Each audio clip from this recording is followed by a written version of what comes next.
Hello, everyone. Welcome to another episode of Web Audio TV. If you enjoy my content, make sure to subscribe to my channel and hit the like button.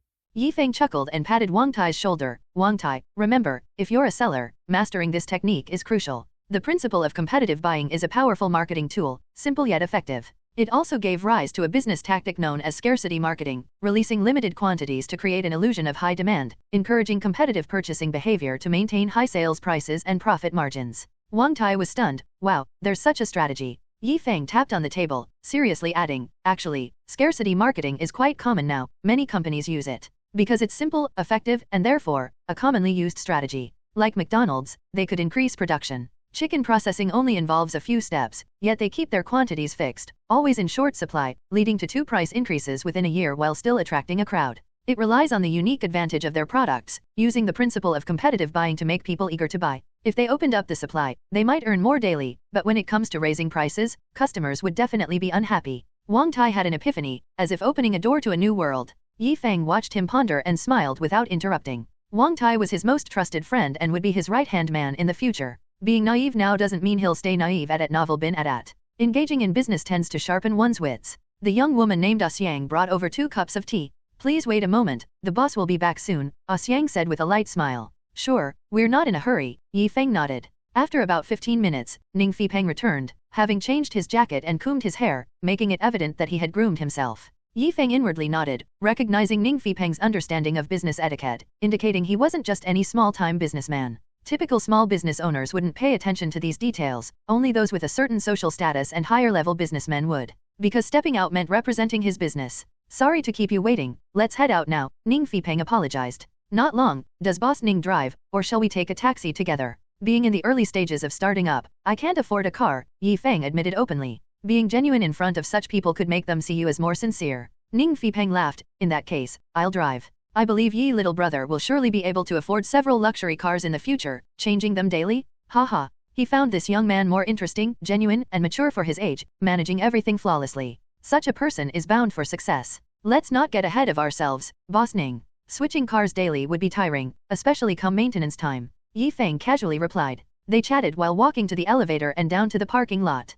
Feng was surprised to find Hmph drove a BMW 5 Series E39, a luxury car starting at 600,000 yuan, potentially costing up to 800,000 yuan with high-end configurations and extras. In their city, owning such a luxury car meant being among the wealthy, possibly a multimillionaire. Boss Ning really doesn't show off, huh? Not everyone can drive an E39, Feng commented. You recognize this car? It's imported, not many people in the country know about it, Hmph said in surprise. I read about it in magazines. BMW's latest pride, a luxury benchmark. Not many in the city can afford it.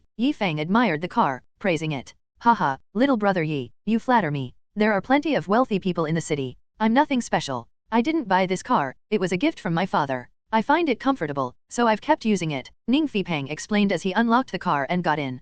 Feng took the passenger seat, with Wang Tai in the back. On the way, Feng and Hmph engaged in wide-ranging discussions, from the internet to manufacturing, with Feng leading the conversation, eliciting laughter with his witty remarks. Occasionally, Hmph would give Feng a deep look. This young man was truly exceptional. No matter the topic, Feng could contribute insightful comments, displaying a deep, rational understanding of the future. From the internet to manufacturing, he seemed to foresee the future. Possessing such foresight and understanding of industries, he was bound for greatness. More astonishing was learning that Feng was only 18 and about to take the college entrance exam. A prodigy? Such a genius young man exists? Hmph listened to Feng discuss the future of manufacturing in awe. Approximately half an hour later, they arrived at the city center, turned into an alley, and stopped outside Feng's shop. Boss Ning, this is my shop, Feng said as he got out of the car, smiling. Hmph was immediately captivated by the shop's decor. To the left, a sleek, tech-inspired red maple leaf logo, and to the right, a straightforward introduction.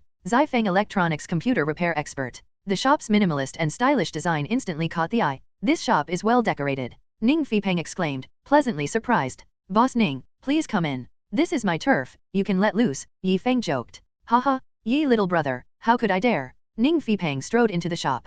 Wang Tai hurried to open the glass door for them. Entering the shop, Hmph was immediately stunned by what he saw. Perfect. Incredible. The shop was small but fully equipped, with a clear division of functional areas, each decorated in a harmonious and unified style. The warm atmosphere created by downlights and LED strips was enveloped in simplicity and modern elegance, mesmerizing. This was the art of design. Little brother Yi, did a master designer create this interior for you? Hmph asked, amazed. The more he observed the shop, the more excited he became. Actually, I designed it myself, Feng replied calmly. What? You designed it yourself? Hmph stared at him, dumbfounded. In disbelief, Hmph learned Feng was not only a business prodigy but also skilled in interior design, capable of creating such a modern, technologically aesthetic shop. Such design and aesthetic abilities were astonishing. Seeing Hmp's shocked expression, Feng couldn't help but smile. Boss Ning, the computers you're interested in are over there, already neatly arranged. Hmph, hearing the voices, rushed out to greet them. Brother Feng, plug in the computers one by one, let Ning boss check them, Feng instructed. Got it. Hmph nodded, with Wang Tai helping out. As Hmph regained his composure and took a deep breath, he exclaimed, Yi little brother, you're a genius. This is the best shop I've seen. If you entered it in a contest, it would definitely win best design. Hmph didn't skimp on his praise, because the shop's design deserved it, and so did Feng, the designer. Boss Ning, you're too kind. Please, this way, Feng gestured, inviting him further in. Hmph reached out, before we check the computers, there's something I need to discuss with you. Feng tensed, wondering if there was a catch. Boss Ning, please, what is it?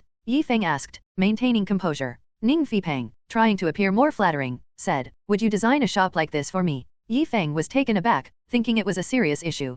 Feng stared at him, then smiled and said, that's no problem, the design fee and such will be waived. Since Boss Ning treats me as a friend, we won't talk about design fees. Designing a store was not difficult for Feng, it was something he could finish in one night. He considered it a favor to Hmph, making future negotiations easier. Hmph, surprised that Feng waived the design fee, appreciated him even more. This young man was capable. Haha, since that's the case, I'll leave this matter in the hands of brother Yi, Hmph sincerely said. Boss Ning, please check the machine first, brother Feng steward invitingly. Hmph nodded and began to inspect the machine. Friendship aside, business is business, and Hmph didn't relax his inspection of the machines just because Feng agreed to help design the store. He turned on each machine, checked the parts information, tested the performance, then opened the case to examine the aging of the parts. Before he knew it, more than 2 hours had passed, and he had inspected all 22 machines. The machines have been repaired, but the quality of the work is high, the parts are 80% new, and there are no issues with their use. These machines all meet the requirements, I approve of them, Hmph said with a satisfied smile. The condition of this batch of machines was better than expected. He noticed that although many parts showed signs of repair, the quality of the work was very high, with minimal marks, indicating the parts could likely be used for a few more years. Overall, buying this batch of computers was a win for him. He was sure he could sell them, especially with a 1-year warranty guarantee. Boss Ning has a unique eye, Feng complimented. Hmph chuckled and suddenly asked, Brother Yi, you have skilled people under you. The repair level of these parts is so high, it must be the work of a master. Wang Tai laughed proudly at the side. Boss Ning, the master you're talking about is none other than brother Feng. Hmp's eyes widened in astonishment, looking at Feng. What? It was brother Yi who fixed them. You can fix computers. Feng nodded and smiled. If I couldn't, I wouldn't have opened this computer repair shop.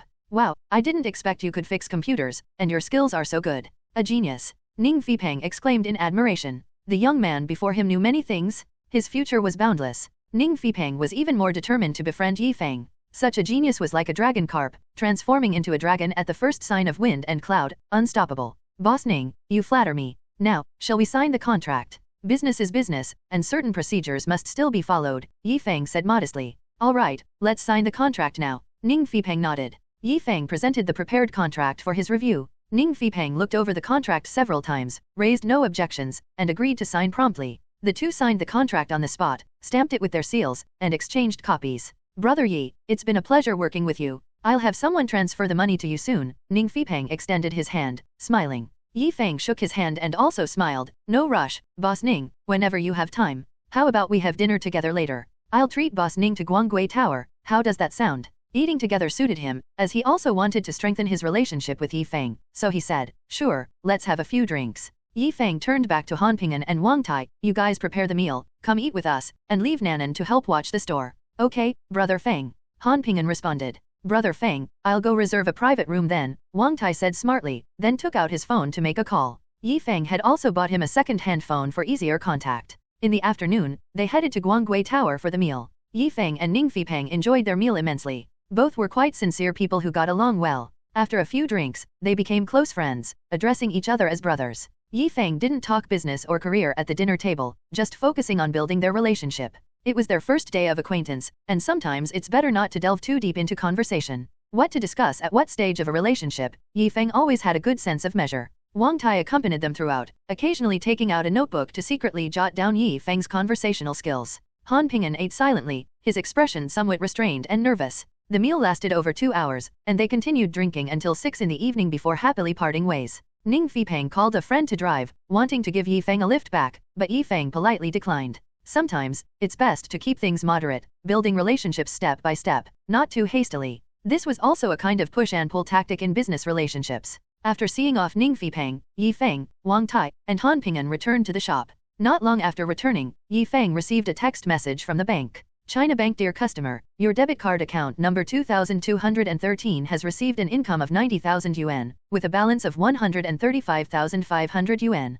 Feng was thrilled to see the account balance. 90,000 yuan had been deposited. Hmph was indeed efficient. He had earned quite a bit fixing computers at Zhaoxingyu's for over a month, but the shop renovation also cost over 50,000 yuan. The furnishings were expensive for a reason, including genuine leather chairs, sofas, 2 whole slabs of huali wood, flooring, ceiling, etc., all of high quality. And a significant amount was spent on a variety of repair instruments. Now with over 130,000 yuan in the account, there was enough to serve as startup capital for the shop. Soon, he would need to stock up on computer parts and spend a significant amount on operations and promotions. Brother Feng, what's the good news? You look so happy. Wang Tai curiously leaned in and asked. Feng chuckled. Old Ning's payment has arrived, a whole 90,000 yuan. What? That's great. Wang Tai jumped up excitedly. A profit of 90,000 yuan? This was the largest sum he had seen so far. Let's go buy some stuff to take back, and I'll also buy a gift for your mom, as a small token of my appreciation. Then we'll go to Zhaoxingyu's and finish today's work, Feng said with a smile. Okay. The two went shopping at Tianhe City Mall, thinking of bringing gifts home. Feng bought 2 sets of clothes for his parents and some tobacco and liquor for Muxi and the others. By the time they went to Zhaoxingyu's shop, it was already 8 in the evening. Feng led the way into the shop, with Wang Tai carrying bags and bags of purchases behind him at Novel Bin at. Boss Zhao, how many machines do we need to fix today?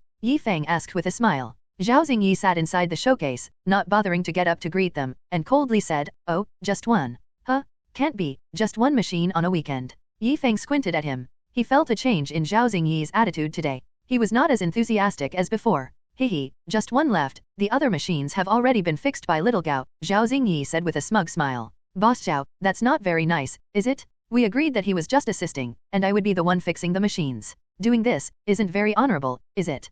Feng said coldly. After more than a month, Gao Hongxing had indeed learned some things and could fix simple problems. But Feng had not expected Zhaoxingyu to forget him so quickly and let Gao Hongxing repair the computers on his own. Zhaoxingyu was too impatient. Indeed, it had come to this, just sooner than he had anticipated. Upon hearing this, Zhaoxingyu's expression turned even colder. He stood up, straightened his clothes, and said, Brother Yi, Gao Hongxing has been learning for so long, it's time for him to stand on his own. What's wrong with letting him try? Moreover, this shop is mine, and the customers are mine. I decide who repairs what. Do I need your approval? Wang Tai's face showed anger, and he cursed. Damn, Boss Zhao, you previously agreed that only Brother Feng would fix the machines. What does it mean now letting someone with the surname Gao do it? Not keeping promises at all, is this how you cooperate? Zhaoxingyu scoffed. Wang Tai, when did I say I'd only let Feng fix things? Do you have evidence? Did I ever say that? You. Wang Tai was so angry he couldn't speak, glaring at him. Now, Wang Tai wished he could punch his smug, fat face. All right, Wang Tai, Feng said calmly, stopping Wang Tai's impulsive thoughts. Boss Zhao, tell me, how do you expect us to cooperate in the future? A look of triumph flashed in Zhaoxingyu's eyes. You little brat also have this day? Thinking you could still make money here without cooperating with me? Wishful thinking? Now that I have a replacement, you're useless to me? Hehe, Brother Yi, you should consider my previous proposal. Zhaoxingyu sneered, staring at Feng, trying to gauge his reaction from his face. However, Feng's expression remained calm, showing no reaction to his proposal. Hehe, Boss Zhao, you want me to step back, but you just want to earn the repair money for yourself, right? Feng bluntly exposed his hypocrisy at Novel Bin at. Zhaoxingyu snorted coldly, neither confirming nor denying. Feng's mouth curled into a mocking smile. Let me train people for you, then you expand the business and make a huge profit, and I just earn a service fee. Hehe, Boss Zhao, aren't you thinking too beautifully? Do you think I would agree to your terms? Zhaoxingyu shrugged indifferently. If you agree, we can continue to cooperate and make money together. If you don't cooperate, hehe, then I'm sorry, but from tomorrow, you don't need to come here anymore. With these words, Zhaoxingyu and Feng completely broke off their relationship. He had revealed his true intention, which was to monopolize the money from the repair business. In fact, He had been envious of the money Yi Feng made from repairs for a long time, earning 70 to 80,000 in just over a month, more than he made selling computers. Such a large profit was very tempting to him. Now that he had Gao Hongxing, he naturally did not want Yi Feng to continue earning money from this business. So, brother Yi, have you thought it over? Zhao Xingyi said with a smug smile, feeling he had Yi Feng completely under control. Yi Feng scoffed, thought it over? I wish you would eat shit. Zhao Xingyi's face turned angry, what did you say? Eat shit. Yi Feng said deliberately, smiling.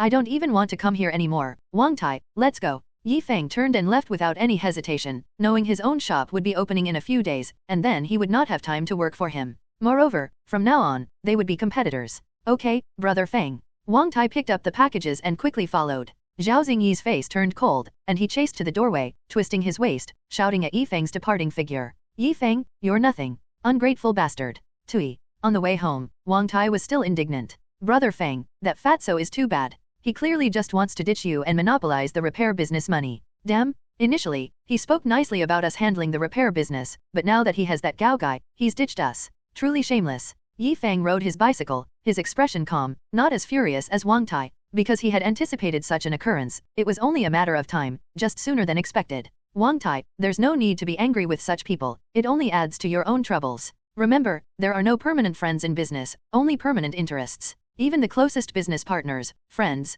can turn against you if the interest is large enough to tempt them. Betrayal and turning faces are quite common, and there are many so-called friends who would stab you in the back at a critical moment. Yi Feng said calmly. He had seen and experienced too much of this. That's why he became more ruthless in business dealings, never fully trusting the other party. No matter the collaboration, always keep something in reserve for yourself. Wang Tai nodded heavily after listening to Yi Feng. Yes, brother Feng, I understand, I will remember. He engraved Yi Feng's words deeply in his heart. Alright, we made a good sum of money today, cheer up, Yi Feng smiled. By the way, I see you've been getting close with Su Xiaoling recently, any progress? Wang Tai's round face showed a rare shy expression, hee, there's a bit of progress. Brother Feng, I followed your method, thickening my face to see her every day, asking her out for ice cream, snacks, and she seems a bit receptive to me now. I feel hopeful. Really? I didn't expect that, you're quite something. Yi Feng expressed surprise. That's because you taught me well. Wang Tai said with a naive smile, his face radiating happiness. Then you have to work harder. I think Su Xiaoling might be a bit difficult to win over. Yi Feng smiled.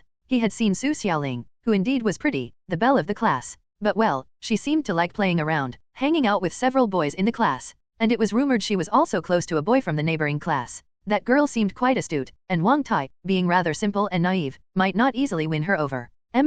Brother Feng, I'll try my best. Wang Tai was spirited. The two chatted while biking and soon arrived back at the workers' housing complex. After parting with Wang Tai in the complex, Yi Feng, in high spirits, hummed a tune as he ran home. But upon opening the door, the house was silent, without the usual sound of his parents talking. Huh? Where did Mom and Dad go? Yi Feng scratched his head in confusion. Mom, Dad. Yi Feng called out as he entered, but got no response. Where could they have gone? Usually, at this time, his parents would be watching TV. Perhaps they went visiting someone. Probably. Never mind, he'd surprise them when they returned. Yi Feng put the gifts for his parents back in his room, then hid Gu Muxi's gift in a bag before heading to the door across, to Gu Muxi's house. He knocked on the door. Is young master Gu home? After a while, hurried footsteps came from inside, and then the door opened. Stinky Yi Feng, why are you only coming back now? Where did you go to hang out? Gu Muxi, wearing a loose pink nightgown that revealed her long, smooth legs beneath, was drying her wet hair. Her delicate face was flushed, her fair skin glowing pink, exuding a tempting post-bath allure. Yi Feng's eyes widened at the sight. Damn it, Gu Muxi, this little temptress? Daring to dress like this to seduce me, I must use the demon-subduing staff on her in the future? Gu Muxi, drying her hair and not hearing Yi Feng's response, glanced at him again and noticed his gaze scanning her body. Her cheeks flushed, and she glared at him. Stinky Yi Feng, what are you looking at? Cough, nothing. I was just thinking about buying a couple of toy planes to play with. Planes? Why play with planes? I wanted to try out landing techniques. Gu Muxi paused, then looked down at her chest. The loose nightgown covered everything, and she realized his implication. Horrible? Stinky Yi Feng, you're asking for it. Gu Muxi angrily grabbed Yi Feng's right hand, instantly twisted it behind his back, and locked him in place. Ow, let go. Yi Feng pretended to cry out in pain, though it didn't hurt much. But he felt his back against something soft and fluffy. Not small at all. Could she be undergoing a second development? Seeing him cry out, Gu Muxi let him go and allowed him inside. So, why are you late? Where did you go to mess around? You smell like tobacco and alcohol, did you go drinking again? Gu Muxi, hands on her hips, glared at him like a housekeeper. Yi Feng closed the door behind him and looked around. Your parents aren't home? Let's talk in the room. Don't look at me like that, I had a social engagement tonight, no choice. Gu Muxi, pinching her nose in disdain, walked towards the room. Social engagement? Not studying properly, what kind of engagement? They entered the room together and closed the door. Your parents aren't home either. My parents aren't home, too. Maybe they went out together. Feng asked curiously. Gu Muxi shook her head. I'm not sure where they went, but they did go out together. Oh. Feng scratched his head in confusion. Lately, he had indeed seen his parents occasionally go out with Gu Muxi's parents, but he didn't know where. They never talked about it after returning. Well, he'd ask when they came back.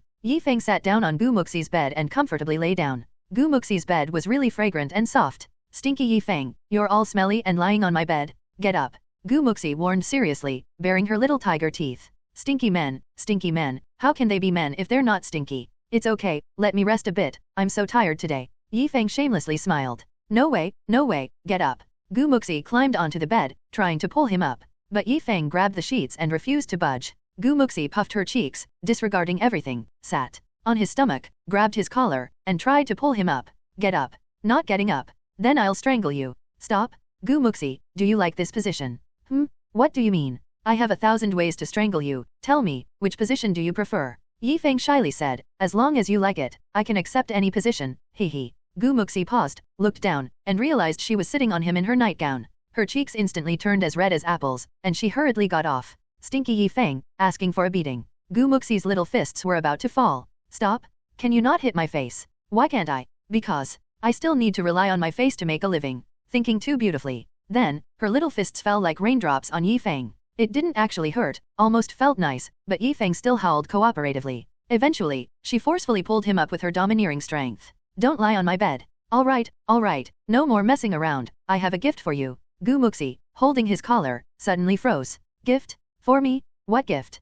Feng picked up the bag from beside the bed and handed it to her. Take a look for yourself, you'll definitely like it. Gu Muxi let go of him, took the bag, and looked inside, pulling out a box. When she saw the pattern on the box, she froze for a moment, then her expression turned to one of surprise. A Walkman. A Walkman. She shouted excitedly at Novel Bin at. This was the Sony Walkman she had always wanted to buy, portable and able to change cassettes. And this Walkman even came with a pair of headphones? Now she could listen to music anytime, anywhere. She had wanted to buy it before but didn't have the money and didn't want to ask her parents. She planned to work a summer job after the college entrance exam to save up and buy it. She excitedly touched the Walkman's box, happy like a child with a new toy. Feng, seeing her delighted expression, smiled slightly. It was indeed to her liking. Feng, really for me. You're so kind to give me a Walkman. Gu Muxi looked at him skeptically, as if doubting his motives. What's with that look? What's wrong with buying you a gift with the money I earned? Don't worry, there are no strings attached. Feng smiled. Then, thank you. Gu Muxi felt warm inside and smiled sweetly. Feng is not bad, knowing to buy me gifts, he's quite bearable. Feng grinned. Gu Muxi, just a thank you? How about, you give me a kiss? You can kiss either the left or right cheek. Feng twisted his head from side to side, bringing his face close to hers. Gu Muxi's pretty face turned red as she glared at him. In your dreams. Stinky Feng actually dared to make such a condition with me? How infuriating?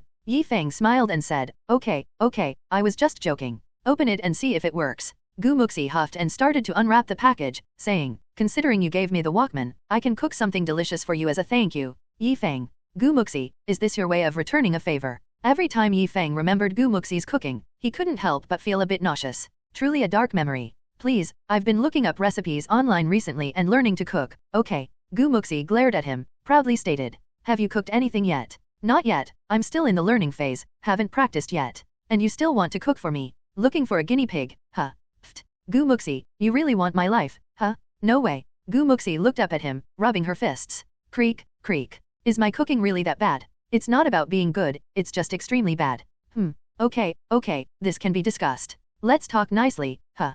Hehe, you know what's good for you. So, can you take your hand off my neck now? Gu Muxi finally satisfied, let go of her grip, and continued to unbox. After opening the packaging, a brand new Walkman appeared, complete with accessories, including earphones. Cool. Gu Muxi excitedly took out the Walkman, flipping it over in her hands, full of joy. Feng came closer, put in the batteries, insert the cassette, and turn it on to try. Okay, wait a minute. Gu Muxi dashed off the bed, rummaged through the bookshelf for batteries and a cassette, and hurried back, inserting the batteries into the Walkman herself. What song are you listening to? Feng asked curiously. Karen Mok's Just Karen Mok. It's so nice. After inserting the cassette, Gu Muxi scratched her head. How does this work? How do you turn it on? Yi Feng took the Walkman. Let me see, did you insert it wrong? Inserted wrong? No way, I did it precisely. You've inserted it backwards, it's not supposed to go in like that. You need to align it with this black slot first, then slowly insert it. Don't push too hard or too fast, it will hurt, and you might damage it. You have to control the strength properly, like this, insert it slowly, deeper, until you hear a click sound. Yi Feng demonstrated it for her. Click. The cassette was securely inserted into the Walkman. Muxi was delighted, it really works. Yi Feng, you did it so well. Yi Feng couldn't help but chuckle, cough, cough, you're just noticing my talent now? You'll understand better in the future. What's there to understand? It's just inserting a cassette, and you're getting carried away because I complimented you. Muxi gave him a look. After inserting the cassette, they turned on the Walkman. The device started successfully, and music began to flow softly. Suddenly, the sky darkens. The world could suddenly have nothing. I think of you, at novel bin at. Muxi hummed along with the song, her long, smooth legs swinging in rhythm at the edge of the bed, her loose nightgown inadvertently moving up, captivating Yi Feng's gaze. A place coveted by many a man. If Muxi wore stockings, it would be a killer look, wouldn't it? Yi Feng imagined Muxi in absolute territory, his blood rushing to his head. This is too much. Any man would find it hard to resist. Yi Feng, do you want to listen together? It's better with the earphones. Muxi suddenly asked. Yi Feng composed himself, smiling, of course, let me listen too. Muxi plugged in the earphones, sharing one with him. Yi Feng took the earphone, put it in his ear, and indeed, the sound quality improved. He lay on the bed, comfortably listening to the music. Because the cord wasn't long enough, Muxi had to lie down too, right beside him. So, they lay together on the bed, quietly listening to the music, immersed in Karen Mok's soul-stirring voice. Yi Feng smelled the fragrance emanating from Muxi, a mix of body scent and shampoo, refreshing and stirring something deep within. It was the feeling of being moved. Yi Feng slightly turned his head to look at Muxi. From the side, he could see Muxi's exquisite profile, long eyelashes, cute little nose, beautiful lips, every detail was perfect, like a masterpiece meticulously crafted by the gods. Muxi was truly beautiful, incomparably so. She would undoubtedly be the top beauty in any school. No wonder there were so many boys in school pursuing her, secretly admiring her. How had he not noticed her beauty before? Was it because they were too familiar? Perhaps, being too close, one fails to notice the beauty right beside them. Muxi, have you considered dating after going to college? Yi Feng grinned, suddenly asking. Muxi turned her head to look at him, puzzled. Why are you asking this all of a sudden? Just answer me. I don't know, maybe. If nobody wants you, I might consider taking you in. Hehe, Yi Feng, are you itching for a beating again? Joking, as if I can't find someone if I wanted to date. So many are chasing me. You had quite a few in high school too, didn't see you dating. That's because I didn't like any of them. Is it because your standards are too high? Of course, the man I like should be a great hero riding on rainbow clouds. You're joking, right? I can't cultivate immortality. How about being the hero's little brother? The kind that can't fly?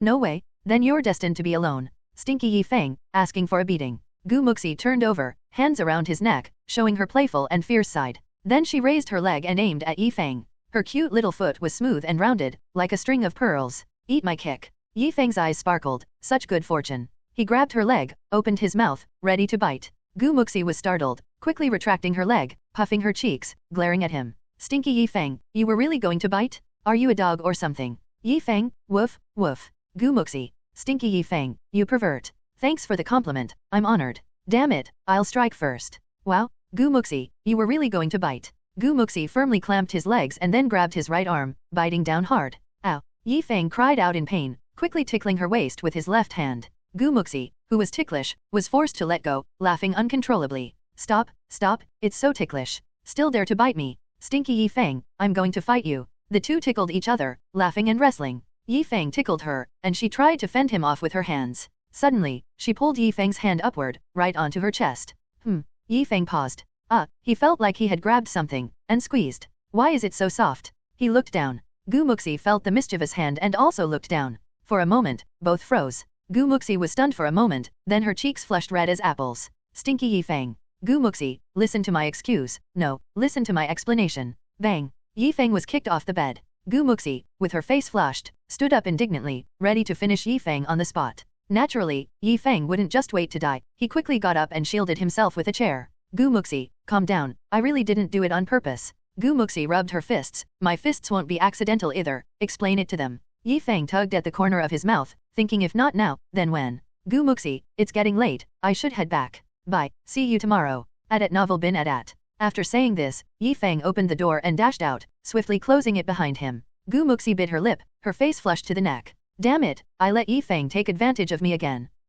Why did I say again? She then remembered the scene where Yi Feng kissed her in public a while ago, her cheeks burning even hotter. Stinky Yi Feng, wait till I get my hands on you tomorrow. Hmph. She huffed pretentiously, lay back on the bed, staring at the white ceiling, her heart inexplicably racing. She turned her head to see the pink pig plush on the bedside table, grabbed it, and started kneading the plush's face vigorously, molding it into various shapes. I'll crush you, Stinky Yi Feng, always bullying me. I'll crush you. No matter how much she needed, the plush pig's face always wore a smile, which now seemed somewhat smug to her. Muxi angrily tried to pull its face, still smiling. Damn it. Meanwhile, Yi Feng escaped from Muxi's house, planning to head home. Just as he reached his doorstep, he noticed the door was ajar, hearing voices inside. Were Mom and Dad back? Yi Feng was about to enter when he suddenly heard his father, Yi Jianbing's, deep voice. My child's aunt, you know our family's situation, we really have no money. My wife has been in the hospital recently, spending quite a bit, and we still owe a lot in medical bills. Could you lend us some? Yi Feng stood frozen, shocked by the revelation.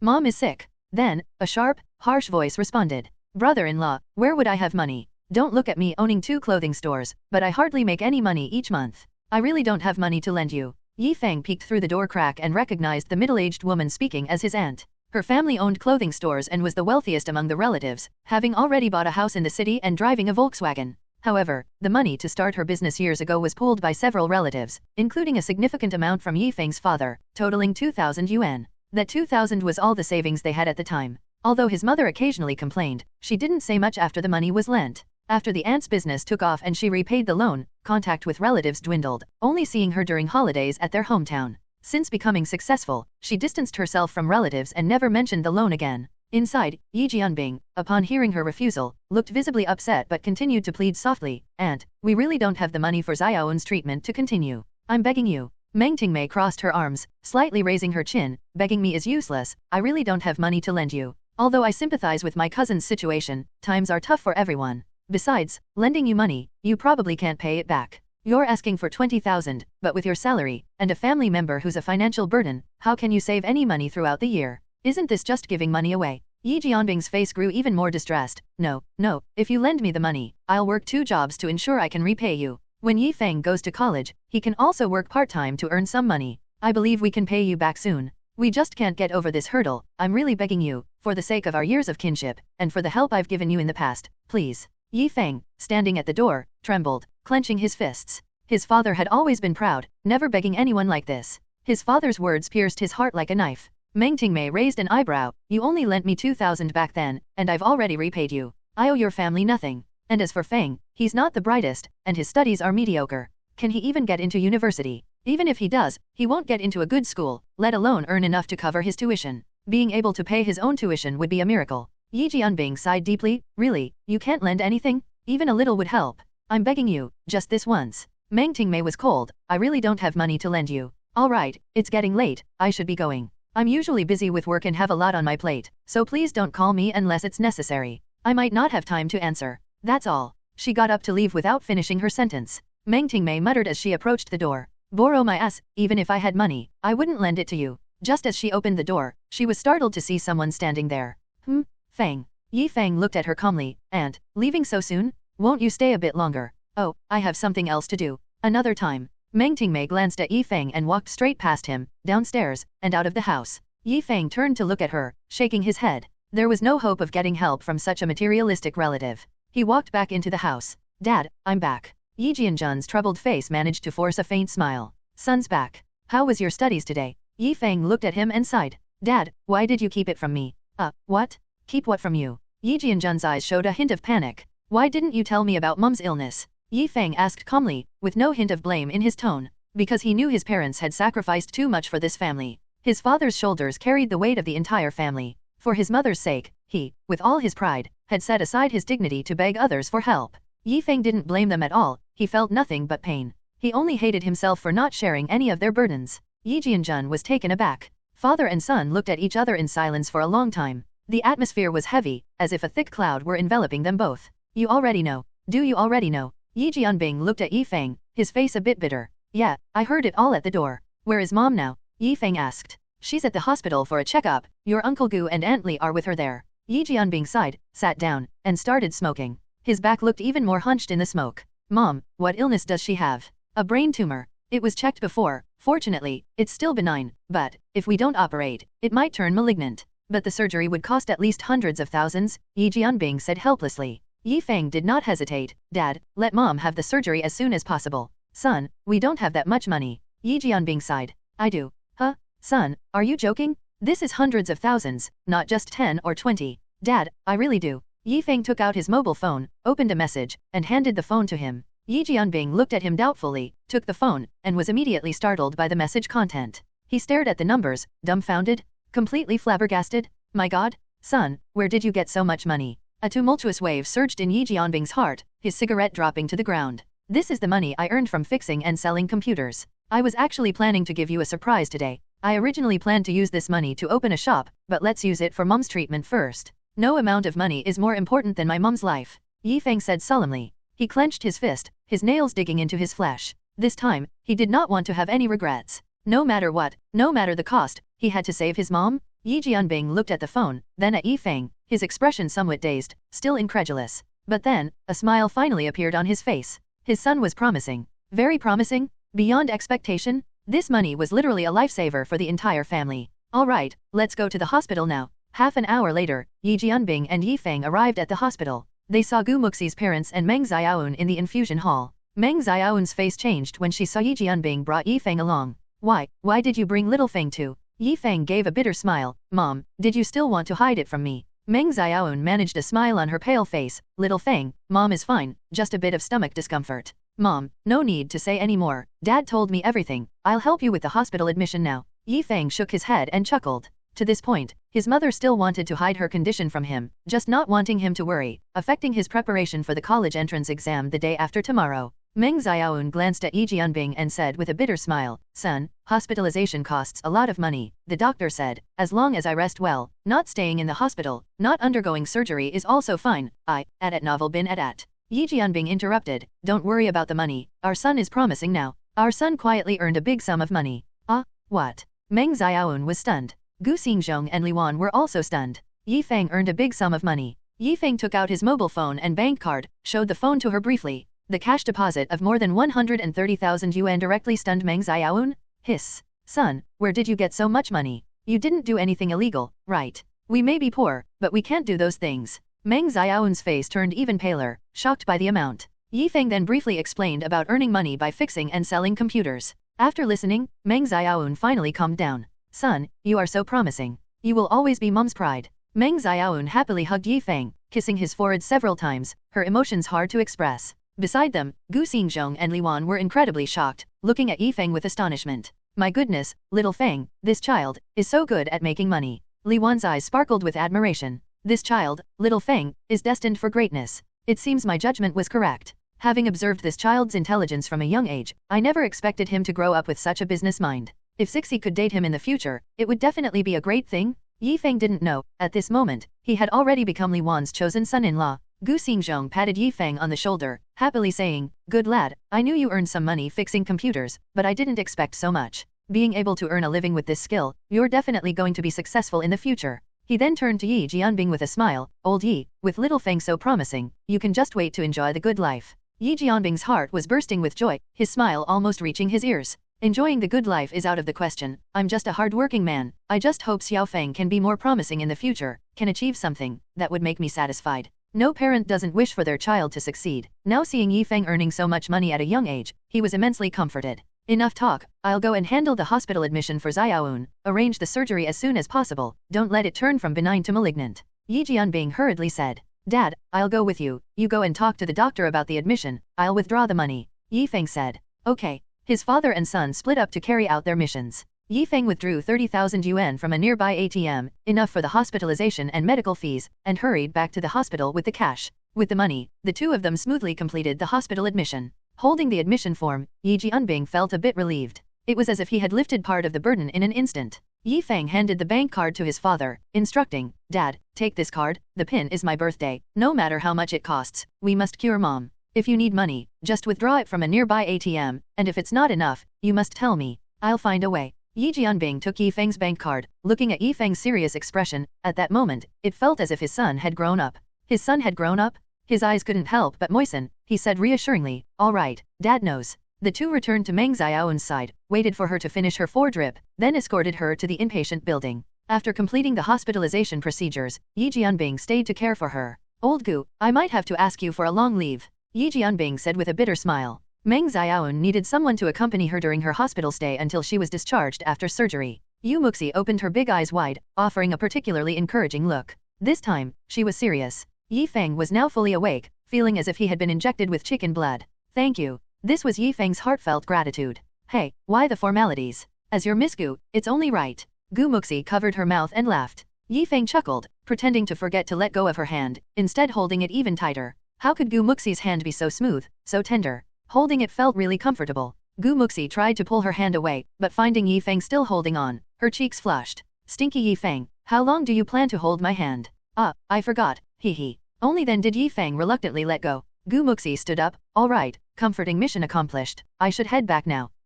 That's it. Yes, what else did you want? How about, both of your hands comfort me?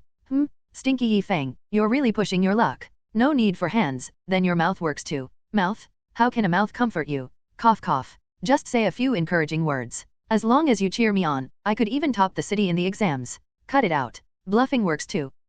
What are you mumbling about? Alright, I give up. Feng, good luck on your exams, strive to rank within the top 1000. Top 1000? No way, I have to at least be in the top 10 in the city or province. Feng, it's dark now, not the time for daydreaming. You better go wash up and sleep. Muxi yawned, stretching languidly. As she stretched, her loose nightgown momentarily hiked up, revealing her long, eye-catching legs. Feng's eyes were glued. Those legs must be very elastic, right? I'm heading back now, I'm sleepy. You should sleep early. Muxi waved goodbye. You go ahead and sleep, I haven't finished my homework yet. I'll sleep after I'm done. Feng smiled. Alright, don't stay up too late. Muxi yawned again and left straight away. After Muxi left, Feng washed up to freshen up a bit, then returned to his room to start on his homework. Under the bright desk lamp, Feng was immersed in his work. After an unknown amount of time, Feng finished his homework and was overcome by a strong wave of sleepiness, falling asleep at his desk. Feng didn't know how long he had slept when he was awakened by the glaring morning sun. He felt sore all over, the aftermath of sleeping at the desk. Just as he was about to stretch, he suddenly noticed a blanket draped over him, carrying a faint scent. Feng turned his head to look at the pink blanket, inhaling the familiar fragrance. No doubt, it belonged to Muxi. Her scent, he would remember for a lifetime. Feng, you're awake. Muxi's voice came from the doorway. Feng looked towards the sound, only to see Muxi in a blue dress, wearing an apron and holding a spatula, smiling at him. Muxi, when did you come? Muxi pouted. I called you several times through the window, but you didn't respond. So I came over early to see if you had suddenly died. Feng. Hey, Gu, the school beauty, are you that eager for me to kick the bucket? Aren't you afraid of becoming a widow? Muxi, blushing, glared at him. You'll be the one to become a widow. No, wait, if you die, what does it have to do with me? Get up, go brush your teeth, wash your face, and have breakfast. Feng suddenly looked at her warily. Breakfast? Your mom made it. What are you talking about? My parents left early in the morning for something, specifically told me to take good care of you. At novel bin at. Not only did I cover you with a blanket, but I also made you breakfast. Let me tell you, other men don't have this fortune. Hearing Muxi made breakfast, Feng secretly gasped. Muxi, this fortune, can I not enjoy it? Muxi lifted the spatula in her hand, humming, what do you think? Cough cough, alright then, I'll go freshen up. Feng dashed out of the room, running into the bathroom. While brushing his teeth, he mentally prepared himself for the forthcoming noble sacrifice. After brushing and washing up, Feng walked to the dining table with a heroic stride and sat down. Tell me, Muxi, what did you make for breakfast? Muxi brought over a pot of dark porridge, placing it in front of him. Feng stared at the dark, unidentifiable object, swallowing hard. Muxi, can you tell me, what is this? Muxi, hands on hips, proudly laughed. This is my self-created nutritious white porridge. Guaranteed to fill you with energy after drinking. A word popped into Feng's mind. Danger? Are you sure? It's filled with energy after drinking, not lying dead flat. Besides, this dark mess, how is it called white porridge? If there was any relation, it wouldn't be utterly non-existent. Muxi glanced at him, stop talking, eat up. Actually, it was pig blood and lean meat porridge she learned online, meant to replenish vitality. She even copied the recipe into her notebook, following the steps exactly. To test her culinary progress, she used Feng as the taste tester. Alright, I'll taste it first. Feng scooped up a little with a spoon, scraped a bit, and sniffed it first. Why does it smell like vinegar? Despite his confusion, he drank the porridge. The sour and fishy taste hit him hard. Feng's expression changed drastically. How is it? Tasty? Muxi asked curiously. Yi Feng, suppressing the urge to vomit, pretended to be shocked. Wow, it's delicious. Gu Muxi, you should try it, it's really good. Yi Feng's surprised expression pushed the bowl towards her. Haha, I knew it. I do have a talent for cooking, Gu Muxi said proudly. As she finished speaking, she took 2 big spoonfuls from Yi Feng's bowl and ate them. Phew. Gu Muxi's face turned pale, and she spat out everything she had just eaten. Unfortunately, it all landed on Yi Feng's secretly pleased face. His smile froze instantly. Gu Muxi. Yi Feng pronounced each syllable, glaring at her through gritted teeth. Gu Muxi's face showed an awkward expression. Cough cough, really sorry about that. But I clearly remember adding soy sauce. How did it become vinegar? Yi Feng wiped his face, giving her a look as if she were an idiot. Dummy, that was aged vinegar. And even if it was soy sauce, how could you add so much? Gu Muxi lowered her head, sneaking a glance at Yi Feng, weakly replied, the recipe just said appropriate amount, how was I supposed to know how much that is? I saw there was a lot of porridge, so I just added a little bit more. Really, just a bit. A little bit? That was a lot. Yi Feng tugged at the corner of his mouth, feeling gloomy inside. Let it be, looks like this porridge is inedible. I'll go wash my face, and let's go out for noodles instead. Gu Muxi, you're paying. Yi Feng glanced at her. Gu Muxi pouted, fine, I'll pay. After Yi Feng washed his face, the two went out together to find food. They found a noodle shop outside the staff residential area and ordered 2 servings of pig offal noodles as usual at Novel Bin at. Gu Muxi, how's your review going? Yi Feng slurped his noodles and asked casually. It's okay, I'm somewhat confident about getting into a first-tier university. What about you? Gu Muxi replied. She was quite worried about Yi Feng. Although his scores had improved significantly in the last test, placing him in the top 10 of his class, his scores in the comprehensive science section were still not quite stable. It would be great if both could get into a first-tier university and attend the same college. As for me, I feel like I'm in top form. I've been cramming for Chinese and comprehensive science lately, so I should be able to achieve a decent score. Yi Feng smiled slightly. Really? You're that confident? Gu Muxi was surprised. Of course. Yi Feng smiled. Since the last test, he had been doing targeted practice for his weaker subjects. Recently, he had been scoring close to full marks in mock comprehensive science exams, and as for Chinese, focusing on essay writing was likely to earn him high scores. As for mathematics and English, those were Yi Feng's strengths. He had already passed the level 6 English test, so the college entrance examination for English was not a problem. Mathematics was his strongest subject. For computer science, his mathematics scores were nearly perfect. Testing with college entrance examination papers, he could almost get full marks, or miss by just a few points at most. Passing the threshold for a first-tier university was almost guaranteed, but his goal was beyond that, to score as high as possible. To bring home a good result and make his parents happy. Then you keep it up. Gu Muxi encouraged. Yi Feng, the college entrance examination is tomorrow, let's go back to review after eating, for a final sprint. Yi Feng nodded seriously, okay, I'll speed up first, it'll be fast. What speed? The speed of reviewing. After breakfast, the two went home to study together, in Gu Muxi's room. Gu Muxi took out a math workbook, thinking to do some more practice problems to consolidate her knowledge. She turned her head to look at Yi Feng, only to see him taking out 4 books of mock questions, covering math, English, Chinese, and comprehensive science. Yi Feng, what are you doing? Isn't that a bit too much? You're not planning to finish these mock exam papers today, are you? Gu Muxi was dumbfounded. Yi Feng smiled lightly, yes, any problem. I've already done half of these 4 books, just half left, should be able to finish today. Finishing these 4 books, pretty much ensures success. Gu Muxi was astonished, I don't believe you can finish them. Yi Feng glanced at her, what's so difficult about that? For mock exams, 90 minutes per subject, just an hour and a half, 4 subjects also just 6 hours. Practicing 2 rounds, 12 hours, should be no problem, might even be a bit quicker. Gu Muxi looked at him as if he were crazy. Yi Feng, have you lost your mind? 12 hours. It's 9 o'clock now, you'll have to write until 10 or 11 tonight. Yi Feng chuckled, that's what you said, a sprint. Alright, I'm starting. Yi Feng opened his workbook and began the mock examination on his own. Gu Muxi, seeing him immersed in the mock exams, started her own practice. Time slowly passed as the two were engrossed in solving problems. From daylight to nightfall, and then the crescent moon rose high. Besides having a quick egg noodle lunch and barely eating at night, they kept working on problems.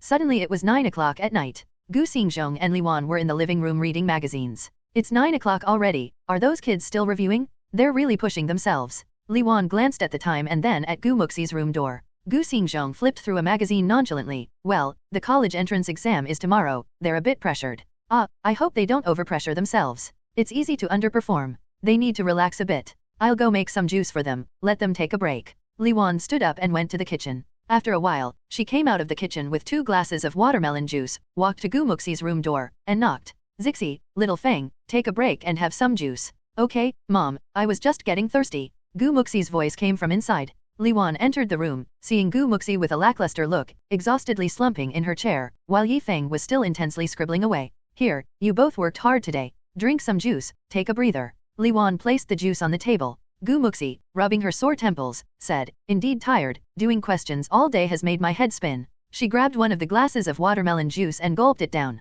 Yi Feng, aren't you having some? Gu Muxi looked at Yi Feng. They had spoken less than 10 sentences to each other all day. Yi Feng had been doing questions all day, and it was high-intensity mock exams? It was surprising he could last so long. Little Feng, you too, take a break. Li Wan looked at Yi Feng's focused demeanor with some concern, afraid that he was putting too much pressure on himself, which could be counterproductive. Okay, auntie, just a moment, I'm almost done. Yi Feng replied without looking up.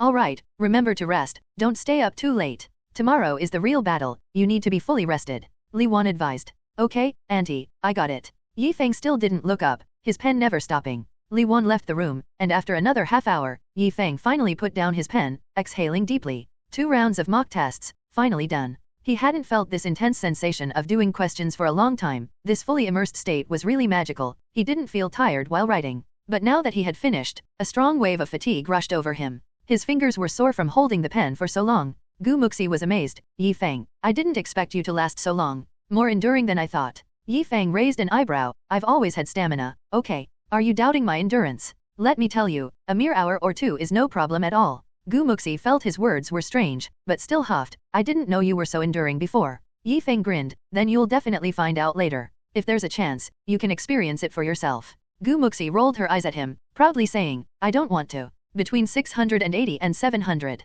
Yi Feng stretched and responded casually. What? Around 700. Gu Muxi covered her mouth in shock, her expression one of disbelief. Because that score was indeed frightening? Last year's top scorer in Guangxi City only scored 670. However, she then thought, this was just a mock test after all. It's normal for mock test scores to be higher. If he could score above 630 in the actual college entrance examination, that would already be a blessing from the Buddha. Because the admission score line for first-tier universities in Guangxi City has been around 630 points these past 2 years, although there's a trend of it decreasing annually, the threshold is still very high. Throughout Guangxi, not many could achieve the first-tier university score line, mostly being top students from various schools, with most candidates falling into the category for vocational colleges. Estimating by proportion, less than 1 in 10 could reach the first-tier line, 2 in 10 the second-tier, and 4 in 10 vocational colleges, with the rest not even meeting the vocational line. Yi Feng, keep it up, I hope you can achieve this score in the college entrance exam. Gu Muxi encouraged. Yi Feng turned his head and glanced at her, is that your blessing?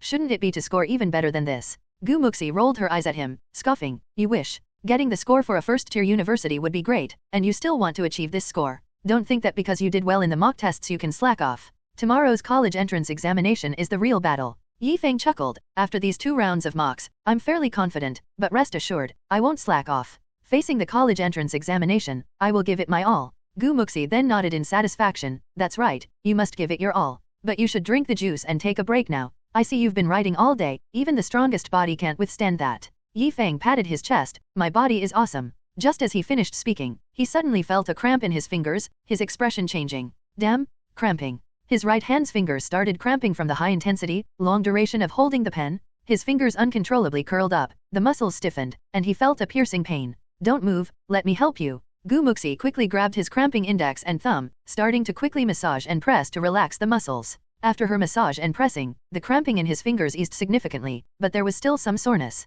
Yi Feng, looking at Gu Muxi's concerned face, felt warmth in his heart. This girl really cares about me? How is it? Feeling better? Gu Muxi looked up and asked with concern. It's a bit better, but still a bit sore. Yi Feng drank a big gulp of watermelon juice with his left hand, feeling somewhat stabilized. Then let me help you relax it a bit. Saying this, Gu Muxi lowered her head again, carefully moving Yi Feng's fingers and joints. Yi Feng, watching her delicate and beautiful face, inhaled a fragrance that tickled his heart. Her hands were smooth, soft, and boneless, and every touch of her fingertips felt like an electric current passing through. So comfortable? Stinky Yi Feng, let you be so hardworking, now you've got cramps, right?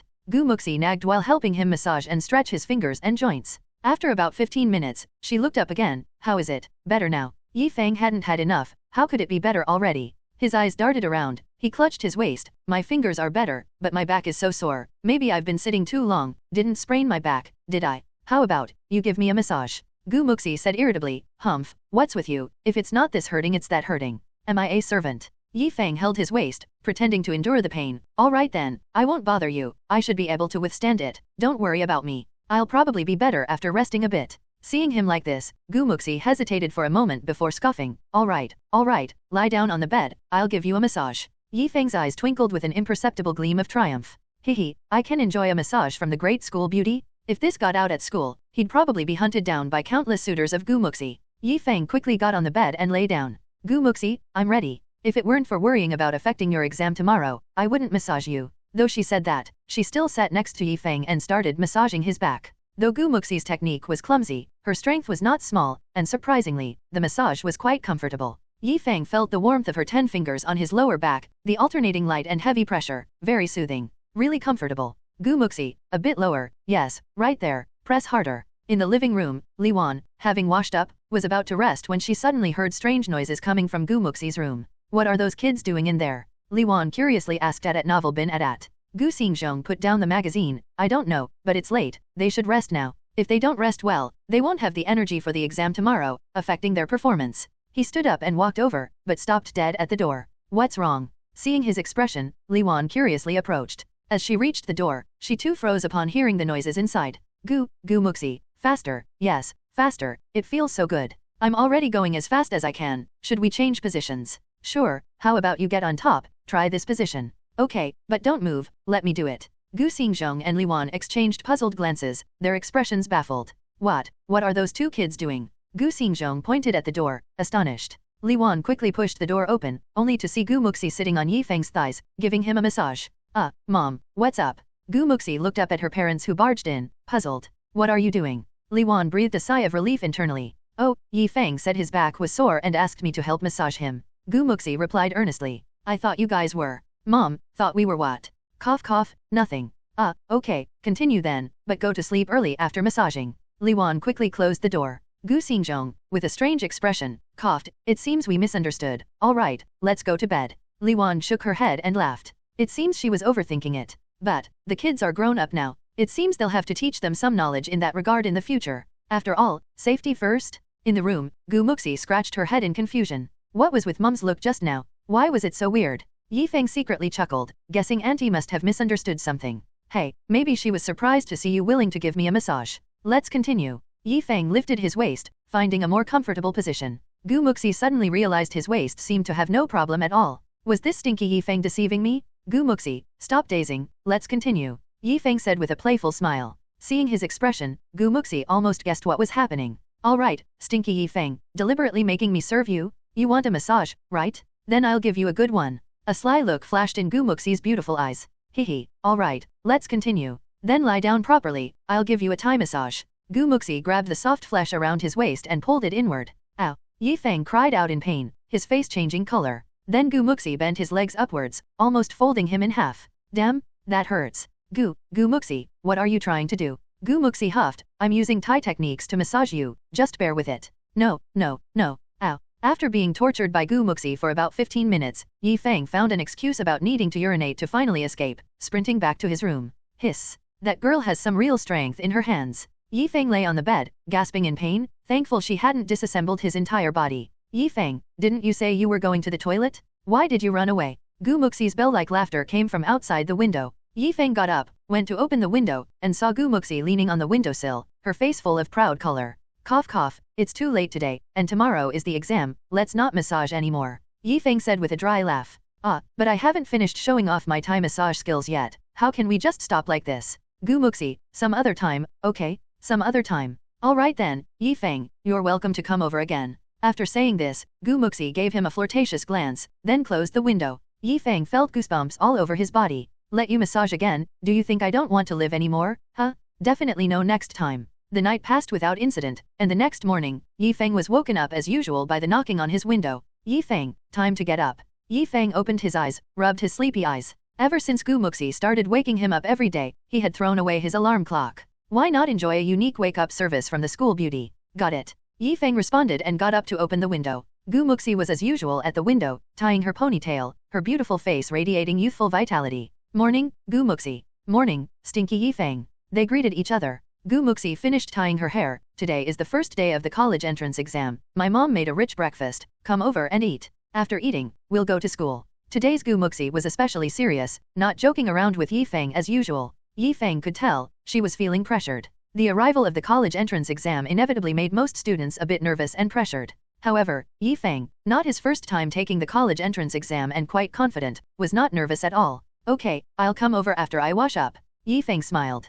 Closing the window, Yi Feng hurried out to wash up, took a few minutes to get ready, changed into new clothes, grabbed his backpack, and then knocked on Gu Muxi's door. The door opened, and Gu Muxi was still wearing her usual loose school uniform. Although she looked youthful and pretty in her uniform, it completely concealed her perfect figure. If she wore a JK uniform, that would be a knockout? Yi Feng's heart stirred, somewhat looking forward to seeing Gu Muxi in a JK uniform. What are you dazing for? Come in. Gu Muxi saw him grinning foolishly, drooling, and even grinning so lewdly, she rolled her eyes at him. Hee, okay. What rich breakfast did Auntie make today? Seafood porridge, scallion fried eggs, and deep-fried dough sticks. Wow, so rich, I'm drooling. My mom specially went to the seafood market early in the morning to buy shrimp and crab for the porridge. She really went through a lot of trouble. They sat down at the dining table and started to feast. Take your time, there's enough time. Li Wan came out of the kitchen, smiling. Auntie, your cooking is so good, this breakfast is delicious. Yi Feng praised heartily. Eat more if it's good, there's plenty more. Li Wan said happily. Do. Suddenly, the landline phone rang. Li Wan went to answer it, then called out, Little Feng, it's your dad. All right. Yi Feng put down his chopsticks and quickly went over to take the phone. Hello, Dad, what's up? Son, today's the first day of the college entrance exam, you have to do your best. Do well, but don't be too stressed. As long as you've done your best, no matter the score, it won't be regrettable. On the phone, his father, Yi Jianbing, earnestly advised. Yi Feng knew the college entrance exam was probably the biggest expectation his parents had. A good score would justify the 3 years of high school. Attending a good university would offer a chance for a brighter future. Okay, Dad, I know, don't worry, I'll do my best. Yi Feng nodded earnestly in response. That's good. Father and son talked a bit about his mother's surgery. After yesterday's consultation, the doctors decided to operate on Meng Xiaoan the day after tomorrow. That day was also right after the college entrance exam. After a while, Yi Jianbing hung up the phone, not wanting to worry Yi Feng too much and affect his performance in the exam. Yi Feng returned to the dining table, finishing the remaining porridge.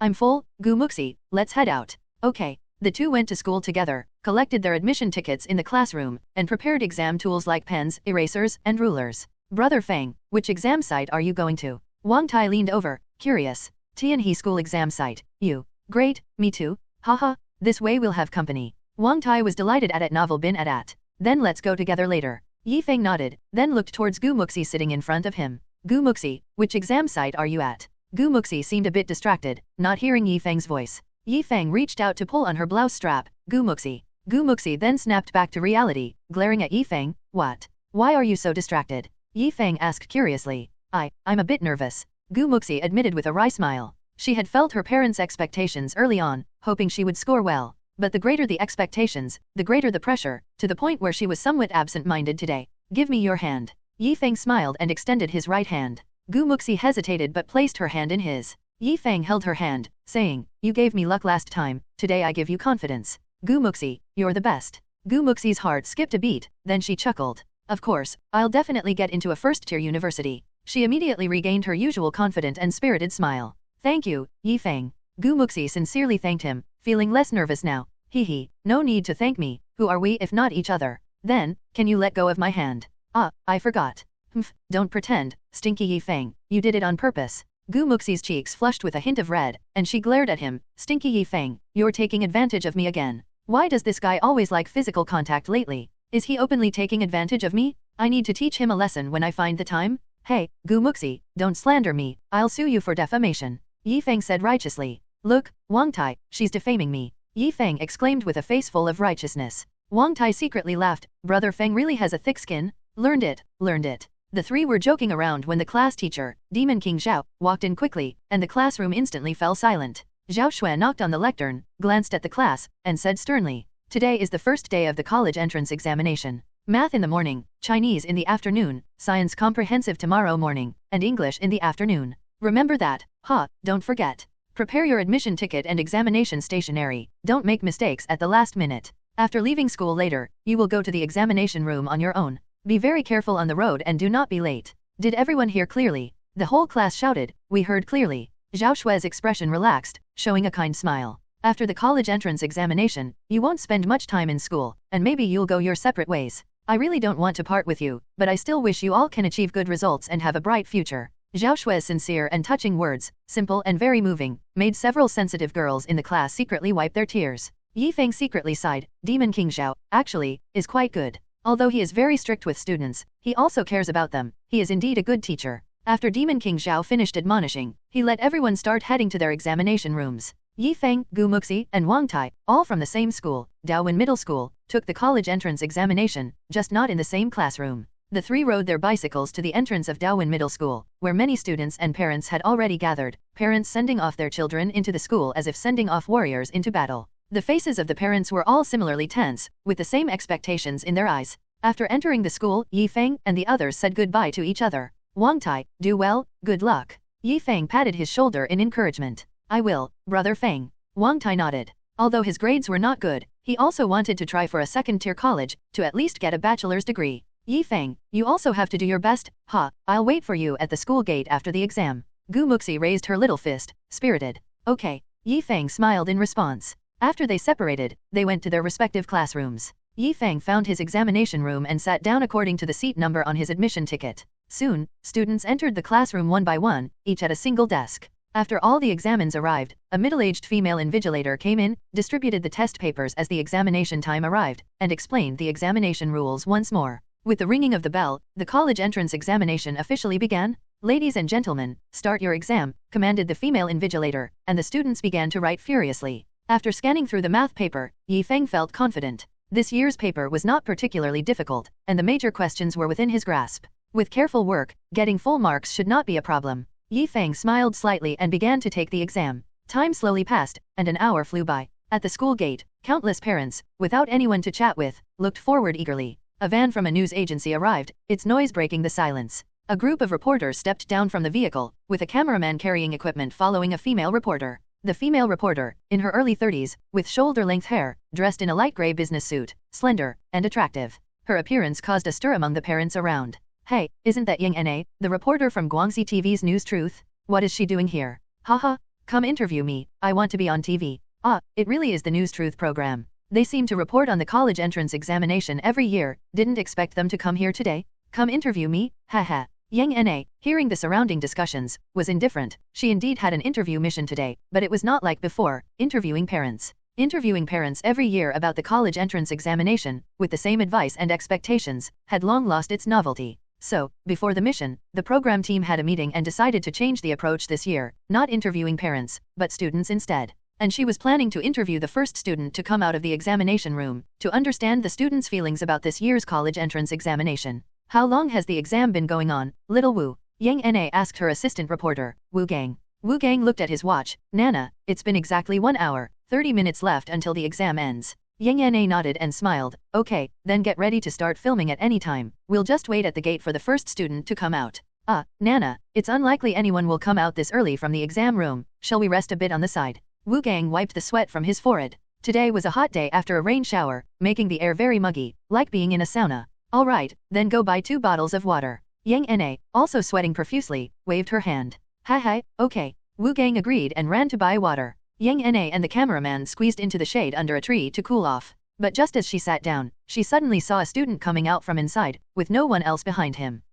How come someone has finished so early? Yang Na was a bit surprised. Quick, don't let him get away. At Novel bin at. Rush up and interview him. Without waiting for Wu Gang, she led the cameraman to block the student at the entrance. Hello, everyone, I'm reporter Yang Na. Today let me interview the first student to come out of the examination room. Hello, student. I'm Yang Na from the News Truth program team of Guangxi TV. What's your name? Yang Na smiled warmly, handing the microphone to the student. Yi Feng. Haha, hello, student Yi. First of all, I wish you a smooth college entrance examination. Thank you. May I ask, why did you hand in your paper and come out so early? I finished, didn't want to stay inside, so I came out. Yi Feng smiled. Yang Na was stunned. Quite the character? Okay, then how do you find the difficulty of this year's college entrance examination math paper? To be honest, it's quite simple, not difficult at all. Yi Feng honestly said. This was his honest opinion. If it weren't this simple, he wouldn't have come out as soon as he did. Much simpler than he had expected. In fact, he finished in 40 minutes, but the examination room regulations allowed for early submission only after an hour.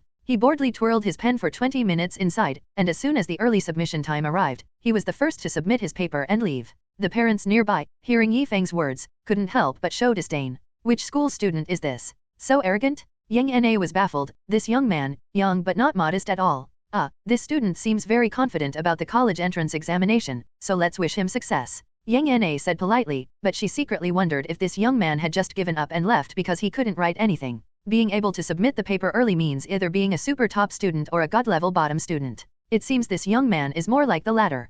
Thank you. Yi Feng smiled slightly. Thank you to this student for accepting our interview, Yang Na said to the camera. After speaking, the cameraman turned off the camera and asked, Nana, should we continue filming? Of course, let's continue waiting and interview other students. Yang Na nodded. Yi Feng finished the interview and sat under the shade of a tree, waiting for Wang Tai and Gu Muxi to come out. As the end of the exam approached, many students started coming out. Yang Na then found some students to continue interviewing, gathering material. After the official end of the exam bell rang, students swarmed out, a dense crowd. Yang Na looked for suitable interviewees in the crowd when her eyes suddenly lit up. She noticed a beautiful figure among the crowd. This beautiful figure attracted many male students' gazes. Such a beautiful girl. She's the one? Yang Na approached her and stood in front of her. Hello, I'm Yang Na, the host of the News Truth segment. Would you mind doing an interview? Yang Na asked with a smile. Passers-by turned their heads to look, and they saw a girl with stunning beauty, wearing a white school uniform, her hair tied in a ponytail, her skin as white as snow, radiating youthful vitality.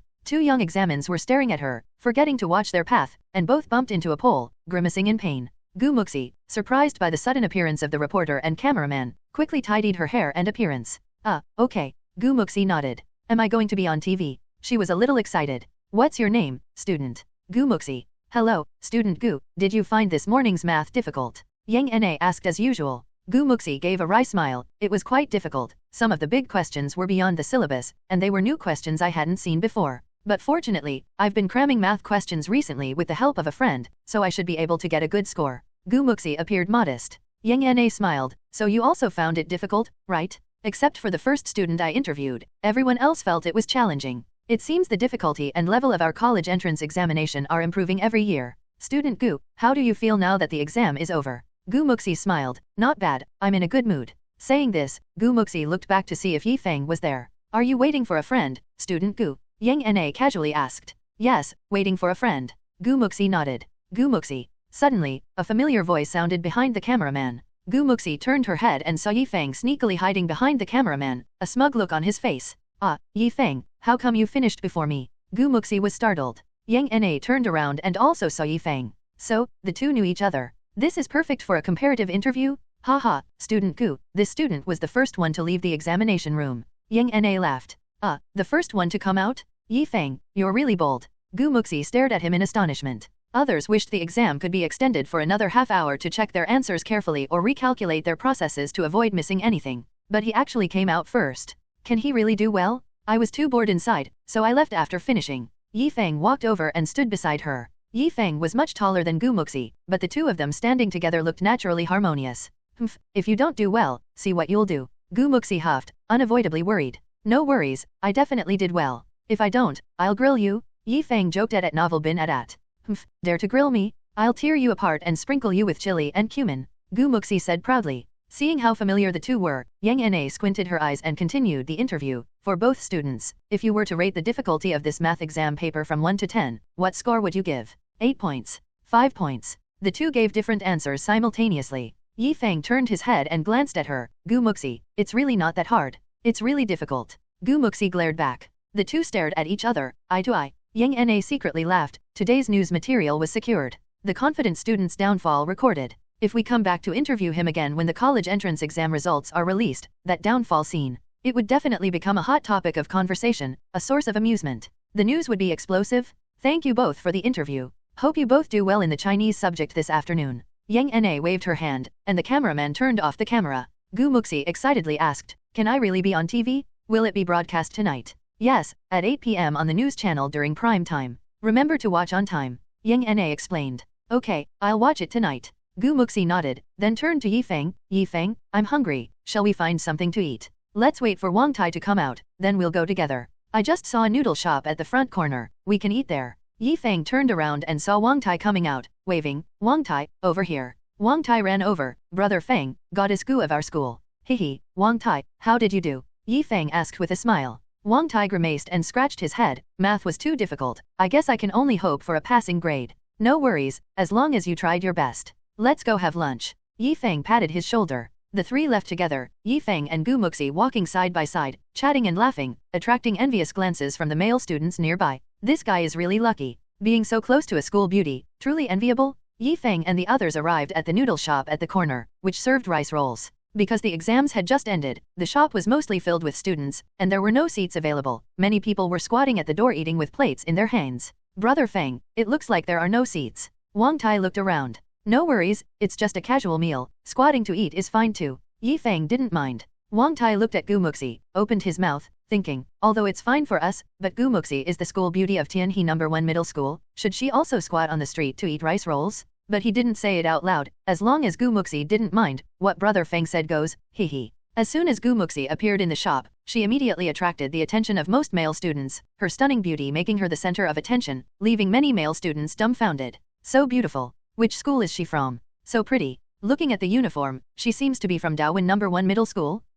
Could it be Goddess Gu of Daowin No. 1 middle school? Damn, it really is her? So pretty. Her beauty surpasses that of many female celebrities by 100 times. Beautiful and graceful, she's a school beauty wherever she goes. The shop became noisy, with people talking. Gu little master, you're quite famous. Yi Feng laughed.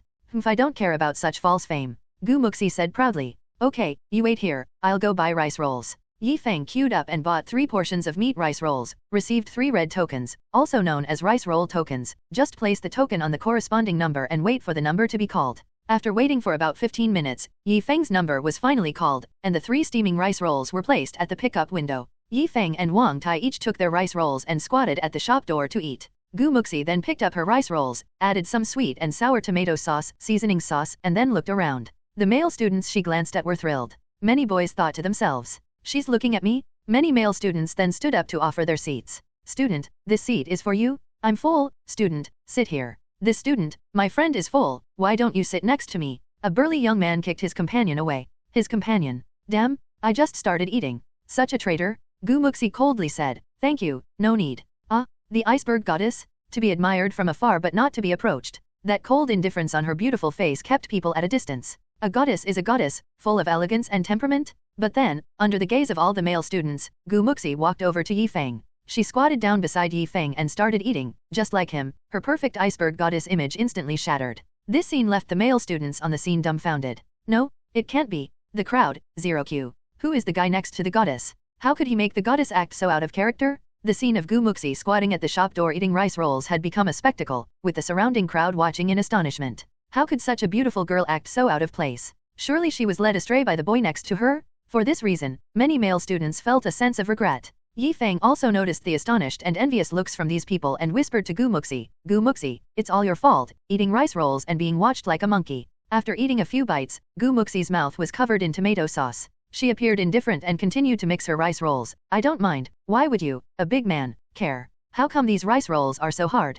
It's so hard to break them with chopsticks. Yi Feng rolled his eyes and said, this is a bit thicker and harder than the regular ones. You don't know how to eat it. Gu Muxi was still struggling with the rice rolls but didn't manage to break them, feeling dejected. How can I eat it if I can't break it? Here, let me teach you. Yi Feng extended his chopsticks and grabbed some rice rolls from Gu Muxi's bowl. This act stunned the other male students watching. Damn, this kid even dared to pick rice rolls from the goddess's bowl. What's their relationship? Could it be they're a couple? Clap clap clap. Who knows how many male students thought this and felt their hearts breaking. Yi Feng held the rice rolls to Gu Muxi's mouth. Come on, open your mouth and gently bite it. Gu Muxi was startled and asked, then what? Then, of course, eat the whole thing like me. Yi Feng picked up a rice roll from his bowl and shoved it into his mouth, eating messily. Eating it this way is the most satisfying, try it. Gu Muxi was skeptical but ate according to Yi Feng's method. Although it wasn't graceful, it seemed that was the only way to enjoy it. Thus, she completely abandoned her goddess image and started devouring the rice rolls under the astonished gaze of the crowd. The 3 quickly finished their meal and got up to leave. With only 2 hours left before the afternoon exam, there wasn't enough time to go home and rest. The weather was hot and stuffy, so Yi Feng suggested resting in a nearby park, where there was shade and benches. The 3 found a bench under the shade of a tree and sat down. It's so hot, what should we do? Gu Muxi fanned herself with her hand, sweating profusely. But her eyes were rolling around, seemingly plotting something. What to do? Just cool off, having a bit of shade is already good. Yi Feng rested on the bench at novel bin at. Brother Feng, let me fan you. Wang Tai offered eagerly, picking up a large leaf from the nearby grass as a fan for Yi Feng. Little type, well done, you have my approval. Yi Feng said pompously, praising him. Gu Muxi rolled her eyes and said, Yi Feng, don't you want to eat something cold? What? Old-fashioned ice pops. Oh, I do want some, you go buy them. Hmph. No, let's play rock paper scissors, the loser buys, how about that? Yi Feng chuckled inwardly, rock paper scissors again? This girl probably always chooses rock, winning against her is too easy. Alright, let's play rock paper scissors. Yi Feng shrugged. They placed their hands behind their backs, staring into each other's eyes as if trying to guess the other's move. 3, 2, 1. Rock paper scissors. Gu Muxi indeed chose rock again. However, Yi Feng also chose scissors again. Yay. Ah ha ha ha, I won again. Yi Feng, you're really no match for me in this game? Haha. Gu Muxi jumped up, hands on her hips, laughing triumphantly. Yi Feng looked at her fondly and said, yes, you won again, how many do you want? Just one. Never mind, I'll give you mine too. Let you eat 2 old-fashioned ice pops. Yi Feng smiled. Wang Tai immediately stood up, Brother Feng, you sit, I'll go buy them for you. He didn't want to be a third wheel next to the two. Wang Tai, becoming smart, huh? Yi Feng was somewhat surprised. The originally simple-minded Wang Tai had become so observant, truly impressive. Hehe, it's all thanks to Brother Feng's teaching. Wang Tai laughed and ran off to buy the ice pops. Gu Muxi sat down, leaning on the bench like Yi Feng. Yi Feng glanced at her and suddenly noticed what looked like a mosquito on her chest. He focused and saw it was indeed a pesky mosquito. Dead mosquito, daring to trespass on my territory? Seeking death? Wait a second, before taking action, should he tell Gu Muxi? Yi Feng pondered for a moment, then decided to warn her. Gu Muxi, don't move. What's wrong? There's a mosquito, don't move, it'll fly away if you do. Shall I kill it for you? Okay. Gu Muxi froze, maintaining her stillness, her eyes puzzledly glancing at Yi Feng. Yi Feng raised his hand and then swiftly slapped down. Gu Muxi. For a moment, the two looked at each other, the air filled with an awkward silence. Yi Feng subconsciously pressed down. Nice elasticity. Stinky Yi Feng? Realizing what had happened, Gu Muxi's face turned crimson. She slapped his hand away and then grabbed his collar. Was this stinky Yi Feng looking for an excuse to take advantage of her again? I'll teach him a lesson? Stop. Gu Muxi, there really was a mosquito. Yi Feng opened his hand, showing the squashed mosquito corpse. Seeing the mosquito corpse, Gu Muxi paused. He really killed a mosquito. Hmph. Alright, this time I'll spare your dog's life. Gu Muxi then put down her fist and let him go. But that slap had her heart in turmoil, pounding wildly. Stinky Yi Feng, detestable. She felt like she had been tricked yet was helpless against him. Yi Feng blew a breath, sending the mosquito corpse flying away, and clapped his hands. There, the mosquito is dead, aren't you going to thank me for saving your life? Gu Muxi rolled her eyes, it's just killing a little mosquito, what do you want? Saving my life, wishful thinking. Yi Feng earnestly said, mosquitoes naturally carry various bacteria and viruses. If you were bitten, you could get infected with all kinds of viruses. If you got infected, you would start showing symptoms, then they would rampage through your body. If you got a fever, you might even go into shock. If you went into shock, one carelessness, and you could die. See, isn't this saving your life? Gu Muxi. You, spending 2 cents and rounding it up to 1 billion, right? Get lost. Gu Muxi yawned, feeling a bit sleepy. Yi Feng, what time is it now? It's exactly 1:30, only 1 hour left until the exam. Yi Feng checked his phone and replied. He turned his head, saw Gu Muxi looking sleepy, and tenderly ruffled her hair. Why don't you take a nap? I can't, I haven't eaten my old-fashioned ice pop yet. Remembering she hadn't eaten her ice pop, Gu Muxi perked up.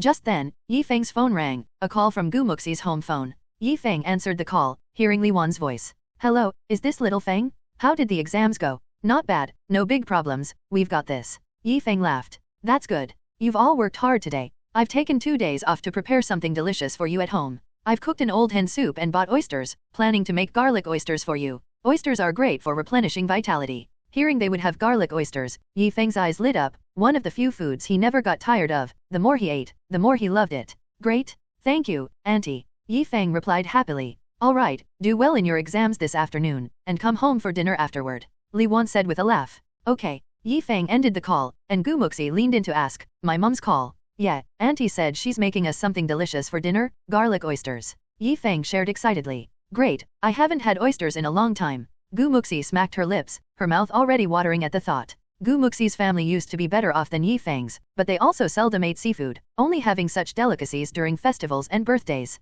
Guangxi has a famous oyster-producing area, Zhangjing City, where large and delicious oysters are harvested, very tasty. Moreover, in the dietary nutrition of Guangxi City residents, oysters are considered a tonic, effective in replenishing energy and vitality, so sometimes people there also use them to make soup. While discussing eating oysters, Wang Tai returned with the old-fashioned ice pops. He bought 3 ice pops and a bottle of Jianlibao soda. For brother Feng, since you're not eating ice pops, I got you soda. Wang Tai handed him the soda. Yi Feng was surprised. Wang Tai had changed, becoming smarter and more thoughtful. Wang Tai, that's very thoughtful of you. Yi Feng took the soda, pulled the tab, and started chugging. Gulp gulp. Burp. Refreshing. Just the familiar taste. Yi Feng exclaimed. The cool soda instantly dissipated the heat throughout his body, very refreshing and thirst-quenching. Muxi held an ice pop in each hand, licking one then the other, her pink tongue sliding over the pale-colored old-fashioned ice pops. Very cute. Seeing her enjoying the ice pops so much, Yi Feng also wanted to taste them. Muxi, can I have a lick? Why should I let you lick? Don't you have your soda? Muxi quickly turned away, warily watching him, afraid Yi Feng would try to snatch her treat. How about I give you a sip of my soda, and you let me have a lick? How's that for a deal? Yi Feng proposed a trade. Hmph, no way, I've already licked it. Muxi's head shook like a rattle drum. Yi Feng grinned, I don't mind. Muxi glared at him, I do. Just one lick, how about it? I promise to buy you another one next time. Yi Feng patted his chest. Hearing she would get another one later, Muxi was tempted. Just one lick? Really? Really? Just let me have one lick. Alright. Muxi brought the old-fashioned ice pop to his mouth. Yi Feng bent down, opened his mouth wide, and took a big bite, biting off nearly half of the ice pop at novel bin at. Stinky Yi Feng? You're dead meat. Muxi glared, shocked and furious at the now half-eaten ice pop. Fooled by this stinky guy again?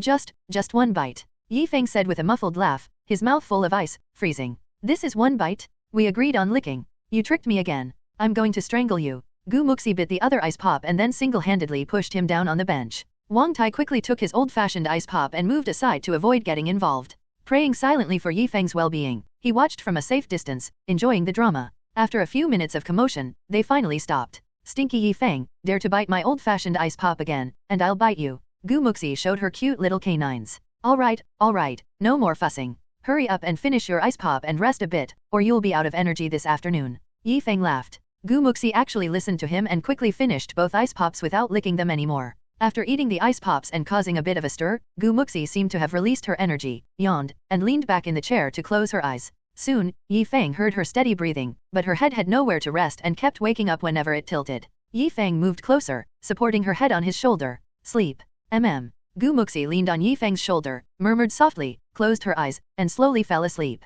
After a while, Yi Feng heard her gentle snoring. He turned his head to look at her, seeing her dark, beautiful hair and the delicate face beneath it, smiling softly in her sleep. Yi Feng couldn't help but smile. What kind of sweet dreams was this little girl having in the scorching heat of midsummer? The cicadas tirelessly played their summer symphony, as waves of heat rolled on. Under the shade of trees in the park, 2 people sat on a bench, leaning on each other. Muxi was asleep, while Yi Feng, awake, played Snake on his phone. Suddenly, the phone alarm rang. It was 2:10 p.m. Muxi was woken by the alarm, mumbling in a daze, Stinky Yi Feng, what time is it? Dummy, it's 2:10 p.m. Get ready, it's time for the exam, Yi Feng said with a smile, turning his head to look at her. Muxi slowly opened her eyes and rubbed them, so soon.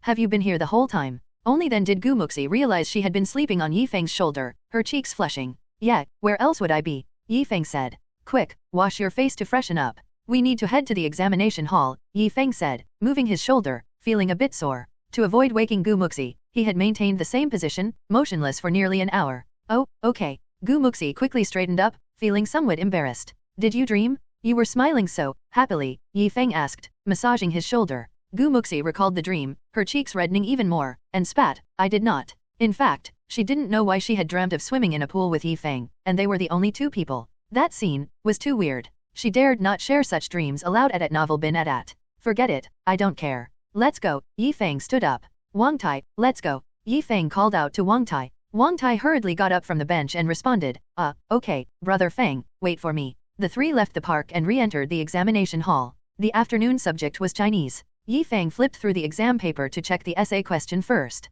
As expected, it was exactly as he remembered. This was going to be easy. Not scoring a perfect essay would be a disservice to all the preparation he had done. Yi Feng picked up his pen and began writing furiously. Time flew by, and soon it was almost time to submit the paper early. Outside the school, Yang Na, after her lunch break, arrived with her assistant Wu Gang and the cameraman. Do we really need to film twice? Wu Gang asked, puzzled. Why do you eat breakfast if you're going to have dinner? Yang Na laughed. The morning was math, the afternoon is Chinese. Have you forgotten our very important topic for the college entrance examination series? The essay. Yang Na reminded him. Oh, right. We need to report on the college entrance exam essay, asking students about this year's essay question, Wu Gang realized. As usual, let's catch the first student coming out of the exam hall, Hmph said with a smile. She secretly hoped that the young man wouldn't come out so quickly this afternoon. It's Chinese, after all. Wouldn't it be better to spend more time checking for typos and phrases? Hopefully, no one would submit their papers too early this time. In the sweltering heat, Hmph took a big gulp of water. Hey, Nana, looks like someone's coming out. Wu Gang exclaimed happily. Hmph put down her water bottle, looked towards the school, and suddenly saw a familiar face. Spit. She spat out the water. Cough cough. Why is he the first one out again? Hmph was astonished. Because the first one out of the examination hall was still Feng. The parents at the school gate also noticed Feng, murmuring among themselves. Why is he the first one out again? Maybe he couldn't write, just scribbled something and left. Ah, he must have given up then. In this world, there are few top students and many who don't do well. It's understandable. Yeah, actually, many people take the college entrance exam just for the sake of it, planning to work in electronics factories after high school. This kid, no future working in an electronics factory. Wu Gang whispered, Nana, are we still going to interview him? Of course, why not? Coming out first twice in a row, we definitely need to interview him properly. Hmph suddenly became excited. She sensed a hot topic. After Feng walked out, Hmph approached him again. Student Yi, how did you find the difficulty of this afternoon's Chinese exam? Hmph asked directly. Feng scratched his head. It was okay, not as difficult as I thought, just average. Hmph and her team were taken aback. Average difficulty? Still such confidence? Could you tell us what this year's college entrance examination Chinese essay question was? Our audience is very curious. Hmph paused, then asked, Student Yi, you didn't miss the essay question, did you? Feng laughed, how could I? The question was answers are diverse, with the theme being to look at things from different perspectives for various discoveries, to view problems from multiple angles. Oh, so that was this year's college entrance exam essay question. Thank you very much, Yi student, for sharing. Lastly, one more question. Now that today's subjects are all done, what do you plan to do after going home? Hmph smiled. The most standard answer would be to prepare well for tomorrow's exam, to perform even better, and so on. Of course, go home to eat. We're having garlic oysters tonight. Feng licked his lips, looking like a greedy cat. Clang. Hmph, Wu Gang, and the cameraman nearly fell over hearing this answer. Cough cough, I see. It seems Student Yi is hungry. Then we won't bother you anymore. Hmph coughed twice, awkwardly. She was thunderstruck by such a response for the first time. This young man, truly unconventional. Thank you, Student Yi, for the interview. Thank you. Hmph regained her composure and smiled. Today's college entrance examination news material was secured, all thanks to Yi student. It's nothing, don't mention it. Feng waved his hand. After the interview, Feng continued to wait under the shade for Muxi and Tai. As the exam ended, students flooded towards the school gate like a tide. Muxi and Tai gradually emerged. Feng. Muxi smiled sweetly, waving at Feng and jogging over. Her youthful and beautiful figure attracted many glances. Muxi, how did you do on the Chinese exam? Feng approached and asked. I feel good about it, definitely better than math. My Chinese has always been strong. Muxi said proudly. Confidence is good, then the results shouldn't be far off. Feng nodded. Muxi giggled, then whispered, I think I have a talent for Chinese. I wrote the essay super fast. I want to try writing novels when I go to college. Write novels? That's a dead end. Feng exclaimed in surprise. Huh? Why do you say that? Muxi paused, puzzled. If you don't write well, how can those handsome and suave male readers, those stunning female readers possibly buy your books? If you write well, they will try hard to reward you. But writing well is really hard, Feng said earnestly. Reward? If I write novels, I definitely want to publish books, just like Grandpa Jin, no need for rewards. Muxi said ambitiously. Brother Feng, school beauty Gu, what are you talking about? Aren't we going home to eat? Tai jogged over and asked in confusion. Mentioning food made Feng think of garlic oysters, and his stomach immediately growled. Right, let's talk more at home. Come on, let's go home for oysters. Feng waved and smiled. After returning to the staff residential area and saying goodbye to Tai, Feng and Muxi hurriedly parked their bikes and raced upstairs to Gu's home. Mom, we're back. Muxi shouted as she entered. Feng followed closely behind, already smelling the aroma of garlic. It smells so good. Feng's mouth watered. Li Wan brought out a plate of oysters, smiling, go wash your hands. Your dad will be back soon, and we'll eat together. Muxi cheered and was the first to run into the bathroom at Novel Bin Adat. Feng followed, and the two shared a sink to wash their hands. Muxi, finding her water flow pushed aside, glared at Feng, let me wash first. Why not wash together? What's the big deal? No, it's too crowded. Squeeze a bit, and there will always be space. No, you took my spot. Muxi, pass me the soap. No, then I'll just have to rub off yours. Feng suddenly grabbed Muxi's hands, her hands covered in soap, slippery. So slippery? Muxi's face flushed, trying to break free, but Feng firmly grasped her hands, rubbing them in his. Damn it! Stinky Yi Feng bullying me again? Stinky Yi Feng, let go of me. Gu Muxi glared at him, face flushed. Ah, now my hands are soapy too, hehe. Yi Feng proudly showed her his hands, all soapy from Gu Muxi's. Gu Muxi's eyes darted, and she smeared foam on Yi Feng's nose, covering it in bubbles. Haha, you wanted it, right? I'll give you more. Gu Muxi laughed triumphantly. Yi Feng wiped his nose. Alright then, war it is. Gu Muxi, take this. Yi Feng's hands covered in foam reached for Gu Muxi's face. Gu Muxi dodged frantically, in a panic. Suddenly, she slipped, about to fall into the bathroom. Yi Feng, quick as lightning, wrapped his arms around her waist, pulling her back into his embrace. All happened in a flash. Gu Muxi didn't even have time to react. By the time she realized it, she was already in Yi Feng's arms. For a moment, both of them froze. Are you okay? Yi Feng chuckled lowly. Gu Muxi felt her cheeks burning, her heart racing. No, no problem, Stinky Yi Feng, have you hugged enough? Yi Feng chuckled. Not yet. Gu Muxi looked up, glared at him, and stomped down. Ow. Gu Muxi, you're biting the hand that feeds you. Yi Feng clutched his foot, grimacing in pain. Na Gu Muxi made a face at him. What are you doing inside? Are you done washing? Li Wan's voice came from outside. Mom, I'm done. Gu Muxi called out cheerfully and dashed out. Yi Feng shook his head with a wry smile. This girl was indeed fierce. He washed his hands clean, sat at the dining table with Gu Muxi, and they all had dinner together as Gu Xingzhong arrived. Eating at the Gu's place felt just like home for Yi Feng, without any restraint. A plate of garlic oysters was almost entirely devoured by him and Gu Muxi. Competing for food was always part of their daily life. After dinner and a short rest, it was 8 p.m. Gu Xingzhong turned on the TV to watch the news, just in time for the News Truth program. Dear viewers, let's take a look at how our students fared today. The screen switched to Yi Feng's interview. Gu Muxi, seeing Yi Feng on screen, exclaimed, Yi Feng, you're on TV. Yi Feng just smiled. Being on TV was nothing new to him. Following were interviews with other students and Gu Muxi. Compared to Yi Feng, their answers were standard, highlighting Yi Feng's confident and quirky response. And now, another question. With all today's subjects finished, what does student Yi plan to do after going home? Of course, go home to eat. We're having garlic oysters tonight. Ha! Gu Muxi couldn't help but burst out laughing at Yi Feng's answer. Oh my, Yi Feng, your answer is really something else. It's over. After the program airs, Yi Feng, you're going to be famous. Yi Feng also saw his own interview and laughed. It's not that exaggerated, just 2 interviews. I'm not interested in becoming an internet celebrity. Gu Muxi paused, puzzled. Internet celebrity? What's that? Cough cough, you wouldn't understand. Better go wash up and sleep early, we have another exam tomorrow. Yi Feng stood up and said. Stinky Yi Feng, you have to do your best in the integrated sciences and English exams. Gu Muxi called out to him. Alright, you too. After saying goodbye to Gu Muxi's parents, Yi Feng returned home. The house felt somewhat empty. Yi Feng thought about calling his mother, who was scheduled for surgery the day after tomorrow, but hesitated and put the phone down.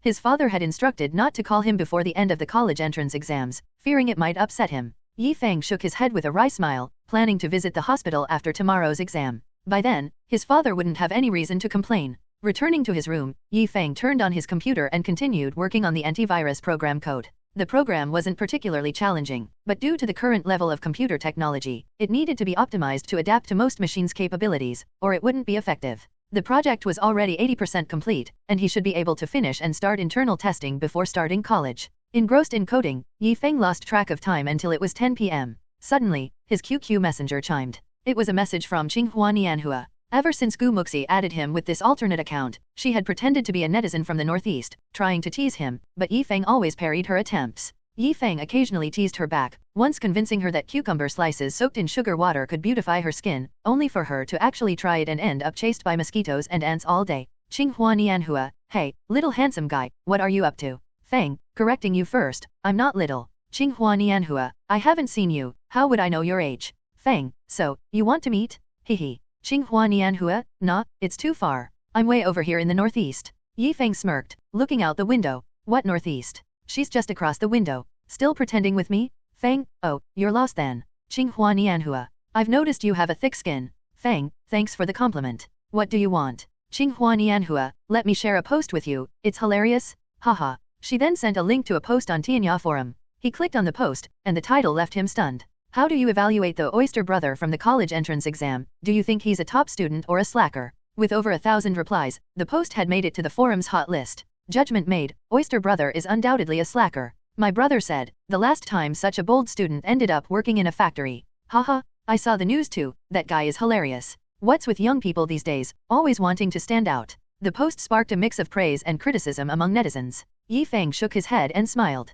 In this era of rampant information, a little incident could blow up online. He wasn't bothered at all, such discussions were merely fodder for after-dinner conversations. Tsinghua Nianhua, did you see? Oyster Brother, lol. That nickname is hilarious, that guy is too funny. Haha. Sitting in front of the computer, Gu Muxi chuckled to herself. Stinky Yi Feng, finally got you this time? Gaga gaga. She had just been surfing the internet randomly when she stumbled upon the post. She hadn't expected the news to cause such a stir online so soon after airing. So she deliberately sent the post to tease Yi Feng. Feng, oh, don't you think he's handsome? Yi Feng typed with a smile. Tsinghua Nianhua, handsome? As in the cricket. Feng, I saw in the interview, there was a girl standing next to him that matched him well. They'll probably end up together, right? Gu Muxi's cheeks flushed as she quickly typed, where's the match? Are you blind? Who would like him? She added another line. Only a fool would like him. After typing, Gu Muxi bit her finger, staring at the screen, feeling a bit nervous. Could Stinky Yi Feng have recognized it was her? Impossible? I've hidden it so well, so deep, Stinky Yi Feng definitely hasn't recognized me, right?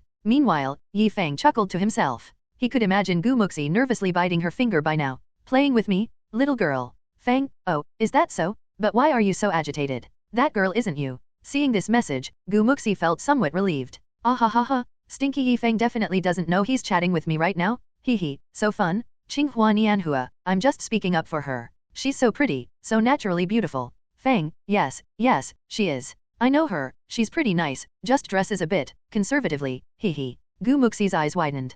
Conservative? What the heck? Is Stinky Yi Feng saying? I'm small? Damn it. Gu Muxi looked down at her neckline. I'm not small, okay.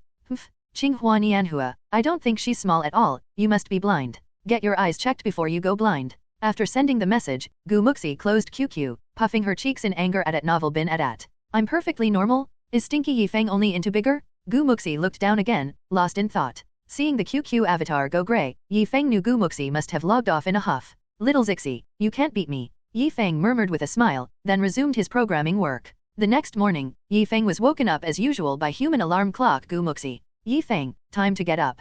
Alright, Gu alarm clock. Alarm clock? You're the alarm clock. Hurry up. Yi Feng lazily got out of bed, quickly washed up, and went to Gu Muxi's house for breakfast. Sitting at the breakfast table, sipping meat porridge, Gu Muxi emerged from her room with a ponytail. Morning, Yi Feng. Aha, morning. Yi Feng looked up, almost spitting out the porridge in his mouth. How did Gu Muxi grow so much overnight? Did she develop overnight? Gu Muxi noticed Yi Feng's gaze, her cheeks flashed, and she glared at him. What are you looking at? Haven't you seen it before? Indeed, I haven't seen it before. Yi Feng shook his head and laughed. Trying to appear calm, Gu Muxi also sat down to have breakfast, feeling somewhat uncomfortable. To appear bigger, she had added 2 sponge pads, an unfamiliar adjustment that felt awkward. Although the effect seemed alright, it still felt strange. She decided to remove them later. After breakfast, Gu Muxi ran back to her room. Yi Feng waited at the door, calling out, Gu Muxi, hurry up.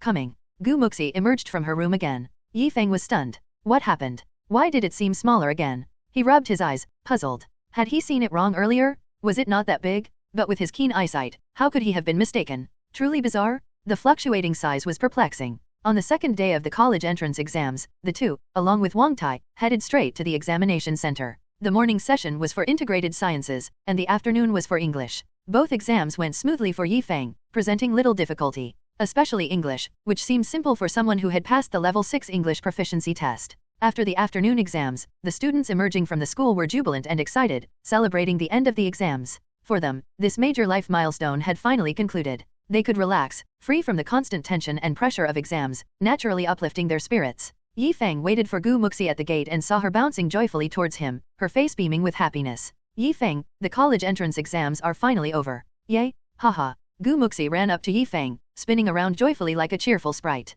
Yes, it's finally over, Yi Feng responded calmly. He didn't feel much excitement, more a sense of relief, feeling a weight lifted off his chest. He was quite satisfied with his performance, confident of scoring well above the key university admission line. His parents would surely be pleased with his results. Brother Feng. Wang Tai also emerged, his face alight with excitement. Look at how happy you are. Let's go out and celebrate tonight, Yi Feng suggested, patting his shoulder. Hehe, sure. Wang Tai chuckled and nodded. The trio returned to their class at Daowin No. 1 Middle School. The classroom buzzed with discussions about the exam, with students expressing pride, frustration, and relief. The class was lively with chatter. After a while, their homeroom teacher Zhao Shui walked in, quieting the room as students hurried back to their seats. Zhao Shui looked around the class, his face showing satisfaction. First, congratulations on completing your exams. After a decade of hard work, today marks a significant milestone. Regardless of your results, I hope you all look forward to the future and chase your dreams. Today is probably our last class meeting. The next time you come to school will be to collect your graduation certificates. So, I want to congratulate you in advance. Congratulations, you've graduated. With Zhao Xue's words, the class erupted in applause, faces filled with excitement and nostalgia. Excited for graduation and stepping into society, but also reluctant to leave behind their high school years and companions. When we meet again, it might be years later. Zhao Xue smiled softly. I wish you all a bright future. Your happiness is all that I hope for. Class dismissed. Goodbye, teacher. The class stood up in unison, respectfully seeing off Zhao Xue at Novel bin at. After he left, the classroom became even more boisterous. Suddenly, someone from the next class ran through the hallway, shouting, I've graduated. Many students followed suit, throwing papers and notebooks in the air, marking their liberation. The school resonated with noise and jubilation as countless celebrated. Gu Muxi turned to Yi Feng, smiling warmly. Stinky Feng, congratulations on graduating. Gu Ziaze, congratulations. After the college entrance examination, there will be a 2-month summer vacation. What are you planning to do? Yi Feng asked curiously. Gu Muxi tapped her lips with her finger, pondered for a moment, and said, I want to work a summer job to earn some tuition money, so that my parents will have less pressure. Yi Feng smirked, then come work in my shop, work for me. Your shop? Work for you? No way. Stinky Yi Feng, if I work for you, wouldn't I be exploited terribly? No, absolutely not. Gu Muxi shook her head like a rattledrum. Yi Feng, sounds like I'm some kind of blood-sucking capitalist. How would I exploit you? It's more like you exploiting me. Gu Muxi arrogantly lifted her chin. Right, if anyone's going to exploit, it should be me exploiting you. Yi Feng spread his arms in a tragic gesture. Then come on, exploit me, trample me. Gu Muxi's cheeks flushed. She pushed his chest and spat. What are you saying? Get lost. Yi Feng smirked and said, tell me, if you don't come to work for me, where else do you want to go? Gu Muxi supported her chin with her hands. I want to study architectural design in college. My mom has an old classmate who is a manager at an architectural design company, and he said he could let me learn there. Though I haven't started college yet, I still want to experience it. It can't really be considered a summer job, more like learning something. Hearing this, Yi Feng could only shrug and say, okay, I don't know much about architectural design, but if you want to learn, then go learn. Gu Muxi stood up, patted her butt, and said, all right, let's go, visit auntie. Okay, let's go. Yi Feng smiled. Wang Tai also came over and said, Brother Feng, can I come too? You better go to the shop, buy some good food with Ping'an and wait for me there. Yi Feng patted his shoulder. Wang Tai grinned, nodded, right, then I'll go to the shop first. Yi Feng and Gu Muxi left the school and headed straight to the hospital. In the hospital ward, they saw Yi Feng's parents. Meng Xiaoan was lying on the hospital bed, her complexion was better than before, and she was in good spirits. My son, how did the exam go? Do you feel confident about getting into a second-tier college? Meng Xiaoan held Yi Feng's hand, asking with concern. Yi Jianbing joked from the side, your mom, even when she's hospitalized, she's always thinking about your college entrance exam, worried that you won't do well. Second-tier college? Mom, you underestimate your son too much, Yi Feng laughed. Seeing Yi Feng so confident, Meng Xiaoan also breathed a sigh of relief. As long as you did well, Mom is relieved. Mom, don't worry too much, you have surgery tomorrow, rest well. Yi Feng comforted.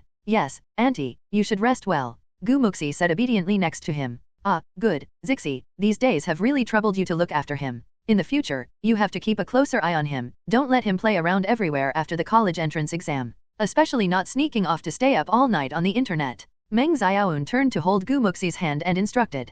Gu Muxi grinned, okay, auntie, don't worry, I'll keep a close watch. That's good, if he dares to bully you, tell auntie, I'll stand up for you. Meng Xiaoan said indulgently. Yi Feng, listening to their conversation, felt like they were mother-in-law and daughter-in-law. Are they teaming up against me? Okay, Mom, I wouldn't dare to bully her, she bullies me all the time. Yi Feng complained first. Gu Muxi put on a wronged face, auntie, he accused me of bullying. I didn't. Meng Xiaoan raised her hand and knocked on Yi Feng's head. Zixi is such a good kid, how could she bully anyone? You, being older than Zixi, should be more considerate of your sister. Yi Feng immediately protested. I don't want to be her brother. She will be my wife in the future. Gu Muxi was not to be outdone, haughtily said, Hmph, I don't want to be his sister. Yi Feng winked and whispered, then what do you want to be to me? Gu Muxi's cheeks flushed. She glared at him, your enemy. Watching the two kids glaring at each other, Meng Xiaoan found it amusing. These two kids have been rivals since they were little. All right, go back and argue, this is a hospital, let your mom rest. Yi Jianbing waved them away. Okay, Dad, Mom, we'll go back first. Yi Feng pulled Gu Muxi's hand and left the ward. Gu Muxi, you go back first, I have to stop by the shop. I won't be home for dinner tonight, tell auntie for me. Yi Feng held her hand as they walked. Okay, but you have to come back early, or I'll tell auntie you're messing around outside. Gu Muxi playfully smiled. Okay, you want to be the housekeeper so soon? You want to manage me for a lifetime. Yi Feng turned back, smiling at her. Muxi's cheeks turned red as apples. She broke free from his hand. I don't. Who wants to be your housekeeper? Shameless. At novel bin at. I'm leaving, she said and walked away without looking back. Hey, wait for me. Yi Feng chased after her. After parting with Muxi at the hospital, Yi Feng rode his bicycle to the shop. Upon arriving at the shop, he smelled the aroma of food. There was a table set up in the shop. Wang Tai and Han Nanan were tidying up the bowls and chopsticks. Brother Feng is back. Wang Tai greeted Yi Feng happily. Big brother Feng. Han Nanan also ran over happily, arms outstretched. Yi Feng hugged her and lifted her high. Nanan seems to have gained weight. It seems your brother has taken good care of you. Yi Feng put her down, rubbed her head and smiled. Hee, my brother buys me meat to eat every day now. I can eat 2 bowls of rice in 1 meal. Han Nanan proudly boasted to Yi Feng about her appetite. That's good, you're growing, eat more. Is your brother cooking inside? Yi Feng looked towards the kitchen. Yes, my brother said, since big brother Feng is coming to eat today, he specially bought half a chicken to cook. Han Nanan obediently replied. She looked up at Yi Feng with big eyes, full of admiration. Although she was young, she had learned a lot these days and knew that their good life now was all thanks to big brother Feng. In her heart, she was deeply grateful to Yi Feng. So, in the shop, she also helped diligently, cleaning the shop every day, making the glass spotless. She also hoped to contribute in her own way. Good, smelling this aroma, I know your brother's cooking must be good. Yi Feng praised. In the past few days, they occasionally ate in the shop. Hmph indeed could cook, although his skills were average, belonging to homemade taste, but he did it proficiently, making one feel distressed. Young and having to know everything, this is what it means for a poor family's child to take charge early. Moreover, their siblings had lost their home long ago. Hmph was both father and mother to his sister. Then, Hmph came out with the last dish, stir-fried chicken with mushrooms. Brother Feng, come eat. Hmph put down the dish, respectfully said. Okay, let's all sit down and eat. Yi Feng smiled and nodded. 3 young people and a little sister, sitting together, eating a simple meal of 3 dishes and a soup. While eating, they chatted, the atmosphere lively. During the meal, Wang Tai asked, Brother Feng, the college entrance exam is over, when are we opening the shop? After thinking for a moment, Yi Feng said, in a couple of days, after we get our diplomas, we need to make a trip to Diank building. My mom is having surgery, so I probably won't have much money left, can't afford to buy goods, we can only look for cooperation at Diank building. See if they can lend us some goods, computer components, monitors, etc. Hearing this, Wang Tai worriedly said, Brother Feng, if we don't pay, will they be willing to lend us the goods? It seems like, we don't have anything to mortgage. Yi Feng sighed, yes, that's the problem, if we can't solve the supply of components, we can't open the shop, it'll be bare, no one will believe we sell and repair computers here. But, no matter how difficult, we have to try. This is what starting a business is like, you always encounter all sorts of problems, what we need to do is keep a clear head, find the key issues, and solve them one by one. We don't have money, but want components, so we must deal with Diank building. Best if we can persuade them to lend us the components, even a small part would do. Wang Tai thought for a moment and asked, Brother Feng, why don't we go directly to Boss Ning tomorrow? He's been in Diank building for so many years, he should have some connections. Yi Feng nodded, smiling, yes, I've thought about asking him for help, but not now, and not by directly approaching him. I'll arrange a meal with him later. This is urgent, but we can't rush it, we need to understand his situation first. Wang Tai, remember, sometimes when you ask someone for help, you need to know if they are in a position to help you. If they are, great, ask them to help bridge the gap, if not, then we can't mention it, so as not to make them feel embarrassed, or lose face. In business, maintaining relationships is key, so we can continue doing business in the future. After hearing Yi Feng's words, Wang Tai suddenly realized, Brother Feng is really an old hand at this, I've learned. Let's do as you say, Brother Feng, and make contact with Boss Ning first. Wang Tai nodded. Yi Feng smiled and said, yeah, in a few days we'll go to Diank building. If we can negotiate on our own, it's best not to find Boss Ning. It's not good to owe favors. The two chatted about going to Diank building while eating. After finishing the meal, Yi Feng asked Wang Tai to buy 3 cans of beer and a can of juice. Wang Tai bought the drinks back and helped Yi Feng and Han Ping'an open the pull tabs. Yi Feng picked up a beer and said with a smile, here, Wang Tai, Ping'an, let's celebrate our graduation. Let's do it, we're all adults now, and we've all graduated. From now on, we won't have to worry about being caught when drinking. Wang Tai grinned, it might not be his first time drinking since he had sneaked a few drinks with Yi Feng before, but now they could drink openly. Here, Brother Feng, I toast to you. To Brother Feng. Han Ping'an also raised his beer respectfully. Big Brother Feng, happy graduation. Han Nanan mimicked her big brother, trying to clink glasses with her drink but had to stand on her toes because her hands weren't long enough. Her struggle to clink glasses amused all 3 of them. The small shop was filled with joyful laughter, gradually merging into the night outside. After having their fill of food and drink, Yi Feng and Wang Tai moved 2 chairs outside the shop to continue drinking and chatting. Wang Tai, not often drinking, had his face flushed to the neck after 3 cans, showing a slight drunken state. Feng slumped in his chair, gazing into the pitch-black night sky, lost in thought. Wang Tai, if we weren't opening a shop, where would you go after graduation? Wang Tai was taken aback, not knowing why Feng would ask such a question. Maybe, I would go back to my mom's hometown. My family's gambler often comes back for money, and my mom planned to go back to her hometown to avoid him after my graduation. Wang Tai laughed at himself. Sometimes, I really don't want to admit that gambler is my dad. Feng suddenly had a realization, no wonder, it was so hard to contact him before. But, all that has changed. Does your dad still come to ask you for money? Feng turned and asked. Yeah, he came back once before the college entrance exam, and I gave him 300 yuan to send him away, Wang Tai said with a bitter smile. Feng frowned. I didn't hear you mention it. Didn't I say, if he dares to come back for money, you should come directly to me? Wang Tai's face showed guilt. He replied in a low voice, Brother Feng, it was right before the college entrance exam. I was afraid of affecting your exam. If anything happened that affected your exam, I wouldn't be able to live with myself. Feng sighed, probably guessing his thoughts, but if this issue isn't resolved, Wang Tai will always be constrained by his gambler father. Wang Tai's expression darkened, filled with distress and frustration. He tilted his head back and took another swig of beer, trying to drown his sorrows with alcohol. Feng pulled out a pack of soft Zonghua cigarettes from his pocket, shook one out, and offered it to him. Want one? Wang Tai unhesitatingly took the cigarette and lighter. Click. The lighter ignited the cigarette, and Wang Tai clumsily took a big drag. Cough, cough, cough. The strong smoke made him cough continuously, tears streaming out at novel bin at. Cough, cough. So choking? I'm dying. This was his first time smoking. Feng chuckled. Who told you to take such a big drag? Take it slow, some things can't be rushed, you'll get there eventually. With that, he also lit a cigarette, slowly took a puff, and skillfully blew a smoke ring. The dim street light made his face blurry through the smoke. Wang Tai, imitating Feng, slowly took a drag and finally got used to it, shaking his head and laughing. This thing really relieves stress. Brother Feng. Thank you for giving me a hand. We're brothers, it's what I should do. Feng flicked the ash, looked at Wang Tai, who seemed to have grown a lot while smoking. If he comes back for money again, you must tell me. I'll help you. Wang Tai's eyes teared up, gratefully said, Brother Feng, I know. Feng patted his shoulder, comforting. What are you crying for? A man does not easily shed tears. Wang Tai wiped away his tears, showing a simple smile. Hee. Okay, I'll listen to you. By the way, my mom has always said she wants to invite you over when you have time. She says you've helped me so much, and we haven't invited you back for a meal yet. She's been nagging me about it. I've been saying I'm busy with the college entrance exam recently, but she wouldn't listen. Feng laughed. Let's wait until we're done with the opening, then we'll celebrate at your house after the official opening. Wang Tai was overjoyed. Really? That's great. I'll ask my mom to cook a delicious meal. Let's talk about it then. By the way, Wang Tai, what major do you want to study in college? Feng suddenly asked. Wang Tai scratched his head, looking perplexed. To be honest, I don't know what to study. You know, Brother Feng, I've never been ambitious. I don't know what job I can do in the future.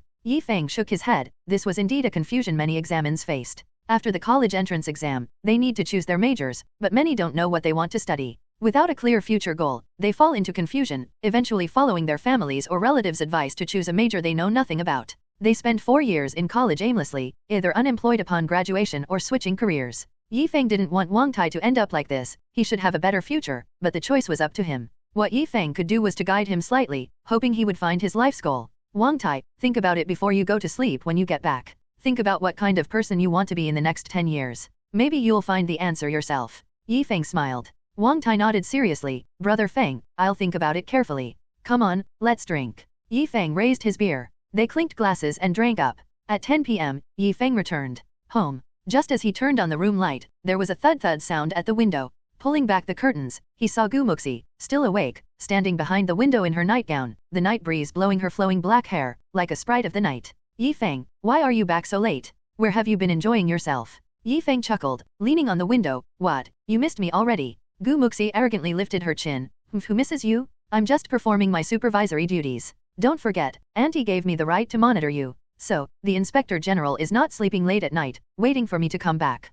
Feng saw through her. Muxi's cheeks flushed. She turned her head away. I just couldn't sleep. Suddenly, at this moment, 2 thumb-sized cockroaches flew in from outside the window into Feng's room, startling him. Damn, such big cockroaches. The cockroaches in Guangxi City, known scientifically as the American cockroach, are 2 to 3 times larger than ordinary cockroaches. Cockroaches? Where are the cockroaches? Let me kill it. Muxi shouted excitedly.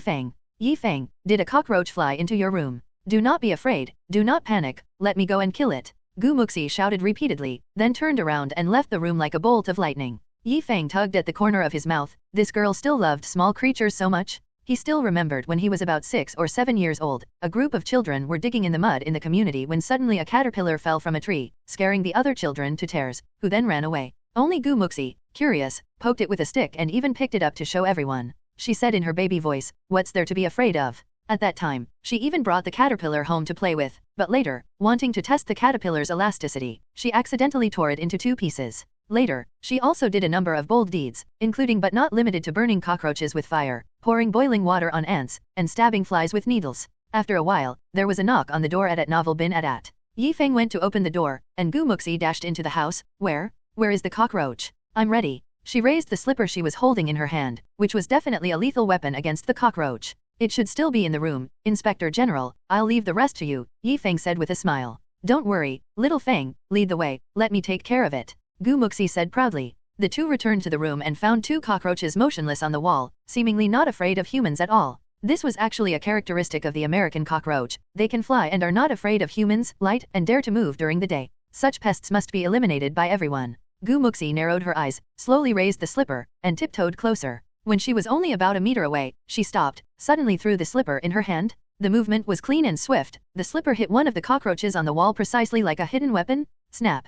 The slipper flattened it, and the cockroach's body fell down with the slipper. Yi Feng was stunned by this scene, dumbfounded. Wow, that was awesome. A human weapon? However, the other cockroach, startled by the noise, continued to climb up the wall, shivering in the corner of the ceiling. Gu Muxi glanced at it, her brows slightly furrowed. This guy is pretty smart, knowing to crawl into the corner. Now it won't be easy to hit it with a slipper. If it misses, it might just crawl outside the window. What to do now? Gu Muxi rubbed her chin, thought for a moment, then suddenly turned to Yi Feng. Little Feng, help me out. Huh? Me? How can I help you? Yi Feng pointed at himself, confused. I'm not tall enough, give me a lift me up. Gu Muxi rolled her eyes at him. Ah, this. Yi Feng glanced at Gu Muxi, who was wearing a loose nightgown, and those slender, fair legs under the gown were quite eye-catching. Gulp. He swallowed. He smiled. Sure, I'm very willing to help. Gu Muxi didn't look at him, her attention was all on the remaining cockroach. She walked to the wall, whispered, I'm ready, make sure you hold me steady. Is your strength okay? Yi Feng patted his chest, don't worry, no problem. Okay, let's start. Gu Muxi said seriously. Yi Feng stood behind her, his hands on her tiny waist. The moment he touched her, Yi Feng realized her waist was really slim, and soft and mushy, feeling extremely good. Yi Feng subconsciously squeezed. Gu Muxi felt the mischievous hands on her waist, as if currents were running through, her cheeks reddened, and she turned back to glare at him. What are you doing? Scratch me again, and I won't help you with the cockroach, let you spend the night with the cockroach. Cough cough, used to it, Yi Feng said with an awkward smile. Gu Muxi refocused, make sure you hold on. 3, 2, 1. Gu Muxi counted down, then took a deep breath. With Yi Feng's hand's strength, she was lifted. Yi Feng used all his strength to lift her, suddenly realizing she was quite light, probably not more than 90 pounds. Even so, his hands were shaking, feeling like he couldn't hold on for long. Gu Muxi, hurry up. Yi Feng, you must hold on. Don't lose your strength. I don't want to either. Who made you fat? I'm not. You're just weak. Gu Muxi, with long arms, could barely reach, and slapped hard. Snap.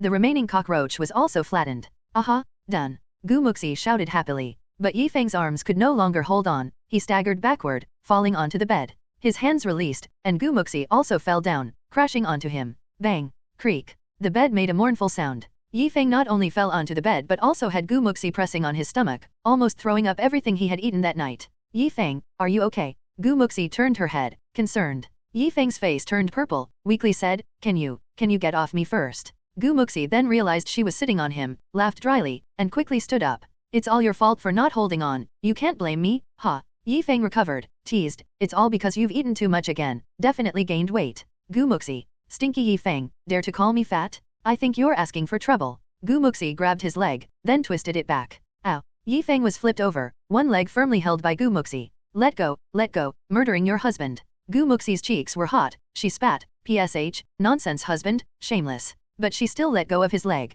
Stinky Yi Feng, dare to call me fat? Am I fat? I'm clearly normal, okay, alright, deal with the corpses yourself, I'm going to sleep. Gu Muxi waved her hand, picked up the slipper, and left. Hey, Gu Muxi, can't you just take care of the corpses? Take them away. Yi Feng got up and shouted. Gu Muxi, with her hands behind her back, turned her head, posing like a lonely expert.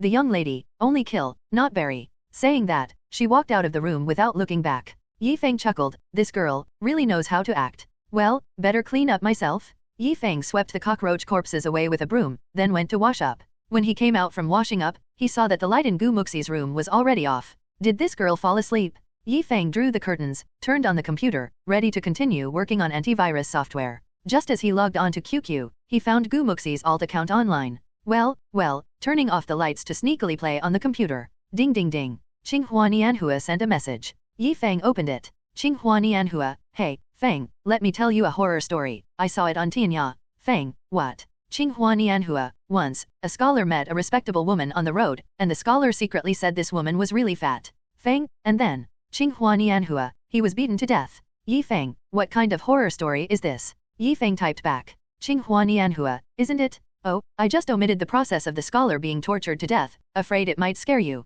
You're saying there couldn't possibly be men like that scholar in the world, right? Tisk tisk, his end must be very ugly. On the other side, Gu Muxi was kneading a pink pig's face, staring at the screen with a frosty face. Stinky Yi Feng, dare to call me fat again, and I will tear you into pieces. Gu Muxi said, then kicked the pink pig onto the bed. Ding ding ding. A QQ message sounded. She looked closely. Feng, there probably isn't, at least I'm not. Gu Muxi's eyes widened, almost spitting blood in anger. Stinky Feng, shamelessly brazen. The first day after the college entrance examination ended was the day Meng Xiaoun had surgery. Yi Feng didn't go anywhere else but waited in the hospital with Gu Muxi. The surgery started in the morning and finally ended around lunchtime. When the doctor came out of the surgery to report that it went smoothly, everyone finally relaxed. The day after the surgery, when the anesthesia wore off, Meng Xiaoun woke up with a good spirit. During the ward round, the doctor advised on life and dietary matters and mentioned the surgery was very successful. If recovery went well, discharge could happen as soon as 2 weeks. However, after discharge, half a year of rest was needed without doing heavy physical work until the wound was completely healed.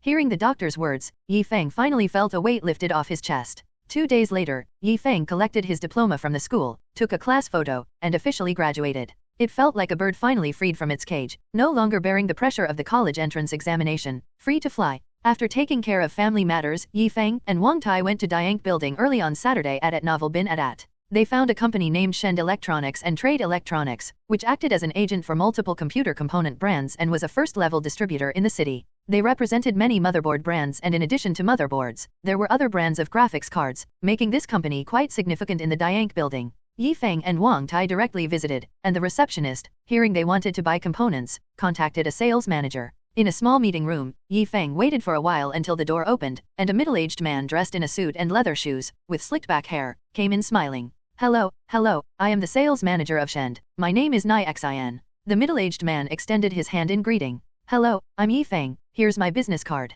Yi Feng took out his business card and exchanged it with the other party. Nai Xin saw the simply designed business card, only with the name Feng Electronics and a name on it. He looked Yi Feng and Wang Tai over again, noticing how young they appeared, around 20 years old. So young and already doing business? Hehe, please take a seat. What components are you looking to purchase? Our company is a first-level city representative, representing many brands, and you can get the lowest price in the city from us. Nai Xin sat down, smiling. Yi Feng pondered for a moment, then smiled. We indeed want to purchase a batch of goods, but we want to cooperate in a different way. Can Shend provide us with some goods first, and after we sell them, we only take half of the profit, and the rest can be given to you. How about it? Selling on consignment. Nai Xin was stunned. This type of cooperation was not unheard of, but only dealers with strength dared to propose it because they had many channels to distribute goods, selling quickly and returning funds fast. But how could an unknown store have the confidence to propose such a method? What if the goods don't sell? Who bears the loss? It would be difficult to explain if the payment couldn't be recovered. Nai Xion's expression cooled.